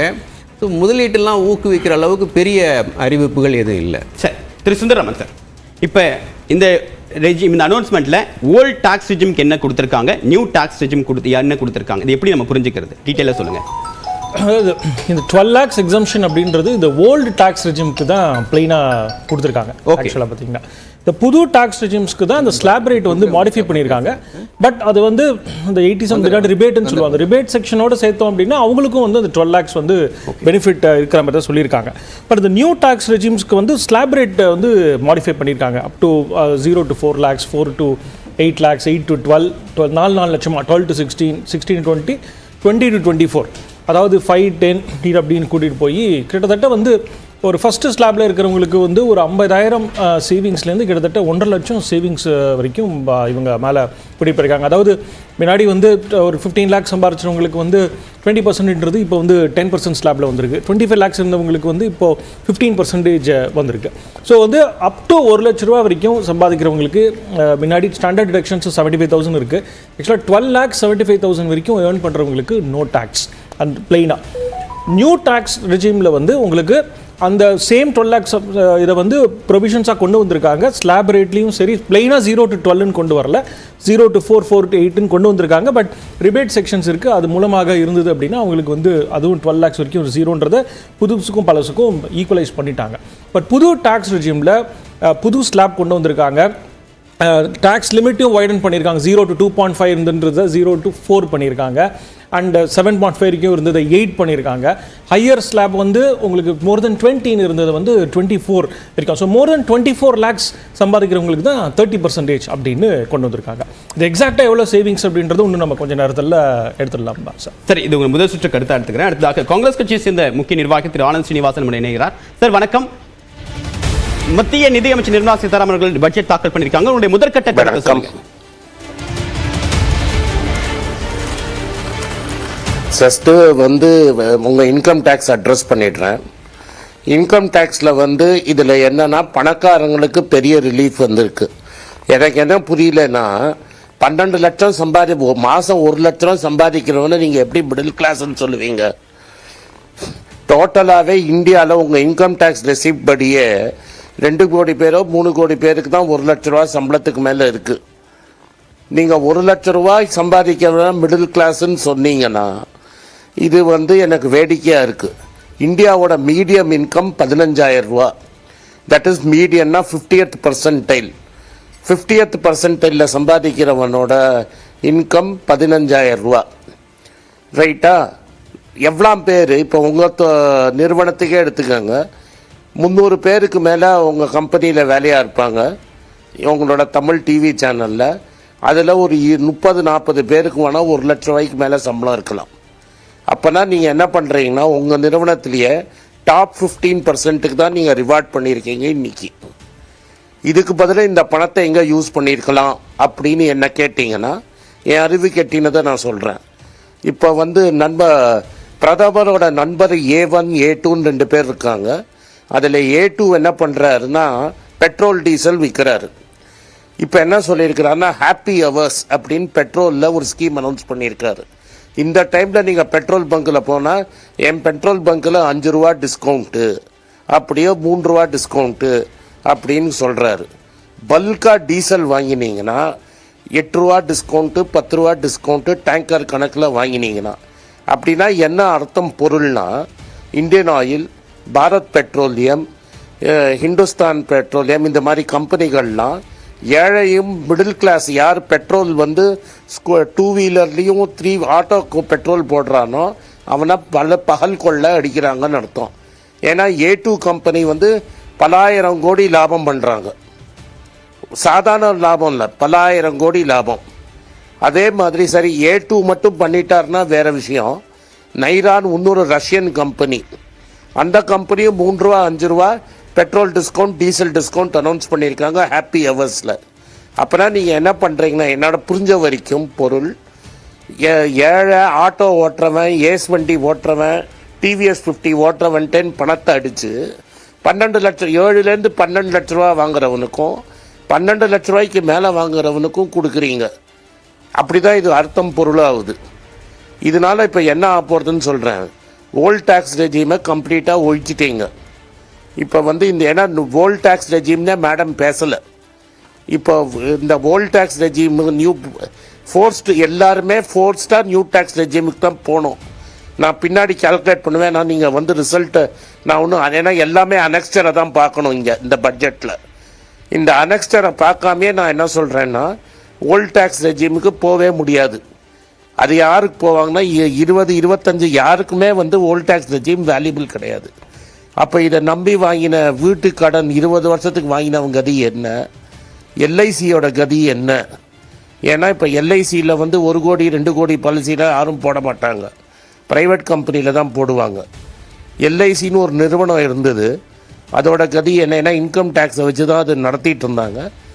அது வந்து ஒரு பப்ளிக் பீப்புள்ஸ் ஓரியன்டட் கம்பெனியை நீங்கள் ஒரு ஆக்ட் ஆஃப் பார்லிமெண்ட்டில் ஒரு பட்ஜெட்டில் அட்டாச் பண்ணி டிஸ்கஷன் இல்லாமல் ஒரு பப்ளிக் செக்டர் கம்பெனியாக மாற்றினீங்க. பப்ளிக் செக்டர் கம்பெனி ஆக்கிட்டு அது 5% விற்றுருக்கீங்க. அதே ஐபியோட கம்மியான விலையில் விற்றுருக்கு. ரீட்டைல் இன்வெஸ்டர் அந்த ஸ்டாக்கில் ஹெவி லாஸில் இருக்கான். இப்போ இந்த ஸ்கீமுக்கு அப்புறம் யாரும் எல்ஐசி பாலிசி வாங்க மாட்டாங்க. லைஃப் இன்சூரன்ஸ் கம்பெனி கவர்மெண்ட் கம்பெனியில் எவனும் பாலிசி வாங்க மாட்டான், ரொம்ப குறைஞ்சிரும். அப்போ அந்த நீங்கள் இன்னொரு 10% ஸ்டாக் விற்றீங்கன்னா ஸ்டாக்கு 500 ரூபாய்க்கு வந்து இறங்கும். ஸோ இப்போ நீங்கள் என்ன பண்ணுறீங்கன்னா ஒரு great transfer of wealth from 90% of India to 10% of India. நான் ரொம்ப சேரிட்டபுளாக சொல்கிறேன். 10% வந்து 1 லட்ச ரூபாங்கிறது ரொம்ப சேரிட்டபுளாக நான் சொல்கிறது. 10% 1 லட்சம் வாங்கினா கூட மீதி 90%க்கு என்ன ரிலீஃபு? ஒரு ப்ரைவேட் 2 ப்ரைவேட் கம்பெனியால் 5 ரூபா 10 ரூபா டீசலை கம்மியாக கொடுக்க முடியும்னா ஏன் கவர்மெண்ட் கம்பெனியால் கொடுக்க முடியாது? இவ்வளோ தூரம் நீங்கள் எக்ஸைஸ் டியூட்டி ஸ்டேட் கவர்மெண்ட் போடுற டேக்ஸை போட்டு 8 ரூபா 10 ரூபா டியூட்டி கம்மி, பெட்ரோல் விலையும் டீசல் விலையும் கம்மியாக கொடுக்கும்போது இந்த பணத்தை நீங்கள் வந்து இவ்வளோ பட்ஜெட்டில் வச்சுருப்பாங்க, இவ்வளோ நான் குறைக்க போகிறேன்னு. அதை நீங்கள் டீசல் செஸ்லையும் பெட்ரோல் செஸ்லையும் குறைச்சிருந்தீங்கன்னா எல்லாருக்கும் பெனிஃபிட் டைரெக்டாக கிடச்சிரும்ல. நான் எதுக்கு ஓல்டு டேக்ஸ் போய் நியூ டேக்ஸ் போய்? அப்போ ஒரு ஆட்டோ ஓட்டுறவனுக்கும் பெனிஃபிட்டு, டிவிஎஸ் 50 ஓட்டுறவனும் பெனிஃபிட்டு, நான் வந்து பெரிய கார் ஓட்டுறவன், நான் வந்து எஸ்சிவி ஓட்டுறவனுக்கும் பெனிஃபிட்டு. அதை விட்டுட்டு ஏழையும் மிடில் கிளாஸும் கஷ்டம். ஏன்னா நான் என்னோட டெஃபினேஷன் ஆஃப் மிடில் கிளாஸில் 12 லட்ச ரூபா சம்பளம் வாங்குறவன் மிடில் கிளாஸாக இருக்கவே முடியாது. ஏன்னா அப்போ டாப் 10% ஆஃப் இந்தியா தான் மிடில் கிளாஸ். உங்கள் கம்பெனியில் டாப் 15% தான் மிடில் கிளாஸ்னால் 1-2 பேர் தான் உங்கள் கம்பெனியில் பணக்காரன், மற்றவன் பணக்காரனே கிடையாது உங்கள் கம்பெனியில். திரும்பி இந்த அரசாங்கம் என்ன தப்பு பண்ணுதுன்னா பணக்கார ஏழைங்கள்டேருந்து மிடில் கிளாஸ்லேருந்து பணத்தை அடித்து பணக்காரங்களுக்கு கொடுக்குறீங்க. இந்த ஸ்கீமை நான் கால்குலேட் பண்ணி பின்னாடி போட்டேன்னா 25 லட்ச ரூபாய்க்கு மேலே வாங்கினவனுக்கு பெரிய பெனிஃபிட்டு, 7லேருந்து 12 லட்ச ரூபாய்க்கு வாங்கினவனுக்கும் பெனிஃபிட்டு. அது நான் ஒத்துக்கிறேன். But that is only 10% of the population. If you had the money to give, that பணத்தை உங்களால் கொடுக்க முடியும்னு டிசைட் பண்ணீங்கன்னா ஸ்ட்ரைட் அவே நான் டைரெக்டாக ஆஃப் தி ஃபர்ஸ்ட் சொல்கிறேன், டீசலில் இருக்கிற எக்ஸைஸ் டியூட்டியும் பெட்ரோலில் இருக்கிற எக்ஸைஸ் டியூட்டியும் குறைச்சிருந்தீங்கன்னா அவன் தான் ஸ்பெண்ட் பண்ணுவான். எனக்கு எக்ஸ்ட்ரா நீங்கள் 50,000 ரூபா கொடுத்தீங்கன்னா அதை எடுத்து நான் கன்சியூம் பண்ண மாட்டேன், பேங்க்கில் கிடக்கும் என்டெக்ஸ். எனக்கு நல்ல பெனிஃபிட்டு. எனக்கு பர்சனலாக இந்த பட்ஜெட் இஸ் வெரி குட். என் டேக்ஸ் பில்லை குறைக்கும். அதை நான் இன்னும் கொஞ்சம் எக்ஸ்ட்ரா ஷேர் வாங்குவேன், எக்ஸ்ட்ரா பாண்டு வாங்குவேன், எக்ஸ்ட்ரா கோல்டு வாங்குவேன். நான் போய் செலவு பண்ண மாட்டேன். அதே நீங்கள் டேக்ஸை குறைச்சிருந்தீங்கன்னா ஏஸ் வண்டி ஓட்டுறவன் இல்லை ஒரு ஓலா ஓட்டுறவன் ஒரு ஊபர் ஓட்டுறவனுக்கு குறைச்சிருந்தீங்கன்னா அவன் பக்கத்தில் கிடைக்கிற இட்லி கடையில் போய் சாப்பிட்ருப்பான், இல்லாட்டா ஒரு பிரியாணி கடையில் சாப்பிட்ருப்பான். ஒரு கண்ட்ரி கன்சம்ஷன் க்ரோ ஆகிருக்கும். இந்த இது கன்சம்ஷன் க்ரோ ஆகாது. அடுத்த பாயிண்ட் நான் சொல்லிடுறேன். இவங்களோட க்ரோத் நம்பர் அசம்ஷன்ஸ்லே தப்பு. நாமினல் க்ரோத் 10%ங்கிறாங்க. Nominal growth 10%. ஆர்பிஐ சொல்கிற இன்ஃப்ளேஷன் ஃபிகரே 5.5%. 10 - 5 4.5% க்ரோத்து. அதுதான் உங்களோட private investment number, consumption number சொல்லுது, உங்கள் எக்ஸ்போர்ட் நம்பர் சொல்லுது. 2014 ஆல் இண்டியா எக்ஸ்போர்ட் வந்து டெக்ஸ்டைல்ஸ் வந்து $15 பில்லியன். போன வருஷம் கார்மெண்ட் ரெக்கார்டு படி $14.5 பில்லியன் தான் ஆல் இண்டியாவிலேருந்து டெக்ஸ்டைல் எக்ஸ்போர்ட் ஆயிருக்கு. ஸோ நீங்கள் ஆக்சுவலாக நான் என்ன எதிர்பார்த்தேன்னா, நீங்கள் எக்ஸ்போர்ட்டுக்கு இன்சென்டிவ் கொடுப்பீங்க, பெட்ரோல் விலை டீசல் விலையை குறைப்பீங்க, ஃபோனோட விலையை குறைப்பீங்க, அதை இன்டைரக்ட் டேக்ஸில் ஒரு பெரிய ரிஃபார்ம் கொண்டு வந்திருந்தீங்கன்னா இமீடியட்டாக ஒரு கன்சம்ஷன் பூஸ்ட் கிடைக்கும். எஸ், நீங்கள் என்ன பண்ணியிருக்கீங்கன்னா டாப் 10%க்கு நீங்கள் நிறைய வேலை செஞ்சுருக்கிறீங்க. ரயில்வேங்கிற வார்த்தையே இந்த பட்ஜெட்டில் வரல. ஒரு நாளைக்கு 4 கோடி 20 கோடியோ 25 கோடியோ எனக்கு ஃபிகர் எக்ஸாக்டாக தெரியல, 20-25 கோடி மக்கள் ட்ரெயினில் போகிறாங்க. ட்ரெயினுன்னு ஒரு வார்த்தை பேசுனீங்களா பட்ஜெட்டில்? மெட்ரோங்கிற ஒரு வார்த்தை பேசுனீங்களா பட்ஜெட்டில்? இல்லை ஒரு ரேபிட் ஃபாஸ்ட் ட்ரெயின் ஏதாவது ஒரு ஊரில் சபர்பன் ட்ரெயின் போடுறேன்னு பேசுனீங்களா? இதில் என்ன இருக்குது? இது நீங்கள் என்ன பண்ணியிருக்கீங்க, இங்கே அங்கே டிங்கர் பண்ணி 12 லட்ச ரூபாய்க்கு மேலே சம்பாதிக்கிறவனுக்கு நல்லா கொடுத்துருக்கீங்க. ஆனால் உங்கள் மனசாட்சி வச்சே கேட்டு பாருங்க, எனக்கு நல்ல பர்சனலி எனக்கு இது சூப்பரான பட்ஜெட். I don't deny. எனக்கு எக்ஸ்ட்ரா ஒரு 2-3 லட்ச ரூபா ஸ்டாக் வாங்கிறதுக்கு கொடுத்துருக்கீங்க, தங்கம் வாங்க கொடுத்துருக்கீங்க, பாண்டு வாங்க கொடுத்துருக்கீங்க. அம்மையாருக்கு நன்றி சொல்கிறேன், மோடிக்கு நன்றி சொல்கிறேன். பட் இது நாட்டோட பட்ஜெட் தலையெழுத்தை மாற்றோன்னா மாற்றாது. உங்கள் ஆஃபீஸ்லேயே 300 பேரில் இது 15 பேருக்கு 30 பேருக்கு பட்ஜெட் ஆகுமே தவிர மீதி இருக்கிற 270 பேர் விரல் சுப்ப வேண்டிதான். அதுதான் இந்த பட்ஜெட்டோட தாற்பயம். சரி, இது உங்கள் முதல் சுற்று கருத்தாக எடுத்துக்கிறேன். திரு சுந்தர்ராமன், இந்த பட்ஜெட்டில் old tax regime new tax regime கொடுத்துருக்கக்கூடிய அறிவிப்புகளில் சார் விஷயம் சொன்னார், ஓல்ட் டாக்ஸ் ரெஜிமுக்கு எந்த விதமான ரிலாக்ஸேஷன் கொடுக்கலன்னு சொல்லிட்டு. இது எப்படி புரிந்து கொள்ளுது? 12 லட்சம் ரூபாய் வரைக்கும் உச்ச வரம்பு அப்படின்னா மற்ற கொடுத்துருக்கூடிய ஸ்லாப் யாருக்கு? அதாவது 12 lakhs rupees வரைக்கும் நோ டாக்ஸ் அப்படின்றது ஓல்டு ரிஜிமில் தான் கொடுத்துருக்காங்க. கொடுக்கலன்னு சொல்லலை மேடம், பேசலன்னு சொல்லியிருக்கேன், அவ்வளோதான். சரி, இல்லை அதாவது அதாவது உங்கள் ஆர்கனைசேஷன்லேயே இப்போ பார்த்தீங்கன்னா எனக்கு தெரிஞ்சு ஒரு 60-70% பீப்புளுக்கு டேக்ஸ் இருக்காது. அவங்களுக்கு ஒரு புது அவங்களுடைய சில்ட்ரனுக்காக ஒரு புது சேவிங்ஸ் பண்ணலாம், அந்த வரக்கூடிய டேக்ஸ் சேவிங்ஸ் அதெல்லாம். சார் ஜென்ரலாக அவருடைய பெர்ஸ்பெக்டிவ் மட்டும் முன் வச்சிருக்காரு. அதனால் ஏன்னா நார்மலாக ஈவன் 1 லட்ச ரூபாய்க்கு கீழே சம்பாதிக்கிறவங்களுக்கு மிடில் கிளாஸ் தான் இல்லையா? அதனால் இவர் அப்படின்னா ஒரு 12 lakhsக்கு மேலே இருக்கிறவங்களுக்குன்றது ஒரு ஸ்மால் இன்டர்பிரேஷன் போல. அது போக வேண்டாம், அது சாரோட அது ஜென்ரல் பெர்ஸ்பெக்டிவ். பட் ஜென்ரலாக பார்த்தீங்க அப்படின்னா நியூ டாக்ஸ் ரெஜிம்ஸில் தான் ஸ்லாப் ரேட்டை மாடிஃபை பண்ணியிருக்காங்க. பட் ஓல்டு டாக்ஸ் ரேட்டில் ஸ்ட்ரைட்டாகவே up to 12 lakh rupees no tax. இது ஒரு எக்ஸலண்ட் வெல்கமிங் இது. ஏன்னா long expectations of the middle class ஏன்னா இந்த எக்கனாமிக் சர்வேலேயே ஒரு குறிப்பிட்டது முக்கியமான விஷயம் அப்படின்னு பார்த்தோன்னா the focus should be individuals கையில் நிறையா மணி இருக்கணும். ஸோ தட் அவங்க சேவிங்ஸையோ அவங்க கன்சம்ஷனை பூஸ்ட் பண்ணி நெக்ஸ்ட் ட்ராக்காக போகணும். அதுக்கான ஒரு ஃபண்டமெண்டல் ஃபஸ்ட்டு ஸ்டெப் இதை கொடுத்துருக்காங்க அப்படின்னு நம்ம கண்டிப்பாக சொல்ல முடியும். இது மிக மிக வரவேற்கத்தக்க ஒரு போல்டு இனிஷியேட்டிவ் அப்படின்னு நம்ம சொல்லலாம். அது மட்டும் இல்லை, இப்போ அது மட்டும் பார்த்தீங்கன்னா இந்த பிஸ்னஸ் சைட்லையும் பார்த்தீங்கன்னா நீங்கள் முக்கியமாக பார்ப்பீங்க இந்த MSME செக்டார்ஸோட டெஃபினிஷன்ஸ். அது நீங்கள் இப்போ வரீங்களா? அது இல்லை, அடுத்த சுற்றுக்கு வரேன். திரு ஆனந்த் ஸ்ரீனிவாசன், நீங்க குறுக்கிட விரும்புனீங்க, அடுத்த சுற்றம் கிட்ட வரேன். இதுல வளர்ச்சி சார்ந்த நிறைய அறிவிப்புகள் இருக்கிறதா? சாரி, நான் சொல்லுங்க சார். நான் என்ன கேட்குறீங்களா? ஆமா, குறுக்கிட விரும்புனீங்க, சொல்லுங்க. என்ன கேட்டீங்கன்னா ஒரு 2-3 விஷயம். நீ இது பாருங்க, ஃபர்ஸ்ட் ஆஃப் ஆல் வந்து அவர் சொன்ன மாதிரி இந்த பட்ஜெட் வரதுக்கு முன்னாடியே உங்க கம்பெனியில 75% மேல டாக்ஸ் கிடையாது. அவர் ஏதோ இன்னைக்கு 75% டாக்ஸ் இல்லைங்கிற மாதிரி சொல்லாதீங்க. உங்க கம்பெனி எக்ஸாம்பிள் எடுத்தே சொல்றேன். 75 to 80% முன்னாடி இந்த 7 லட்சம் ரூபாய்க்கு முன்னாடியே டாக்ஸ் கிடையாது. அதனால அந்த 80% முன்னாடியே அந்த பெனிஃபிட் இருந்தது. இன்னைக்கு வாத சுந்தரராமன் சாருக்கும் எனக்கும் என்னன்னா, இந்த பட்ஜெட்ல யாருக்கு கிடைச்சிருக்கு அப்படின்னா மீதி இருக்கிற 20% கிடைச்சிருக்கு. நானே சொல்லிட்டேன். யாருக்கு கிடைச்சிருக்கு?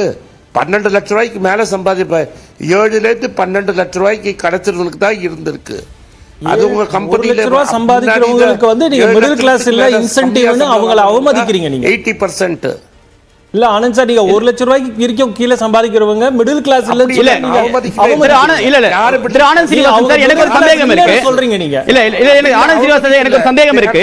1 லட்சம் ரூபாய்க்கு மேல சம்பாதிக்கிறவங்களுக்கு 12 லட்சம் வரைக்கும் இப்ப டாக்ஸ் எக்ஸெப்ஷன் கொடுத்திருக்காங்க. என்னுடைய கேள்வி என்னன்னா, 1 லட்சத்துக்கு உள்ள சம்பாதிக்கிறவங்களுக்கு என்ன வரி விலக்கு இருக்கு? இப்ப அது எப்படி புரிஞ்சுக்கிறது அவங்க? இது பாருங்க, நான் ஒண்ணு சொல்றேன். 12 லட்சம் ஃபர்ஸ்ட் நான் அவமதிக்கிறேன் தான். மாசம் 1 லட்சம் ரூபாய் சம்பாதிக்கிறவன் இந்தியாவில் மிடில் கிளாஸ் கிடையாது. அவன் அப்பர் மிடில் கிளாஸ். 1 லட்சம் ஆவரேஜா மீடியன் 50% ஆஃப் இந்தியா 15,000 ரூபாய் சம்பாதிக்கிறது.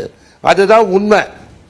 ஒரு 2 கோடி பேருக்கு தான் ஒரு மேக்சிமம் 2 கோடி பேர் தான் 1 லட்சம் ரூபாய்க்கு மேல சம்பாதிக்கிறாங்க. ஸோ இந்த டிபேட்டை நீங்க அந்த 1 கோடி ரூபாய்க்கு மேல இருக்கிறவங்களுக்கு தான் பேசுறீங்க. இதுக்கு முன்னாடியே 60,000 ரூபாய் சம்பாதிக்கிறவனுக்கு டாக்ஸ் கிடையாது. 6 into 60 into 12 is 7,20,000. 55,000 ரூபாய்க்கு மேல வாங்கினவனுக்கு முன்னாடி இந்த பட்ஜெட்டுக்கு முன்னாடியே டாக்ஸ் கிடையாது. அதனால டெஃபினட்டா நீங்க ஒரு 140 கோடி பேர் இருக்கிற இடத்துல 2 கோடி பேர் மாசம் 1 லட்சம் ரூபாய் வரைக்கும் சம்பாதிக்கிறவர் இந்த நாட்டுல புவர்ட்டு நீங்களே பேசிருக்கீங்க உங்க வீடியோல. அதை போய் பாருங்க. இப்ப திடீர்னு அதாவது மிடில் கிளாஸ் இன்டர்பிரேஷன். அடுத்த சுற்றுக்கு போலாம். இல்ல முதல் சுற்று கருத்து சார், இந்த பட்ஜெட் பற்றிய உங்களுடைய முதற்கட்ட கருத்து என்ன? முதல்ல வந்து ஆனந்த் ஸ்ரீனிவாசனுக்கு ஒரு சின்ன கிளாரிஃபிகேஷன் கொடுத்துறேன். அவருடைய point of view is always point of view. மொத்தம் நம்ம நாட்டில் வந்து ஃபைல் பண்ணுறோம், ரிட்டர்ன் ஃபைல் பண்ண 7.55 crore. அதில் டேக்ஸ் பே பண்ணணும் 2% பே பண்ணுறாங்க. ஆச்சுங்களா? 2 crore which is 2.3. No, 2 crore which is at 2.3 something. So it's around 2% of the total population தான் பே பண்ணுறாங்க. இப்போ இவங்க யார் அப்படின்னு பார்த்தீங்கன்னா salaried people. மிச்சம் இருக்க 98% ஆஃப் பீப்புள் வந்து இவங்களோட ஏழையா? அவங்க டேக்ஸ் டிக்ளேர் பண்ணுறதில்ல, டேக்ஸ் பே பண்ணுறதில்ல. ஆனந்த் ஸ்ரீனிவாசன் என்ன சொல்லணும்? அவர் இவங்க மறுபடியும் இவங்களே அடிச்சுட்டு இருக்கோம். யார் எவன் கணக்கு காமிக்கிறான் அவனையே வச்சு அடிச்சுட்டு இருக்கோம். மிச்சம் இருக்க 98% பற்றி பேசுறது இல்லை. இப்போ டேக்ஸ் 7.5 கோடி பேர் வந்து டிக்ளேர் பண்ணியிருக்காங்க, ரிட்டர்ன் பண்ணியிருக்காங்கன்னா இந்த கவர்மெண்ட் 15 கோடி பேருக்கு உள்ள இன்கம் என்னன்னு பார்க்கணும். அதை விட்டு இந்த 2% திருப்பி அடிச்சுட்டு இருந்தேன்னு வச்சுக்கோங்க. மற்றவங்களாம் ஏன் விட்டுட்டோம், அதை பற்றி யாரும் பேசுறது இல்லை. ரைட். ரெண்டாவது விஷயத்துக்கு வருவோம். அவருடைய point of it's okay, middle கிளாஸ்ங்கிறது 12 lakhs. ஒவ்வொருத்தரும் ஒவ்வொரு இது வச்சிருக்கேன். இப்போ நான் ப்ராடர் பெர்ஸ்பெக்டிவ் பார்த்தா 12 lakhs இஸ் மிடில் கிளாஸ் தான். ஏன்னா நம்ம இருக்கிற டேட்டா வச்சு பேசுகிறோம். டேட்டாவில் இல்லாதவங்களை பற்றி நமக்கு தெரியாது. அதனால பரவாயில்ல, 12 lakhs கூட மிடில் கிளாஸாக இருக்கலாம், 8 lakhs இருந்துட்டு போகுது. பட் இது வரவேற்கத்தக்கது. ஏன்னா இவங்க தான் வந்து வழக்கமாக பணம் டேக்ஸ் கட்டிகிட்டே இருக்கிறாங்க. சார் சொன்ன மாதிரி வந்து பார்த்தீங்கன்னா இந்தியாவில் வந்து டிக்ளேர் பண்ணது as per income tax 76 lakhs people வந்து 10 லட்சம் ரூபாய்க்கு மேலே இன்கம் இருக்குன்னு சொல்லியிருக்காங்க. இது டிக்ளேர் பண்ணதில்லை. இப்போ இந்தியாவில் வந்து 76 லட்சம் பேர் தான் 10 லட்சம் மேலே சம்பாதிக்கிறாங்களா? இல்லை. இப்போ அவங்கெல்லாம் வந்து இந்த டேக்ஸ் நெட்டுக்குள்ளே வராமல் போயிட்டாங்க. அதனால நம்ம அவங்கள பற்றி கவலைப்படுறதில்ல. எவன் கட்டுறானோ அவனை திருப்பி அடிப்போம். ரைட். அதனால வந்து சார் சொன்ன மாதிரி அவருடைய point of view 12 lakhs is okay. But 12 lakhs வந்து இந்த 76 லட்சம் பேர் தானா? That's a question. ஸோ அதனால வந்து அவருடைய வியூ. But I welcome. ஏன்னா இது கண்டினியூஸாக டேக்ஸ் பே பண்ணுறதுக்கு ஒரு ரிலீஃப். ரெண்டாவது விஷயம் பார்த்தீங்கன்னா அது பெரிய இழப்பெல்லாம் கிடையாது கவர்மெண்ட்டுக்கு. மீறி போனால் அவங்க ஒரு லட்சம் கோடின்னு இருக்காங்க. இந்த மணி மறுபடியும் சர்க்குலேஷனுக்கு போய் ஜிஎஸ்டி எல்லாம் போய் நீ வரும்போது பார்த்தீங்கன்னா ஒரு 60 கோடி பேர் இருக்கும். If they extend the tax collection for another 2 crore, இது ஒன்றுமே கிடையாது. ஸோ அதனால் அது ஒரு படம். ரெண்டாவது விஷயம் வந்து மற்றபடி பார்த்தீங்கன்னா சார் சொன்ன மாதிரி ரயில்வே பற்றி பேசலை. Very disappointing. ஏன்னா இந்தியாவில் வந்து பார்த்தீங்கன்னா விமானத்தை தவிர நீண்ட தூர பயணத்துக்கு போய் யூஸ் பண்ணுறது ட்ரெயின். அந்த ட்ரெயினை அப்கிரேட் பண்ணுறதுக்கு பற்றி பேசல. 51 வந்தே பாரத் இது வரைக்கும் விட்டுருக்காங்கிறது ஒரு பெரிய விஷயம் கிடையாது. இந்தியா மாதிரி கண்ட்ரிக்கு 760 கோச் பண்ணியிருக்காங்கிறது பெரிய விஷயம் கிடையாது. ஸோ ரொம்ப எதிர்பார்த்தோம். இன்ஃப்ராஸ்ட்ரக்சர், ரயில்வே இன்ஃப்ராஸ்ட்ரக்சர் இந்தியாவோட டிரான்ஸ்போர்ட்டோட முதுகெலும்பு. அதை பற்றி பெருசாக பேச டிசப்பாயின்மெண்ட் தான் சார் சொன்ன மாதிரி. வரவேற்கத்தக்க விஷயம் வந்து அதை சொன்ன விஷயத்தில் வரவேற்கத்தக்கது பார்த்தீங்கன்னா அக்ரிகல்ச்சர் ஃபோக்கஸ், ஸ்டோரேஜ், லாஜிஸ்டிக்ஸ், அது மாதிரி காமன் மேன் அஃபெக்ட் ஆகிற இன்ஃப்ளேஷன் ரிலேட்டடான ஃபுட், இதை பற்றிலாம் நிறைய பேசுகிறது வரவேற்கத்தக்கது. பல்சஸ் அது செல்ஃப் சஃபிஷியன்ட் ஆனது. அடுத்தது வந்து நம்ம ஆயில் ப்ரொடக்ஷன், இதெல்லாம் வந்து வரவேற்கத்தக்கது. ஆனால் எல்லாமே பார்த்தீங்கன்னா அறிவிப்பாக தான் இருக்குது. இது நோ மெஷர். இந்த இதுக்குள்ளே இவ்வளோ அச்சீவ் பண்ணுவோம் அப்படிங்கிறது எங்கேயுமே கிடையாது. எல்லா இடத்துலையுமே இவ்வளோ இன்வெஸ்ட் பண்ணுவோம் இருக்கிறனால எப்போ அதோட பெனிஃபிட் வரும் ஒன்று. ரெண்டாவது, இதுக்கு முதல்ல இன்வெஸ்ட் பண்ணதோட ரிசல்ட் என்ன? ஸோ நமக்கு ரிசல்ட்டே தெரியாது. அப்போ the only one way is money is keep going for various schemes. அதோட ரிட்டர்ன் ஆன் இன்வெஸ்ட்மெண்ட் என்ன அப்படிங்கிறத பற்றி எதுவுமே பேசலை. சார் சொன்ன மாதிரி நிறையா இது வந்து அனெக்சரில் போனதுனால அதை கமெண்ட் பண்ண முடியாது. ஜென்ரலாக பார்த்தோம்னா வருமான வரி விலக்குங்கிறத தவிர வந்து பெருசாக சொல்கிற மாதிரி எதுவும் இல்லை. ஏஐ பற்றி பேசுனாங்க. ஆர்டிஃபிஷியல் இன்டெலிஜென்ஸ் இன்ஸ்டியூட் 3 இன்ஸ்டியூட் வைக்க போகிறோங்கிறது. இந்தியா மாதிரி கண்ட்ரிக்கு 3 பத்தாது. ஏன்னா such a country, China DeepSeek already is ruling the world. இப்போ தான் நம்ம ஸ்டார்ட் பண்ணுறோம்னா வென் வில் கேட்ச் அப். இது மாதிரி சில கேள்விகள்லாம் இருக்குது. இல்லை இந்த டிபேட்டை ஒட்டிய ஒரு கருத்து சொல்லிடுறேன். சுருக்கமாக சொல்லுங்கள். அவர் இறுதி கருத்து சொல்ல விரும்புகிறேன். இல்லை அதான் இந்த இப்போ சார் சொன்னது, அனந்த் ஸ்ரீனிவாசன் சொன்ன விஷயம் வந்து ரிலேட்டிவாக பார்க்கணுங்கிறாரு. 2 கோடி பேருக்கு மட்டும்தான் இல்லை இன்கம் டேக்ஸ் பே பண்ண தான் பலன் கிடைக்குது. மீதி பேருக்குலாம் இன்ஃபர்மேஷன் இல்லைங்கிறாரு. இப்போ மந்த்லி பர் கேபிட்டா கன்சம்ஷன் எக்ஸ்பெண்டிச்சர்னு ஒரு சர்வே பண்ணாங்க. அதன்படி வந்து மாதம் சராசரியாக வந்து இந்தியாவில் செலவு பண்ணுறது வந்து மாத செலவு 4122 ரூபா ரூரல் ஏரியாவில், அர்பன் ஏரியாவில் 6996 ரூபா. ஸோ மெஜாரிட்டி இது மாதிரி இன்கத்தில் இருக்காங்க. இவங்கெல்லாம் ஜிஎஸ்டி பே பண்ணுறாங்க. ஸோ ஜிஎஸ்டியில் வந்து நீங்கள் கன்செஷன் கொடுத்துருக்கணும். பெட்ரோல் டீசல் டிவிஎஸுக்கோ 2 வீலருக்கோ அவங்க பயன்படுத்துவாங்க. நீங்கள் அந்த பெட்ரோல் டீசல் விலை வந்து அவங்க வாங்குகிற உணவுப் பொருட்கள் 90% 80% வந்து உணவுக்கு பயன்படுத்துவாங்க. அந்த விலையை வந்து அதிகப்படுத்தி இருக்குது. ஸோ இவங்களுக்கு என்ன பெனிஃபிட்ஸ்? சாதாரண மக்கள் அவங்களோட மந்த்லி இன்கம் வந்து சரி, இந்த சர்வே படி 4000 அர்பன்லேயே. சரி, ஆனந்த் ஸ்ரீனிவாசன் நிகழ்ச்சியில் பங்கேற்க போனால் அதில் அவர்கிட்ட இறுதி கருத்து வாங்கிட்டு வந்துடுறேன். திரு ஆனந்த் ஸ்ரீனிவாசன், MSME சார்ந்து சிறுதொழில் சார்ந்து இந்த பட்ஜெட்டில் முக்கிய அறிவிப்பு என்ன இருக்கு? கோவை, திருப்பூர் இந்த மாதிரியான நகரங்களுக்கு குறிப்பிட்டு ஏதாவது அறிவிப்புகள் இடம்பெற்றிருக்கா?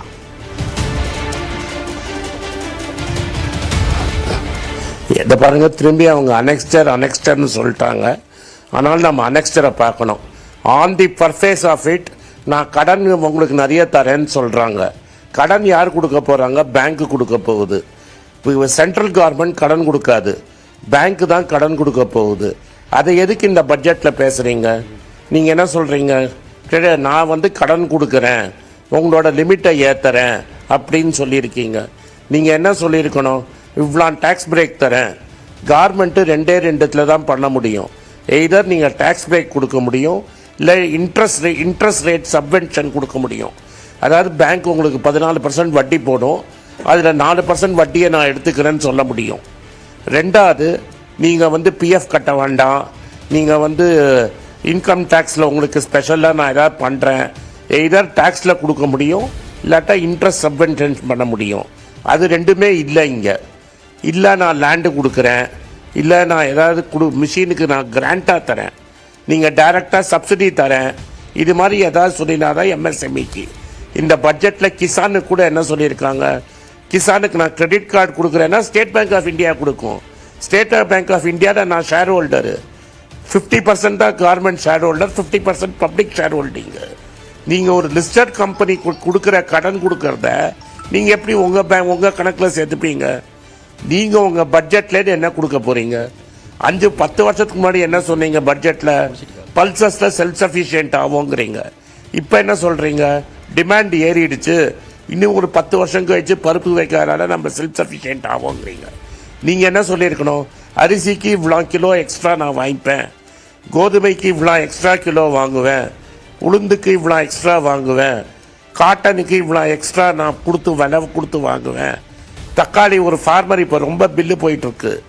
ஒரு குவிண்டல்ங்கிறது 100 கிலோ தக்காளி, 100 கிலோ தக்காளியை 20 ரூபாய்க்கு வாங்கினான் ட்ரேடரு. அவனுக்கு என்ன பண்ணீங்க? அது எதாவது சொன்னீங்களா? ஒரு ட்ரேடர் ஒரு பில்லு அம்ரித்சரில் ஓப்பனாக போகிறது, 100 கிலோ தக்காளியை மார்க்கெட்டில் 20 ரூபாய்க்கு விற்றுருக்கான் அவன். அதுக்கு நீங்கள் என்ன சொல்லுவீங்க? லாஜிஸ்டிக்ஸ்ன்னு சொல்கிறீங்க. லாஜிஸ்டிக்ஸுக்கு கடன் கொடுப்பேன்னு சொல்லியிருக்கீங்க. கார்மெண்ட் 1 லட்சம் கோடி கார்மெண்ட் இன்வெஸ்ட் பண்ணியிருக்குன்னு சொல்லியிருக்கீங்களா? சொல்லலை. லாஜிஸ்டிக்ஸுக்கு கடன் கொடுப்பீங்க. கடன் பேங்க் கொடுக்குங்க. பேங்க் ரீஃபைனான்ஸ் 1 lakh crore பண்ணுறேன் நபார்டு பண்ணால் கூட அது கடன். மார்க்கெட்டில் பாண்டை போட்டு கடன் வாங்கி கொடுக்குறீங்க. நீங்கள் உங்கள் பட்ஜெட்டில் என்ன கொடுக்குறீங்க? ரயில்வேக்கு ஒன்றும் கிடையாது. பஸ்ஸை பற்றி பேசவே இல்லை. இந்த வாட்டி ரோடை பற்றி நார்மலாக இவங்க தான் ஸ்பெஷலிஸ்ட்டு. 2000 கோடிக்கு ரோடு போடுறவங்க இவங்க. ரோடை பற்றி ஒன்றும் பேசலை. ரோடை பற்றி பேசலை. இதை எவ்வளோ பவர் லைன் போட போகிறேன்னு பேசலை. ஸ்டேட் கவர்மெண்ட் பவர் லாஸை குறைக்கலைன்னா அவங்களுக்கு நாங்கள் பனிஷ்மெண்ட் பண்ணுவோம் தான் இந்த பட்ஜெட்டில் இருக்கே தவிர, பவருக்கு என்ன பண்ண போகிறேன், ரோடுக்கு என்ன பண்ண போகிறேன், ட்ரெயினுக்கு என்ன பண்ண போகிறேன், மெட்ரோ போட போகிறேன்னா ஒன்றுமே இல்லையே இந்த பட்ஜெட்டில். எவ்வளோ பஸ்ஸு விட போகிறேன்? நார்மலாக படிப்பாங்கல்ல, நான் இவ்வளோ பஸ்ஸு விடுவேன் அப்படின்னு, இந்த பஸ்ஸுக்கு இவ்வளோ கொடுப்பேன். ஒன்றுமே இல்லையே இதில். நீங்கள் என்ன பண்ணியிருக்கீங்க இந்த பட்ஜெட்டில்? டாப் 2 கோடிங்கிறது 3 கோடி ஆகலாம். யாராவது நான் யாரோ ஒருத்தர் சொன்னார் என் வீடியோவில் நான் 1 லட்சம் வாங்குறவன் பூவர்னு. நான் திரும்பி தைரியமாக சொல்கிறேன், நான் என் வீடியோவில் பாப்புலர் ஆனது 40,000 ரூபா சம்பளம் வாங்கினா நீங்கள் மெட்ராஸில் இருக்க முடியாதுன்னு 10 வருஷத்துக்கு முன்னாடி சொன்னேன். அதை மாற்றி சொன்னேன், 60,000 ரூபா சம்பளம் வாங்கினா ஹஸ்பண்ட், ஒய்ஃப் அண்ட் 2 children மெட்ராஸில் இருக்க முடியாதுன்னு சொன்னேன். அது இன்றைக்கும் சொல்கிறேன். நான் எங்கேயும் 1 லட்ச ரூபா சம்பளம் வாங்கினா அவன் மிடில் கிளாஸ்ன்னு சொன்னதே கிடையாது. 1 லட்சம் மீடியம் இன்கம் 15,000 ரூபா 58% இல்லை. அதில் நீங்கள் 6 மடங்கு போட்டு டேக்ஸ் கிடையாதுன்னு சொன்னீங்கன்னா பணக்காரனை தான் ஃபேவர் பண்ணுறீங்க. You are favouring top 5% of the country. மீதி 95%க்கு என்ன பண்ணீங்க? அதை வெல்கம் பண்ணணும், வெல்கம் பண்ணலாம். பணக்காரனுக்கு டேக்ஸ் ரிஜெக்ட் கொடுத்தீங்க. நான் கேட்ட கேள்விக்கு பதில் சொல்லுங்கள் சார். சுந்தர்ராமன் சாரை A2 நான் பேர் சொல்ல விரும்பலை, A2 ஓப்பனாக பேப்பரில் போட்டிருக்காரு, பெட்ரோல் 5 ரூபா டிஸ்கவுண்ட்டில் விற்பேன்னு. கார்மெண்ட் ஏன் விற்க மாட்டேங்குது? கார்மெண்ட் தானே கண்ட்ரோல் பண்ணுறான். இந்த 1 லட்சம் கோடி கொடுத்ததை புயந்தி சார் சொன்னார் 1 லட்சம் கோடி பெனிஃபிட்னு. அந்த 1 லட்சம் கோடியை பெட்ரோல் டீசலில் குறைச்சிருக்கலாமே. பெட்ரோல் டீசல் குறைச்சா எல்லாருக்கும் பெனிஃபிட் கிடைச்சிருக்கும். ஏன் நீங்கள் 2% ஆஃப் இந்தியாவுக்கும் 5% of India, at best case 10% of இந்தியாவுக்கு பெனிஃபிட் பண்ணுறீங்க? மீதி 90 என்ன பாவம் பண்ணான்னு தான் கேட்டேன். இதில் என்ன தப்பு இருக்குது? சார், இதுங்களை இறுதி கருத்தை எடுத்துக்கிறேன். அடுத்ததாக இந்திய ஜவுளித்துறை கூட்டமைப்பை சேர்ந்த திரு பிரபு தாமோதர் நம்முடைய இணைகிறார். சார் வணக்கம். எடுத்துக்கலாம். பட்ஜெட்டுடைய முழுமையான பார்வை நீங்கள் பார்த்துருப்பீங்க. உங்களுடைய முதற்கட்ட கருத்து என்ன சார்?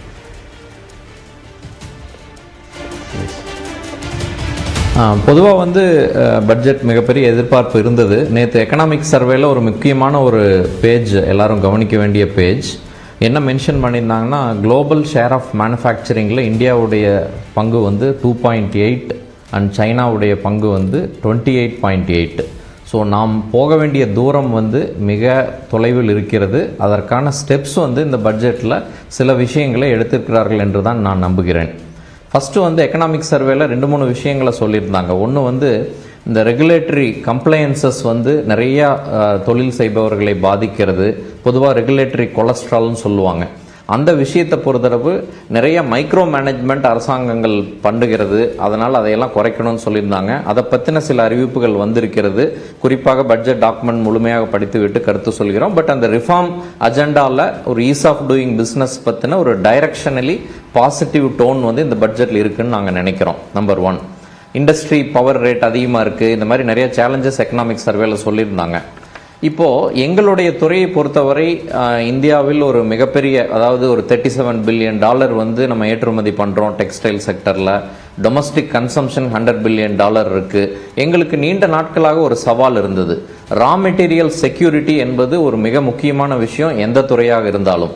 டெக்ஸ்டைலில் என்ன ஆச்சுன்னா நம்ம காட்டன் கல்டிவேஷனில் காட்டன் ப்ரொடக்ஷன் அவுட்புட்டில் வந்து ஒரு ஸ்டாக்னன்சி வர ஆரம்பித்து பல வருடங்கள் ஆகின்றன. உதாரணமாக ஒரு ஹெக்டேருக்கு 450 to 500 கிலோ மட்டுமே இந்தியா விளைவிக்கிறது. ஆனால் பல நாடுகள் 1000 to 1000 கிலோ என்ற அளவை தாண்டி பல ஆண்டுகள் ஆகிவிட்டன. இது வந்து ஒரு ஸ்ட்ரக்சரல் இஷ்யூவாக எங்களுக்கு தொடர்ச்சியாக இருந்தது. இதனால் வந்து துறையின் வளர்ச்சியும் தடைபட்டு கொண்டிருந்தது.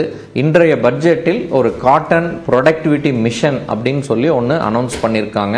ஒரு டைம் பவுண்ட் மேனரில் ஒரு 5 இயர்ஸ்க்குள்ள இந்த ப்ரொடக்டிவிட்டி இம்ப்ரூவ் பண்ணுறதுக்கான திட்டத்தை அறிவித்திருக்கிறார்கள். இது மிகவும் வரவேற்கத்தக்கது. இதை வந்து எப்படி நம்ம எடுத்துக்கலாம் அப்படின்னா, இப்போ ரா மெட்டீரியல் வந்து அபண்டண்ட்டாக இருந்தால் காஸ்ட் காம்படிட்டிவ்னா நம்மளால் வந்து ப்ரொடியூஸ் பண்ண முடியும்.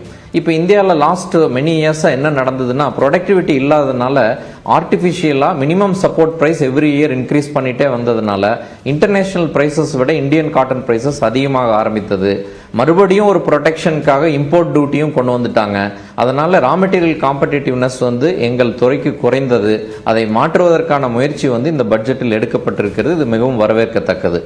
இது எப்படி நம்ம எக்கனாமிக்ஸாக இதை பார்க்கணும், ஒரு சாதாரண எளியவர்களுக்கும் புரியணும் மாதிரி சொல்லணும் அப்படின்னா, இப்பொழுது 3.25 கோடி பேல் 3.5 கோடி பேல் இந்தியாவில் வருகிறது, காட்டன் விளைச்சல் ஆகிறது என்றால் இதை 1 கோடி பேல் நம்ம அதிகப்படுத்தணும் அப்படின்னா இந்த இன்க்ரிமெண்டல் அடிஷன் வந்து ஒரு 27,000 கோடி ரூபாய்க்கான பருத்தியை நாம் அதிகமாக உற்பத்தி செய்வோம்.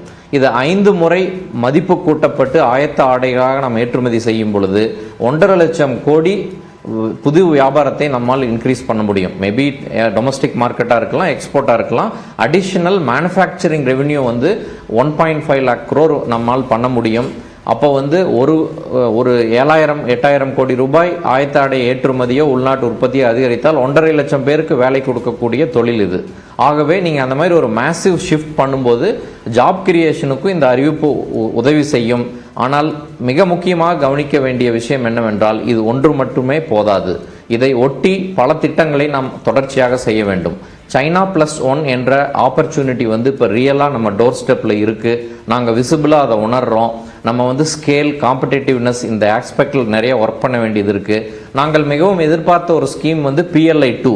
இப்போ வந்து பட்ஜெட் வந்து சில அறிவிப்புகள் மட்டும்தான் பட்ஜெட்டில் கொடுக்குறாங்க. த்ரூ அவுட் த இயர் நிறைய வேறு ஸ்கீம்ஸ் வர்றதுனால நாங்கள் அந்த மாதிரி PLI 2, அதாவது உற்பத்தி சார்ந்த ஊக்கத்தொகை திட்டம், முன்னாடி பேசின நண்பர் சொன்ன மாதிரி டார்கெட்டடாக லேபர் இன்டென்சிவ் செக்டருக்கு ஆயத்தாடைக்கு வந்து அந்த மாதிரி ஒரு ஸ்கீம் கொண்டு வந்தாங்க அப்படின்னா இந்த காட்டன் ப்ரொடக்டிவிட்டி இன்க்ரீஸும் இந்த புது கேப்பாசிட்டி பில்டிங் வந்து இந்த ஆயத்தாடை துறையில் PLI 2 ஸ்கீம் மூலமாக நடக்கும்போது மிகப்பெரிய மாற்றத்தை இந்த துறை கொண்டு வரும் என்று நம்புகிறோம். மூன்றாவதாக டிமாண்ட் சப்ளை பற்றி எல்லாருமே சொன்னோம். எக்கானமியில் வந்து demand supply equation very important. இப்போ அந்த டிமாண்ட் வந்து சப்ளை சைடு வந்து நிறைய ரிஃபார்ம்ஸு நிறைய சப்போர்ட் மெஷர்ஸ் கிடைச்சிட்டே இருந்ததுனால எல்லாருமே இன்வெஸ்ட் பண்ணுறாங்க. China +1 ஆப்பர்ச்சுனிட்டி வருது, அரசாங்கங்கள் புஷ் பண்ணுது, நிறைய சலுகைகள் கொடுக்குது. அப்படிங்கும்போது இப்போ எங்கள் துறையே கடந்த 3 வருடங்களில் 1 லட்சம் கோடி ரூபாய் முதலீடு பண்ணியிருக்கோம்.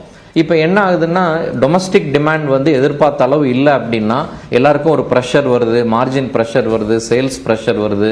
நிறையா ஸ்டோர்ஸ்லாம் பார்த்தீங்கன்னா சேல்ஸ் க்ரோத் இல்லைங்கிற மாதிரியான ரிப்போர்ட் வருது. பப்ளிக் லிஸ்டட் கம்பெனிஸ் வந்து இந்த குவார்ட்டரில் they performed reasonably poor compared to the past. அந்த மாதிரி இருக்கும்போது டிமாண்ட் சேலஞ்சஸ் இருக்குது அப்படிங்கிற ஒரு நிதர்சனமான ஃபேக்டை வந்து எல்லாரும் அக்ரி பண்ணுறோம். இன்கம் டேக்ஸ் பெனிஃபிட்ஸு இந்த மாதிரி சலுகைகள் கொடுக்கும் பொழுது மக்களுக்கு அந்த ஸ்பெண்டிங் பவர் கண்டிப்பாக வரும். அதிலிருந்து சில விஷயங்கள் இன்றைக்கி பட்ஜெட்டில் பாசிட்டிவாக நாங்கள் பார்க்குறோம். அது ஒரு பாசிட்டிவ் டைரக்ஷன். அனைவரும் சொன்ன மாதிரி ஃபர்தராக வந்து GST ரேட் ரேஷனலைசேஷன், மற்ற ரேட்ஸ் குறைக்கிறது, ஏன்னா அந்த மாதிரி விஷயங்கள் வந்து உடனடியாக எக்கானமியில் ஸ்பெண்டிங் பவரை இன்க்ரீஸ் பண்ணும். ஸோ அந்த தொடர்ச்சியாக பொதுவாக வந்து இப்போ இனிமேல் வந்து பட்ஜெட் வந்து டெல்லி வேலை இன்னையோட முடிந்தது அப்படின்னா இனி நெக்ஸ்ட் வந்து action shifting to Mumbai. Like RBI வந்து வட்டி விகிதங்களை குறைத்து GST நெக்ஸ்ட் கவுன்சில் மீட்டிங்கில் இந்த பட்ஜெட்டுடைய தொடர்ச்சியாக இந்த எக்கானமியை வந்து நம்ம விரும்புகிற 7-8% வளர்ச்சிக்கு எடுத்துகிட்டு போகிறதுக்கு குறிப்பாக labour intensive sectors, demand side concerns, இது ரெண்டையும் அட்ரஸ் பண்ணாங்கன்னா ஒரு மிகப்பெரிய சேஞ்ச் வந்து இந்த வருடத்தில் நம்ம எதிர்பார்க்கலாம். சரி, இது முதல் சுற்று கருத்தார்த்த ஜோதி சிவஞானம். இந்த பட்ஜெட்டில் முக்கியமாக ஃபினான்ஸ் மினிஸ்டர் அனௌன்ஸ் பண்ண 3 விஷயங்கள். ஒன்று, போஸ்டல் டிபார்ட்மெண்ட்டை ரீவேம் பண்ண போகிறோம், அதில் வந்து லாஜிஸ்டிக் ஹப்பாக மாற்ற போகிறோம்னு சொன்னாங்க. ரெண்டாவது, மன்ரேகா பற்றி எந்த விதமான அறிவிப்பும் இல்லை. ரயில்வே சார்ந்த அறிவிப்பு முக்கியமாக. இது 3மே ஓரளவுக்கு விவசாயம் சார்ந்தோ அல்லது விவசாயம் சார்ந்திருக்கக்கூடிய எளிய மக்கள் பயன்பெறக்கூடிய 3 முக்கியமான அதிகளுக்கு எம்ப்ளாய்மெண்ட் ஜென்ரேட் பண்ணக்கூடிய துறைகள். அப்படி இருக்கும்போது போஸ்டல் டிபார்ட்மெண்ட் சார்ந்த அறிவிப்பு எந்த அளவுக்கு முக்கியத்துவம், மன்ரேகா பற்றிய அறிவிப்பு இல்லாதது என்ன மாதிரி தாக்கத்தை ஏற்படுத்தும், விவசாயம் சார்ந்து சில காட்டன் ப்ரொடக்ஷன் இன்க்ரீஸ் பண்ற மாதிரியான சில விஷயங்கள் அனௌன்ஸ் பண்ணியிருக்காங்க, மகளிர் சுய உதவி குழுக்கள் சார்ந்த சில விஷயம் அனௌன்ஸ் பண்ணியிருக்காங்க, கிசான் கிரெடிட் வந்து 3 லட்சம் ரூபாயிலிருந்து 5 லட்சம் ரூபாய்க்கு லிமிட் இன்க்ரீஸ் பண்ணியிருக்காங்க. இந்த அறிவிப்பு அப்படின்றது எந்த அளவுக்கு தாக்கத்தை ஏற்படுத்தும்? இல்லைங்க, இப்போ ஃபஸ்ட்டு சில அடிப்படையான விஷயங்களை பட்ஜெட்டில் இன்றைக்கி பார்த்தது இப்போ தான் டேபிள்லாம் பார்த்தேன் நான். இப்போ சென்ற முறை ப்ரெசென்ட் பண்ணாங்களே அதை வந்து இப்போ ரிவைஸ் பண்ணியிருக்கிறாங்க. ஏன்னா நம்ம வளர்ச்சி குன்றி இருக்குது, அதனால் அவங்க 10.5% growth ரேட் எதிர்பார்த்தாங்க. இப்போ 9.6 தான் வந்து ரிவைஸில் நாமினல் ஜிடிபி growth. ஓகே, அதே மாதிரி கடைசி காலாண்டு 2வது காலாண்டில் வந்து 5.4 தான் வளர்ச்சி விகிதம். இதன் விளைவு என்ன ஆயிடுச்சுன்னு பார்த்தீங்கன்னா, இப்போ கிராஸ் டேக்ஸ் ரெவென்யூ வந்து 38 லட்சம் கோடி ரூபாய் வந்து 38.4 லட்சம் கோடி ரூபாய் சொல்லியிருந்தாங்க. அது வந்து அதிகமாக இருக்குது, வளர்ச்சி குன்றி இருக்கு. இருந்த போதும் கிராஸ் டேக்ஸ் ரெவென்யூ வந்து 38.53 லட்சம் கோடி ரூபாயாக உயர்ந்திருக்குது. இதில் கார்ப்பரேஷன் டேக்ஸ் வந்து 10.2 லட்சம் கோடி ரூபாய் எஸ்டிமேட் பண்ணியிருந்தது. 9.8 லட்சம் கோடி ரூபாய் குறைஞ்சிருக்கு. 40,000 கோடி ரூபாய் எந்த கன்செஷனும் கொடுக்காம கார்ப்பரேட் டேக்ஸ் மட்டும் குறைஞ்சிருக்குது. ஒட்டுமொத்த டேக்ஸ் உயர்ந்திருக்குது வளர்ச்சி குன்றுனாலும். ஆனால் கார்ப்பரேட் டேக்ஸ் 40,000 கோடி ரூபாய் குறைஞ்சிருக்குது. ரிவைஸ்டுக்கும் இப்போ ஆனால் கார்ப்பரேட்டோட வருமானம் வந்து ப்ராஃபிட் வந்து 15% இன்க்ரீஸ் ஆயிருக்கு. 4 மடங்கு உயர்ந்திருக்குங்கிறாங்க. பல மடங்கு எக்கனாமிக் சர்வேல சொல்கிறாங்க. மல்டிபிள் டைம்ஸ் வந்து அவங்க ப்ராஃபிட் உயர்ந்திருக்கு. அவங்க ப்ராஃபிட் உயர்ந்ததுக்கு காரணம் வந்து 2 காரணம் எல்லாரும் சொல்கிறது. வேஜை குறைச்சிட்றாங்க, இன்னொன்று வந்து அவங்க முதலீடு அதிகமாக பண்ணல, டேக்ஸு கன்செஷன் கொடுத்துருக்காங்க. 33% 22 குறைச்சிருக்காங்க, புதுசாக பண்ணுறவங்களுக்கு 15% இது மாதிரிலாம். ஸோ அதெல்லாம் வந்து அவங்களுக்கு லாபமாக மாறி இருக்கு. லாபமாக மாறினா கூட இங்கே அவங்களுக்கு வந்து எந்த கன்செஷனும் இப்போ புதுசாக கொடுக்காம 40,000 கோடி ரூபாய் பட்ஜெட் எஸ்டிமேட்லேருந்து இப்போ ரிவைஸ்டு எஸ்டிமேட்டில் குறைஞ்சிருக்கு. அதே சமயம் பர்சனல் இன்கம் டேக்ஸ் இப்போ தான் கன்செஷன் கொடுக்குறாங்க இல்லையா? ஆமாம், இப்போ இது வரைக்கும் கன்செஷன் இல்லை இல்லையா? பட்ஜெட் எஸ்டிமேஷனில் வந்து டைரக்ட் டாக்ஸஸ் வந்து இன்கம் வந்து 11.87 லட்சம் கோடி ரூபாய் சொல்லியிருந்தாங்க. 70,000 கோடி ரூபாய் கூடியிருக்கு. நேரடி வருமான வரி வளர்ச்சி குன்றி இருக்குது. ஆனால் 70,000 கோடி இங்கே பாருங்க 12.57 லட்சம் கோடி ரூபாய் உயர்ந்திருக்குது. பர்சனல் இன்கம் டாக்ஸ் தனிநபர் செலுத்தின வருமான வரி அதிகரிச்சிருக்கு. 70,000 கோடி இல்லை 70,000 கோடி உயர்ந்திருக்குது. கார்ப்பரேட் கிட்ட இருந்து குறைஞ்சிருக்கு. கார்ப்பரேட் வந்து 40,000 கோடி வந்து குறைஞ்சிருக்குது. இப்போ எந்த கன்செஷனில் இருக்காமல் எப்படி அது குறையும்? இப்போ அவங்களுக்கு கொடுத்த கன்செஷன் வந்து இப்போ அடுத்தது ஒட்டுமொத்தமாக அவங்க செலவே பட்ஜெட்டில் இவங்க இப்போ பட்ஜெட் போட்டது வந்து 48.2 லட்சம் கோடி ரூபாய் வருவாய் வரும்னு ஃபஸ்ட்டு போட்டாங்க. இப்போ அதை ரிவைஸ் பண்ணதில் 1,04,000 கோடி ரூபாய் குறைஞ்சிருக்கு. 47.16 லட்சம் கோடி ரூபாய் ரிவைஸ் பண்ணியிருக்காங்க. 1 லட்சம் கோடிக்கு மேலே வந்து பட்ஜெட்டு குறையுது. அரசனுடைய ஒட்டுமொத்த வருவாயே குறையுது, அதுக்கேற்ற மாதிரி செலவும் குறையும். ஸோ இப்போ இந்த செலவெல்லாம் எங்கெங்கே குறைச்சிருக்காங்கன்னு போய் பார்க்கணும். முக்கியமாக சோஷியல் செக்டாரில் தான் குறைப்பாங்க. ஏன்னா கமிட்டட் எக்ஸ்பெண்டிச்சருங்கிறது வந்து கிட்டத்தட்ட 90-95% கமிட்டட் எக்ஸ்பெண்டிச்சர் இருக்கும். ஸோ எல்லாத்தையும் சோஷியல் செக்டாரில் தான் குறைச்சிருப்பாங்க. ஸோ இதை வந்து அவங்க வந்து இதை பற்றிலாம் எதுவுமே பேசலை, அனெக்ஷர் பார்த்துங்கன்னு சொல்லிக்கிறாங்க. ஸோ பட்ஜெட் சைஸே குறைஞ்சிருக்குது ரிவைஸ்ட் எஸ்டிமேட்டில் 1 லட்சம் கோடி ரூபாய்க்கு. அதில் கார்ப்பரேட் டேக்ஸ் 40,000 கோடி ரூபாய் குறைஞ்சிருக்கு, டைரக்ட் டேக்ஸ் 70,000 கோடி ரூபாய் உயர்ந்திருக்குது. இப்போ நீங்கள் வந்து 1 லட்சம் கோடி இவங்க கொடுத்த கன்செஷன் வந்து 1 லட்சம் கோடினாங்க. இது ஒன்றுமே இல்லையே, அந்த கன்செஷன் எதுவுமே இல்லாமல் 70,000 கோடி ரூபாய் உயர்ந்திருக்குது. இப்போ நாளைக்கு இந்த கன்செஷன் கொடுத்து வந்து எந்த அளவுக்கு இன்னும் மல்டிப்ளாக ஸோ சாதாரண மக்களுக்கு கூட பெரிய பெனிஃபிட் இருக்குமா இல்லைங்கிறது நமக்கு தெரியல. ஸோ இப்போ பவர் செக்டாருக்கு கிட்டத்தட்ட 20,000 கோடி ரூபாய் ஒதுக்குறேன்னு சொல்லியிருக்காங்க. 100 ஜிகாவாட் இலக்கு நிர்ணயிச்சு சிறிய அளவிற்கான அணு உலை 1. அடுத்ததாக உடான் திட்டம் 120 புதிய வழித்தடங்களை ரயில்வே பற்றி எதுவும் பேசல அப்படின்னு சொன்னாங்க. ஆனால் உடானை பற்றி பேசியிருக்காங்க, 2.0 கொண்டு வந்திருக்காங்க. இந்த மாதிரி தொலைநோக்கு பார்வையோடு இருக்கக்கூடிய திட்டங்களை நம்ம கவனிக்க மறுக்கிறோம். தொலைநோக்கு பார்வைங்கிறது வந்து நிறைய சொல்கிறாங்க. 5 வருஷத்துக்கு சொல்கிறாங்க, 10 வருஷத்துக்கு சொல்கிறாங்க, 25 வருஷத்துக்கு வந்து விக்ஷித் பாரதா, ஆமாம் 47 விக்ஷித் பாரத். அதெல்லாம் இந்த பட்ஜெட்டில் வந்து அவங்க ஸ்டேட்மெண்ட்டில் பொலிட்டிக்கல் ஸ்டேட்மெண்ட், அது வந்து ஒரு rhetoric. Being a politician she has got the privilege. அவங்க வந்து பொலிட்டிக்கலாக ஸ்டேட்மெண்ட் சொல்லலாம். பட்ஜெட்டில் அதெல்லாம் ₹1 கூட ஒதுக்கல அதுக்கு.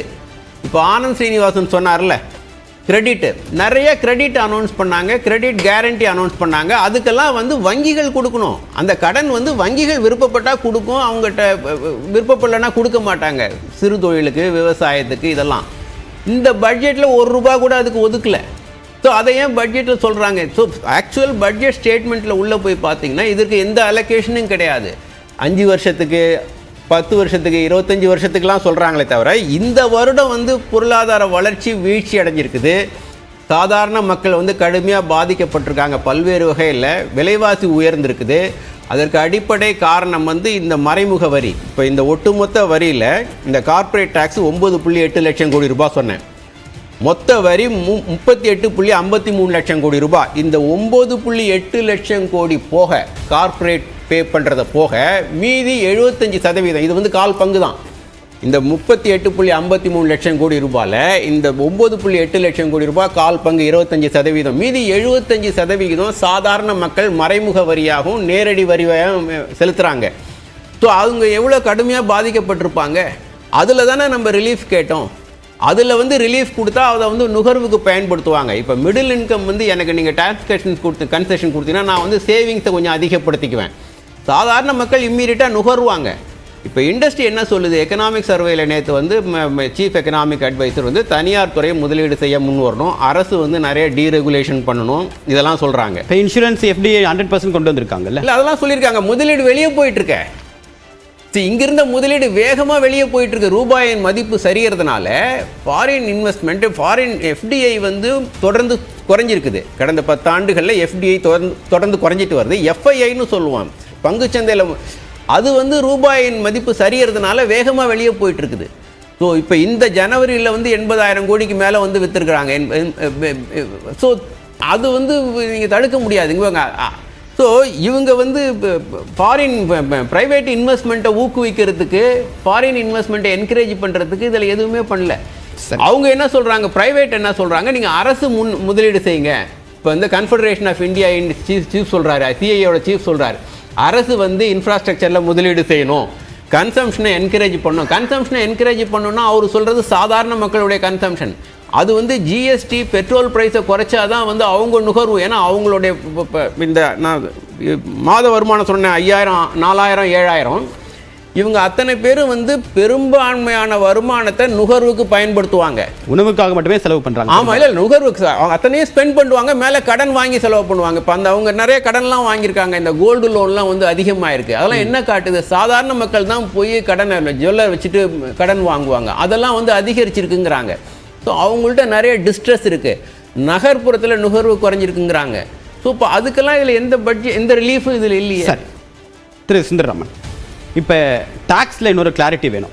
ஒரு 50,000 ரூபாய் வரைக்கும் மாத வருமானம் ஈட்டக்கூடிய ஒரு நபர் இதுக்கு முன்பு எவ்வளோ வரி செலுத்திட்டு இருந்தார், இப்போ எவ்வளோ வரி செலுத்தக்கூடிய சூழ்நிலை ஏற்பட்டிருக்கு, இல்லை எவ்வளோ தளர்வு அவருக்கு கிடைக்கும், இதில் சேவிங்ஸ்க்கான ஊக்கம் அப்படின்றது இருக்கா? முன்னாடி வந்து 7 lakhs வரைக்கும் வந்து ஆல்ரெடி டாக்ஸ் எக்ஸம்ஷன்ஸ் தான் இருந்தது. ஸோ விச் மீன்ஸ் ஆல்மோஸ்ட் முன்னாடி 55,000 வரைக்கும் ரஃபா. அது நியூ டாக்ஸ் ரெஜிமில், new tax regime, old tax ரெஜிமில் டாக்ஸ் பே பண்ணுற மாதிரி சரி, ஓல்டுலையுமே சரி வந்து ஒரு மாதம் வந்து 50,000 to 60,000 சம்பாரிச்சிருக்கிறவங்க வந்து நோ டாக்ஸ் தான் முன்னாடி.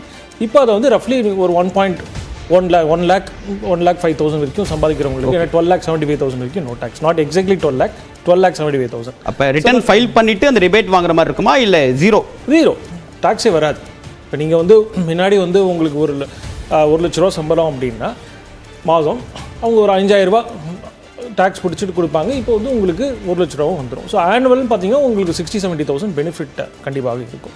இது ஸ்மால் கிளாரிஃபிகேஷன்ஸ், அது சார் சொன்ன பட்ஜெட்ரி அலோகேஷன்ஸ் அது ஒரு பெரிய இம்பாக்ட் கிடையாது. அது ஏன் அப்படின்னா அது கார்ப்பரேட் டேக்ஸ் அந்த இண்டிவிஜுவல் டேக்ஸ் இல்லையா, அது வந்து இந்த டிவிடெண்டோட ஃபேக்டர். அது போன பட்ஜெட்டில் என்ன பண்ணாங்க, இந்த டிவிடெண்ட் டிஸ்ட்ரிபியூஷன் டேக்ஸ் வந்து கம்பெனிலேருந்து இண்டிவிஜுவல்ஸ்க்கு மாற்றிட்டாங்க. ஸோ இந்த பட்ஜெட்னா டிவிடெண்ட்ன்றது கம்பெனி டிக்ளேர் பண்ணாதான், ஒரு யார் டிக்ளேர் பண்ண மாட்டான்றது நம்மளுக்கு அப்புறமா தான் தெரியும். ஸோ அது இப்போ ஓவரால் பட்ஜெட் சைஸில் வந்து அந்த 40,000 crores it's not a big impact. மற்றபடி பார்த்தீங்கன்னா கரண்ட் இயரோட budget size more than 50 lakh crores allocate பண்ணியிருக்காங்க. அண்ட் மோர் தென் தட் பார்த்தீங்கன்னா சார் ஓவரால் பட்ஜெட் சைஸ் அம்சே ஓவரால் பட்ஜெட் சைஸ் இல்லை, அது வந்து எஸ்டிமேஷனுங்க. இப்போ இல்லை எஸ்டிமேட் சார், போன வாட்டியுமே நீங்கள் சொல்கிறது corporate tax and personal tax வந்து 40 வாட் எவர் எஸ்டிமேட்டுக்கும் ஆக்சுவல் 25-26க்கு வந்து 42.7 lakh crore receipts gross receipt tax receipt. இல்லை I am talking about expenditure. இல்லை expenditure sir, see the expenditure sir 50.65 lakh crores. okay sir இல்ல அது கடன் டோட்டல் see பட்ஜெட்னா எப்படி sir, total expenditure தான் பார்க்க முடியும் சார். இப்போ அடுத்தது பார்த்தீங்க அப்படின்னா MSME-க்கான ஒரு இந்த ரிவைஸ்டு லிமிட்ஸ் கொடுத்துருக்காங்க இல்லையா, இப்போ பார்த்தீங்கன்னா அப் டு 500 crores வரைக்கும் டர்ன் ஓவர் பண்ணுறவங்க வந்து MSME அப்படின்னு கொண்டு வந்திருக்காங்க சார். ஸோ இதனால் நிறையா கம்பெனிஸ் வந்து இப்போ இந்த MSME டெஃபினிஷன்ஸில் உள்ள வரச்சு. இப்போ நீங்கள் பார்த்தீங்க அப்படின்னா இது வந்து உடனே பெரிய கம்பெனிஸ்க்கும் வந்து MSMEன்னு சொல்கிறாங்க, அப்படி கிடையாது. இப்போ வந்து ஒரு ஹூண்டாய் மாரி ஒரு நிறுவனத்தில் பார்த்தீங்க அப்படின்னா அவங்களுக்கு வந்து Tier 1 Tier 2 3 கம்பெனிஸ் ஒரு சீட்டு மேனுஃபேக்சரிங் பண்ணுறவங்க மட்டும் இருப்பாங்க. அவங்களோட டர்ன் ஓவருமே 300 crores இருக்கும். ஏன் அப்படின்னா அவங்க மோஸ்ட்லி அவங்களுக்கு மார்ஜின் கம்மியாக இருக்கும், பட் டர்ன் ஓவர் வந்து அவங்களுக்கு ஜாஸ்தியாக இருக்கும். அவங்களுக்குலாம் இதில் வந்து இப்போ MSMEக்குள்ள டெஃபினிஷனில் வந்து அவங்களுக்கு வந்து கிரெடிட் பீரியட், நீங்கள் டெஃபினிஷனில் MSMEன்னு கொண்டு வந்துட்டிங்கன்னா அதை சுற்றி இருக்கிற எல்லா பெனிஃபிட்டும் உங்களுக்கு 45 daysக்குள்ளே உங்கள் பில் செட்டில் ஆகணும் அப்படின்றது எல்லாமே இது ஒரு பெரிய டிமாண்டாக இருந்தது. நான் வந்து 400 கோடி டர்ன் ஓவர் பண்ணியிருப்பேன், மார்ஜின் கம்மியாக தான் இருக்கும் எனக்கு. ஏன்னா சம்டைம்ஸ் மெட்டீரியலுமே வந்து பார்த்தீங்கன்னா பெரிய கார்னர் கொடுத்துருவான், நீங்கள் ஜஸ்ட் அதை ப்ராசஸ் பண்ணி தான் கொடுப்பீங்க. டர்ன் ஓவர் ஜாஸ்தியாக இருக்கும். உங்களுக்கு வந்து அந்த கிரெடிட் பீரியட் 45 daysக்குள்ளே பண்ணணுன்ற MSME பெனிஃபிட்லாம் இருக்கு பாருங்க, அதெல்லாம் இல்லாமல் இருந்தது. இப்போ இதில் ரிவைஸ் பண்ணதுனால அதுவும் கொண்டு வந்துட்டாங்க. அப்புறமா வந்து பார்த்தீங்கன்னா இந்த இம்பார்ட்டண்ட் அதர் இந்த குளோபல் டாய் ஹப் அப்படின்னு சொல்கிறாங்க. அதாவது இந்தியா வந்து job creation more particularly the scheme for global toy hub அப்படின்றது ஒரு 22 lakh jobs வந்து will create more boosting. ஏன்னா ஜென்ரலாக என்ன இருந்துச்சுன்னா சார், இந்த டாய் மேனுஃபேக்சரிங் அண்ட் டாய் ஹப்ன்றது வந்து சைனா ஓரியன்டாக இருந்தது. இப்போ அதை வந்து ஷிஃப்டிங் இது போன பட்ஜெட்லயே அனௌன்ஸ் பண்ணாங்க, டாய்க்கான உள்நாட்டு உற்பத்தி அதிகரிக்கும் டீடைல்ஸ். இப்போ அதாவது ஒரு ஸ்பெசிஃபிக்காக நம்பர்ஸ் கொடுத்துருக்காங்க. குளோபல் எக்ஸ்போர்ட் காம்படிட்டிவ்ஸ்னோட 400 billion global leather and footwear market again especially against China and வியட்நாம்னு ஸ்பெசிஃபிக்காக. And also India imported over 2000 crore worth of toys 23ல. Okay, so that shows export import dependency. அதை எப்படி வந்து reduce பண்ணி global ஹப்பாக கொண்டு வரலாம் அப்படின்றதையும் பேசியிருக்காங்க சார். சார் ஏன்னா ஒரு இன்டர்வென்ஷனுக்கு இப்போ நான் சொன்னேன்ல 1.04 lakh crore வந்து ஒட்டுமொத்த எக்ஸ்பெண்டிச்சரில் குறைச்சிருக்குன்னு. அதை எங்கே குறைச்சிருக்காங்கன்னா சென்ட்ரலி ஸ்பான்சர்டு ஸ்கீம், 100 நாள் வேலைவாய்ப்பு திட்டம், மற்ற திட்டங்கள் எல்லா திட்டங்களும் centrally sponsored scheme, finance commission grants, ஸ்டேட்ஸுக்கு கூட வேண்டிய ஃபைனான்ஸ் கமிஷன் கிராண்ட்ஸு, இது ரெண்டுலேயும் குறைச்சிருக்காங்க. இது மொத்தம் சேர்த்து வந்து பட்ஜெட்டில் இந்த வருடம் பட்ஜெட்டில் நம்ம ஒரிஜினலாக சொன்னது 48.2 lakh crore. அது இப்போ ரிவைஸ்டில் 47.1, கரெக்டாக 1.0 lakh crore மொத்த எக்ஸ்பெண்டிச்சரில் எவ்வளோ குறைஞ்சிருக்கோ அதை வந்து ஃபைனான்ஸ் கமிஷன் கிராண்ட்ஸ்லையும் ஸ்டேட்ஸுக்கு கொடுக்க வேண்டிய கிராண்ட்ஸ்லையும் சென்ட்ரலி ஸ்பான்சர்ட் ஸ்கீம்ஸ்லையும் கட் பண்ணியிருக்கிறாங்க. சார் திருப்புகழேந்தி சார், இப்போ மத்திய அரசை சார்ந்து இப்போ மாநில அரசுகள் இருக்க வேண்டிய நிலைமை ஏற்பட்டிருக்கு. ஏன்னா பொருளாதார தன்னிறைவு பெறக்கூடிய வரி விதிக்கக்கூடிய முறை முற்றிலுமாக மத்திய அரசுக்கு போயிருக்குன்னு ஒரு குற்றச்சாட்டு இருக்குது. இப்படிப்பட்ட சூழ்நிலையில் இந்த மாதிரி மத்திய அரசு பங்களிப்போடு செயல்படுத்தக்கூடிய திட்டங்களுக்கான நிதியை குறைக்கிறது அப்படின்றது என்ன மாதிரியான தாக்கத்தை ஏற்படுத்தும்? இந்த பட்ஜெட்டில் அதை பற்றி எந்த விதமான அறிவிப்பும் இல்லை. இப்போ NDRF நிதி சம்பந்தமாக நிறைய கோரிக்கைகள் இருக்குது. மத்திய அரசு மாநிலத்துக்கான கல்விக்கான பங்களிப்பு அதிகரிக்கணும் அப்படின்ற டிமாண்ட்ஸ் இருக்குது. கேபிட்டல் எக்ஸ்பெண்டிச்சர் நிறைய வேணும் அப்படின்னு சொல்லிட்டு தொடர்ச்சியான டிமாண்ட்ஸ் இருக்குது. இந்த மாதிரி எந்த விதமான அறிவிப்புமே இல்லை. மன்ரேகா சம்பந்தமாக பேசவே இல்லை அப்படின்றது தான் எடுத்துக்க வேண்டியதாக இருக்குது. இதை எப்படி பார்க்குறீங்க? நீங்கள் இப்போ மாநில பங்களிப்புன்னு பார்த்தீங்கன்னா அதில் ஒரு பெரிய ப்ராப்ளம் இருக்குது. ஏன்னா தமிழ்நாடு, கர்நாடகா, குஜராத், மகாராஷ்டிரா இந்த 4 சேர்ந்து 55% tax contribution to the centre. ஆனால் அவங்க எல்லாத்துக்கும் சேர்த்து கிடைக்கிறது 18% தான் அவங்களுக்கு கிடைக்கிறது. இதனால் வந்து என்ன சொல்கிறாங்க, யூபி, ராஜஸ்தான் இவங்களுக்கெல்லாம் வந்து அதிகமாக கொடுத்தாங்க, பீகார் எல்லாத்துக்கும் அதிகமாக கொடுத்து. இந்த கான்செப்ட் எப்படின்னா வந்து அதெல்லாம் வளர்ச்சி அடையக்கூடிய மாநிலங்கள், அதனால வந்து இங்கே வந்து வளர்ச்சி அடைந்த மாநிலங்களுக்கு கொடுக்கணும் அப்படிங்கிறது வந்து ஒரு பொதுவான சிந்தனை. ஆனால் எங்கே இன்வெஸ்ட் பண்ணால் அதிகமாக நமக்கு ரிட்டர்ன் வர்றது இன்னொரு பார்ட். யூபியில் எல்லாம் இன்வெஸ்ட் பண்ணி அங்கே எல்லாத்தையும் எஜுகேட் பண்ணி குவாலிஃபைட் எம்ப்ளாயி எல்லாம் கொண்டு வந்து அந்த நாட்டை முன்னேற்றுறதுக்கு இன்னும் 15 வருஷம் ஆகும். அதே பணத்தை வந்து இந்த 4 ஸ்டேட்டில் வந்து இன்வெஸ்ட் பண்ணும்போது, ரீஇன்வெஸ்ட் பண்ணும்போது return is very high. So இது ஒரு பாரபட்சம் வந்து இந்த 4 மாநிலங்களும் பல தடவை குரல் எழுப்பியிருக்காங்க. அதனால் மத்திய அரசு அதிகமாக உற்பத்தி செய்கிற மாநிலங்களுக்கு அதிகமாக அலோகேட் பண்ணுறது தப்பு இல்லை. அது ப்ரொப்போர்ஷன் அலோகேட் பண்ண வேண்டாம், பட் இன்வெஸ்ட்மெண்ட் இங்கே போட்டால் பெட்டர் ரிட்டர்ன் கிடைக்கும். ஸோ அது வந்து ஒரு பிரச்சனை தான். அது இப்போ தீர்வு காண முடியாது. Finance commission is working on that. அது ஒரு பிரச்சனை. அடுத்து வந்து இந்த 100 நாள் வேலைவாய்ப்பு திட்டம், அது 2 வகையாக பார்க்கலாம். இந்த திட்டம் கொண்டு வரும்போது இந்த நோக்கம் வேறு, இப்போ இருக்கிற நோக்கம் வேறு. அந்த திட்டம் கொண்டு வந்த காலகட்டத்தையும் இப்போ வச்சு தான் கான்டெக்ஸ்ட் பேஸ் தான் நம்ம பேசணும். அப்போ கொண்டு வரும்போது வந்து அதிக வேலைவாய்ப்புகள் கிடையாது, வறுமை ஒழிப்பு தான் நோக்கம், அதுதான் உண்மை. ஆனால் இன்றைக்கி வந்து நம்ம அந்த நிலையில் இல்லை. இது பல இடங்களில் வந்து இது அன்ப்ரொடக்டிவாக இருக்குது. இந்த 100 நாள் வேலைவாய்ப்பு திட்டம் எஸ்பெஷலி வந்து பார்த்தீங்கன்னா கிராமப்புறங்களில் வந்து அக்ரிகல்ச்சருக்கு எம்ப்ளாய்க்கு வந்து கிடைக்கிறதே இல்லை. எல்லாம் 100 நாள் வாய்ப்பு திட்டு போயிடுறாங்க. 2வது விஷயம் வந்து இந்த 100 நாள் வேலைவாய்ப்பு திட்டத்தோட அவுட்புட் என்னன்னு மெஷர். மோடி கவர்மெண்ட் வந்தப்போ சொன்னாங்க, we want to have a outcome based இன்வெஸ்ட்மெண்ட்னு. இது வரைக்கும் இந்த 100 நாள் திட்டத்தினா என்னென்னலாம் சாதிச்சிருக்காங்க, இது ஒன் வே, இது இன்னொரு வகையான ஒரு சப்சிடி கொடுக்குற மாதிரி. கோவிட் அப்ப மிகப்பெரிய கேஷ் டிஸ்ட்ரிபியூஷன் அதுதானே சார்? அது இல்லைன்னா அதுல என்ன ரிட்டர்ன்? உதாரணத்துக்கு பார்த்தீங்கன்னா ஒரு சிம்பிள் எக்ஸாம்பிள், ஒரு ரோடு போடுறோம், ரோடு போடும்போது அதை கான்ட்ராக்ட் கொடுக்குறோம். அப்போ கான்ட்ராக்ட் என்ன சொல்லாங்கப்பா, இங்கே 100 நாள் வேலை திட்டத்தில் வந்து இங்கே ஒரு 5000 பேர் இருக்காங்க, you have to employee the 5000 people. அப்போ அதில் வர பணத்தை நான் கழிச்சுக்குவேன்னு சொன்னோம்னா there is a return on investment. ஆனால் இப்போ இது வரைக்கும் இந்த திட்டத்தில் எந்த ரிட்டர்ன் ஆன் இன்வெஸ்ட்மெண்ட்டும் யாருமே கொடுக்கல. ஸ்டாட்டிஸ்டிக்ஸ் சார் ஒரு நிமிஷம் சார், அடிப்படையில் தவறாக சொல்கிறீங்க. எங்கே பாருங்க, அந்த திட்டத்துடைய நோக்கம் வந்து சார் லெட் மீ கிளாரிஃபை. இங்கே பாருங்க, இன்னைக்கு அந்த அதே நோக்கம் தாங்க, அந்த நோக்கத்தில் எந்த மாற்றமும் இல்லை. இது வந்து கான்ஸ்டியூஷனில் ஒரு அமெண்ட்மெண்ட் பண்ணி இது வந்து ரைட் பேஸ்டு, அதாவது இது வந்து மக்களுக்கு ஒரு உரிமை, அவங்களுக்கு எந்த வேலையும் கிடைக்கல அப்படிங்கிறப்போ அவங்களுக்கு இதை உரிமையா ரைட்ஸாக கொடுத்துருக்குறாங்க. 100 நாள் அரசு வேலை கொடுக்கும், இது வந்து ரைட்ஸ்.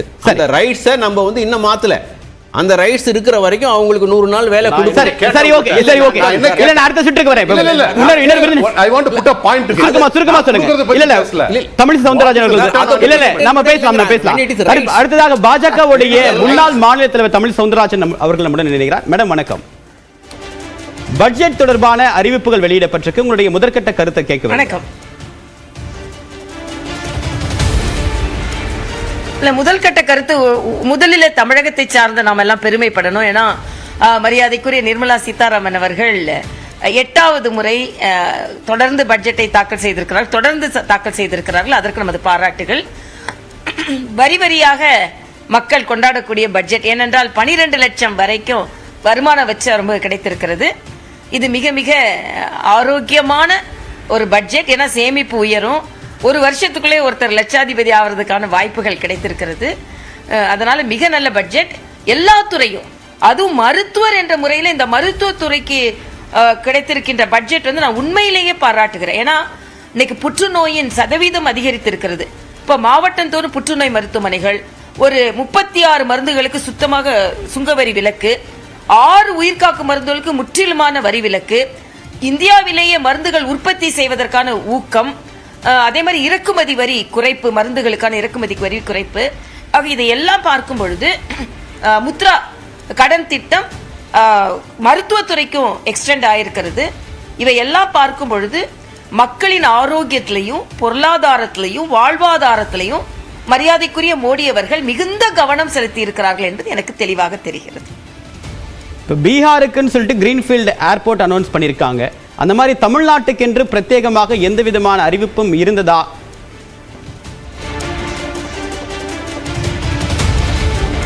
இல்ல, இப்ப நம்மளுக்கு ஏற்கனவே கிரீன்ஃபீல்டு ஏர்போர்ட்டுக்காக தானே திட்டங்கள் வகுக்கப்பட்டு விட்டது ஆகிவிட்டது. சில திட்டங்கள்ல, சில பட்ஜெட்ல சில மாநிலங்கள், ஏற்கனவே வளர்ச்சி அடையாத மாநிலங்கள் சில கவனத்தை பெறும். ஆக அது ஒரு சகோதரத்துவத்தோட தான் நாம பார்க்கணும். இப்போ வருமான வரி உச்சவரம்புல 12 லட்சம் வரைக்கும் நம்மளுக்கு வரி விலக்கு கிடைத்திருக்கிறது என்றால் அது தமிழகத்தை சார்ந்தவர்கள் தான் பலன் பெற போகிறார்கள். அதே மாதிரி 1,50,000 கோடி ரூபாய் விவசாயிகளுக்கு ஒதுக்கப்பட்டிருக்கிறது என்றால் அதில் தமிழகத்தை சார்ந்தவர்கள் தான் பலன் பெற போகிறார்கள். ஆக ஒட்டுமொத்தமாக பாரத தேசத்திற்கே நல்ல பட்ஜெட் என்று வரும்பொழுது அது தமிழகத்திற்கும் நல்ல பட்ஜெட்டாகத்தான் இருக்க முடியும். ஆனா உடனே அது எதிர்த்து சொல்ல வேண்டுமே என்று சொல்வதற்காக தமிழகத்திற்கான திட்டங்கள் இல்லை. பாரதிய ஜனதா கட்சி இவர்களுக்கு இருக்கும் அக்கறையை விட பாரதிய ஜனதா கட்சிக்கு தமிழக மக்கள் மீது அக்கறை இல்லையா? நிச்சயமாக இருக்கிறது. ஆனால் இன்று நீங்க பாத்தீங்கன்னா சுதந்திரம் அடைந்து இதுவரைக்கும் 12 லட்சம் உச்சவரம் இதுவரைக்கும் நமக்கு கிடைத்ததே இல்லை. அதிகபட்சமாக 7 லட்சம். ஆக எல்லாவற்றையும் இன்னைக்கு தேர்தலும் பக்கத்துல இல்லை. ஆனா இதையெல்லாம் கருத்தில் கொண்டு ஒட்டுமொத்தமாக நல்ல பட்ஜெட்டை கொடுக்கும் பொழுது அதில் தமிழகம் நிச்சயமாக பலன் பெறும் என்பதைத்தான் நான் தெரிவித்துக் கொள்கிறேன். உங்களுடைய கருத்துக்களுக்கு மிக்க நன்றி மேடம். மத்திய பட்ஜெட் தொடர்பாக பொதுமக்கள் தெரிவித்திருக்கக்கூடிய கருத்துக்கள் சிலவற்றை தற்போது பார்க்கலாம்.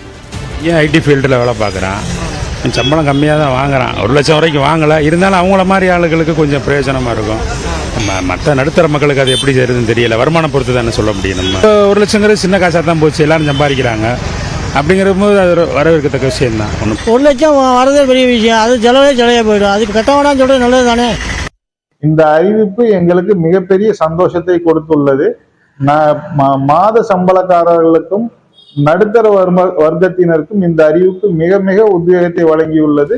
நாங்கள் எந்த தொழிலும் துணிந்து இறங்க இது ஒரு வாய்ப்பாக அமையும்.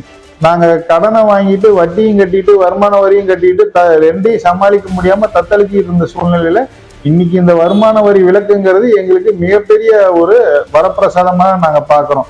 12 லட்ச ரூபா வருமானம் உள்ளவங்களுக்கு வந்து வரி விலக்கு கொடுத்துருக்காங்க. இது வந்து ஒரு பாராட்டத்தக்க முடிவாக இருக்குது. ஏன்னா மாதம் 1 லட்சம் நமக்கு கன்செஷன் வரப்ப வரி வந்து நமக்கு கட்ட வேண்டியதில்லை. அது 12 லட்சத்துக்குள்ளே நம்ம வரி கட்டுற மாதிரி நம்ம இருக்கு. இது ரொம்ப வரவேற்கத்தக்க ஒரு நல்ல முடிவு. இந்த பட்ஜெட் ஜவுளித்துறைக்கு உண்டான பட்ஜெட்டா இருக்கு நான் எதிர்பார்த்தோம். அதுல பாத்தீங்கன்னா சில துளிகள் மட்டும் மத்திய அரசு அறிவிச்சிருக்காங்க. அதாவது இம்போர்ட் வரி வந்து நேக்கன்னு சொல்லியிருக்காங்க. அந்த இம்போர்ட் வரிங்கிறது பஞ்சுக்கா இல்ல வந்து இயந்திரங்கள் நம்ம இறக்குமதி பண்றதுக்கான்னு தெரியல. நாங்க முக்கியமா நாங்க எதிர்பார்த்தது வந்து பாத்தீங்கன்னா பங்களாதேஷிலிருந்து இறக்குமதி ஆடைகளுக்கு வந்து வரி விதிக்கணும் கேட்டிருந்து அது ரொம்ப வரல. மற்றபடி பாத்தீங்கன்னா 12 லட்சம் வரைக்கும் வரி விலக்கு சொல்லியிருக்காங்க. அது பெரிய அளவு வரவேற்கிற விஷயம். அதே மாதிரி இந்த ஸ்டார்ட் அப் கம்பெனிக்கு வந்து 20 கோடி ஒதுக்கியிருக்காங்க. 1,50,00,000 கோடி வந்து MSMEக்கு ஒதுக்கியிருக்காங்க. 5 லட்சம் தொழில் முனைவோர்களை உருவாக்குற விஷயம் அதெல்லாமே வரவேற்கிற விஷயம். ஸ்டார்ட் அப் கம்பெனிக்கு வந்து 20 கோடி ஒதுக்குவது வந்து மிக சிறப்பான ஒரு வரவேற்கத்தக்கது. அதுபோக வரிச்சிலை வந்து 12 லட்சம் வரைக்கும் பண்ணியிருக்காங்க இன்கம் டேக்ஸ். அது ரொம்ப வரவேற்கத்தக்கது. ரெண்டாவது மத்திய மாநில அரசும் சரி தொழில்துறை கேட்காத கோரிக்கை வந்து MSME செக்டர் வந்து மத்திய அரசு வந்து பண்ணினது வந்து சிறப்பாக வரவேற்கத்தக்கக்கூடிய விஷயமா இருக்குது. இதுக்கு நன்றி தெரிவிச்சுக்கிறோம். பிரபு தாமோதரன் சார், இந்த பட்ஜெட்ல வந்திருக்கக்கூடிய அறிவிப்பு கோவைக்கும் கோவையை சார்ந்து இருக்கக்கூடிய தொழில்துறையினருக்கும் எந்த அளவுக்கு பயனுள்ளதா இருக்கும் சுருக்கமா சொல்லுங்க.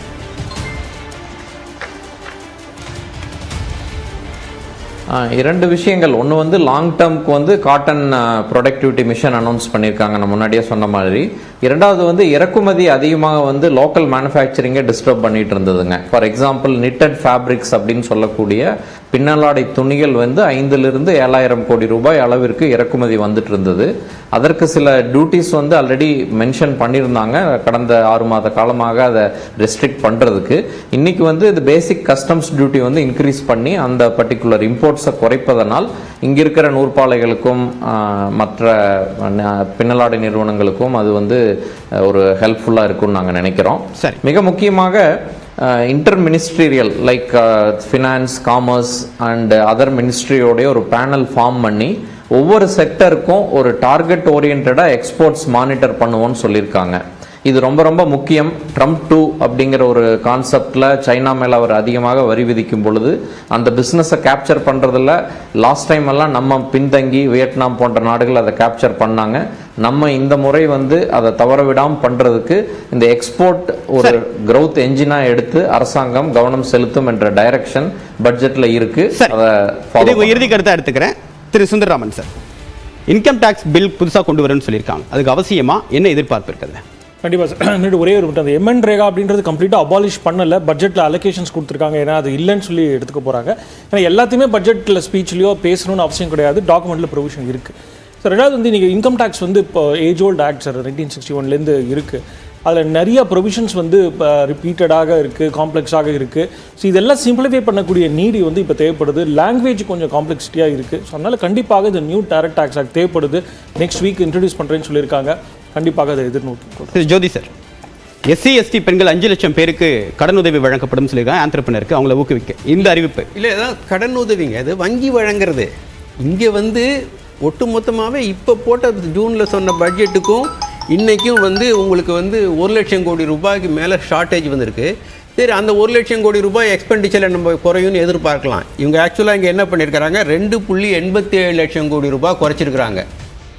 1 லட்சம் கோடி ரூபாய் ரெவென்யூவில் ஷார்ட்டேஜ், எக்ஸ்பெண்டிச்சரில் 2.87 லட்சம் கோடி ரூபாய் குறைச்சிருக்காங்க. அதில் 1.04 லட்சம் கோடி ரூபாய் ஃபைனான்ஸ் கமிஷன் கிராண்ட்ஸும் சென்ட்ரலி ஸ்பான்சர்ட் ஸ்கீம் மாநிலங்களுக்கு கொடுக்குற நிதியில் குறைச்சிருக்கிறாங்க. இன்னொன்று 1.83 லட்சம் கோடி ரூபாய் மூலதன செலவை குறைச்சிருக்கிறாங்க. இன்றைக்கி ரொம்ப அவசியமானது 2 தான். மாநிலங்கள் வந்து அவங்க நிதியை குறைக்கணும். ஏற்கனவே நிறையா குறைச்சிருக்காங்க, அவங்க கேட்டுட்ருக்காங்க. ஸோ அதை வந்து கொடுக்கணும். மூலதன செலவு அதிகமாக பண்ணுங்கன்னு சொல்லி எல்லாரும் கேட்டுட்ருக்கோம். ஏன்னா வளர்ச்சி கீழே போகுது. அந்த கட்டத்தில் நீங்கள் வந்து கிட்டத்தட்ட 2 லட்சம் கோடி ரூபாய்க்கு கேபிட்டல் எக்ஸ்பெண்டிச்சரை கட் பண்ணியிருக்கீங்க. 11 லட்சம் கோடி ரூபாய் சொன்னீங்க, அதை குறைச்சிருக்கீங்க. ஸோ இப்போ இந்த பட்ஜெட் வந்து ஒரு மேக்ரோ எக்கனாமிக் லெவலில் இன்றைக்கி நம்ம சந்திக்கக்கூடிய பிரச்சனைகளுக்கு தீர்வு தருமானா தராது. அதே மாதிரி விலைவாசி உயர்வுக்கு ஜிஎஸ்டியும் பெட்ரோலும் குறைப்பாங்கன்னு ரொம்ப எதிர்பார்த்தோம், சாதாரண மக்களுக்கு வந்து அந்த வலியை குறைக்கிறதுக்கு. அதுவும் பண்ணல. ஸோ அதெல்லாம் மேஜர் டிசப்பாயின்மெண்ட். சரி, திருப்பூர்லேதி சார், பிரைவேட்டைசேஷன் இருக்கணும், ரொம்ப அவசியம் வளர்ச்சிக்கு அப்படின்னு சொல்லிட்டு சீஃப் எக்கனாமிக் அட்வைசர் ஒரு கோட் சொல்லியிருந்தாரு. அதை இந்த பட்ஜெட் எப்படி பண்ணியிருக்கு? அது அவசியமா? இப்போ இருக்கக்கூடிய விலைவாசி ஏற்றத்தையும் அல்லது நுகர்வு குறைஞ்சிருக்கிறதையும் இந்த பட்ஜெட் எதிர்கொள்ளுமா? கண்டிப்பாக எதிர்கொள்ளும். ஏன்னா வந்து ஒரு பெரிய ரீசன் இன்ஃப்ளேஷன் சமயத்தில் பார்த்தீங்கன்னா வெஜிடபிள், ஃப்ரூட்ஸ் இது மாதிரி பெரிஷபிள் யூனிட்லாம் வந்து நம்மளுடைய அடிக்கட் கோல்ட் ஸ்டோரேஜ் கிடையாது. பப்ளிக் ப்ரைவேட் பார்ட்டிசிபேஷன் வரும்போது நிறையா அதில் இன்வெஸ்ட் பண்ணலாம். அது ஒரு கோர் செக்டார். அது வந்து ஃபுட்டை கண்ட்ரோல் பண்ணும், இன்ஃப்ளேஷனை கண்ட்ரோல் பண்ணும், அடுத்து வந்து அஃபோர்டபுள் ஆக்கும். அது ஒரு முக்கியமான விஷயம். ரெண்டாவது வந்து 20,000 crore வந்து பப்ளிக் ப்ரைவேட் ரிசர்ச்சுக்காக சொல்லியிருக்காங்க. இது வரவேற்கத்தக்கது, ஏன்னா அந்த ரிசல்ட் வரும். மூணாவது பார்த்தீங்கன்னா மெடிக்கல் டூரிசத்தை பற்றி பேசியிருக்காங்க. எகெயின் பப்ளிக் ப்ரைவேட்டு, அதோட விசா நார்ம்ஸ்லாம் யூஸ் பண்ணுவோம், மெடிக்கல் டூரிசத்துக்கு வந்து என்கரேஜ் பண்ணுவோம், அப்படிங்கிறதுலாம் வரவேற்கத்தக்க விஷயம். அடுத்தது பார்த்தீங்கன்னா ரயில்வேஸில் வந்து இதை பற்றி பேசல. அங்கே மிக முக்கியமாக அங்கே தான் public private participation required, lot of investment has to go into that thing. So அதனால் வந்து அங்கே வந்து நிறைய எதிர்பார்த்தேன் பப்ளிக் ப்ரைவேட் இன்வெஸ்ட்மெண்ட். அதை ஓகே, மத்திய பட்ஜெட் தொடர்பாக உங்களோட ஆழமான கருத்துக்களை பயந்துட்டீங்க. வருகைக்கும் கருத்து பெயருக்கும் மிக்க நன்றி. ஒரு சிறிய இடைவேளைக்கு பிறகு மற்ற செய்திகளை பார்க்கலாம்.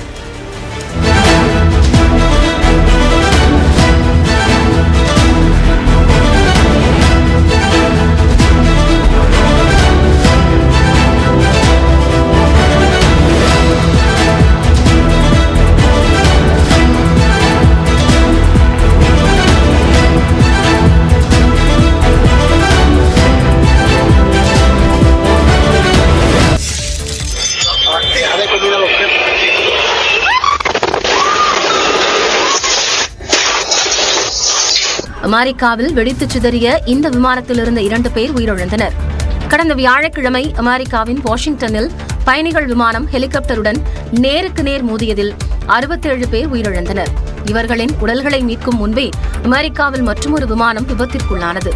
அமெரிக்காவின் வடகிழக்கில் உள்ள பிலடெல்பியா விமான நிலையத்திலிருந்து புறப்பட்ட சிறிய ரக விமானம் ஒன்று 30 நொடிக்குள் ரேடாரில் இருந்து மறைந்தது. அடுத்த சில நொடிகளில் சுமார் 600 அடி உயரத்தில் இருந்து குடியிருப்பு பகுதிக்குள் விழுந்த விமானம் தீப்பிடித்து எரிந்தது. அல்லாஹு அக்பர், அல்லாஹு Akbar, what the hell? What the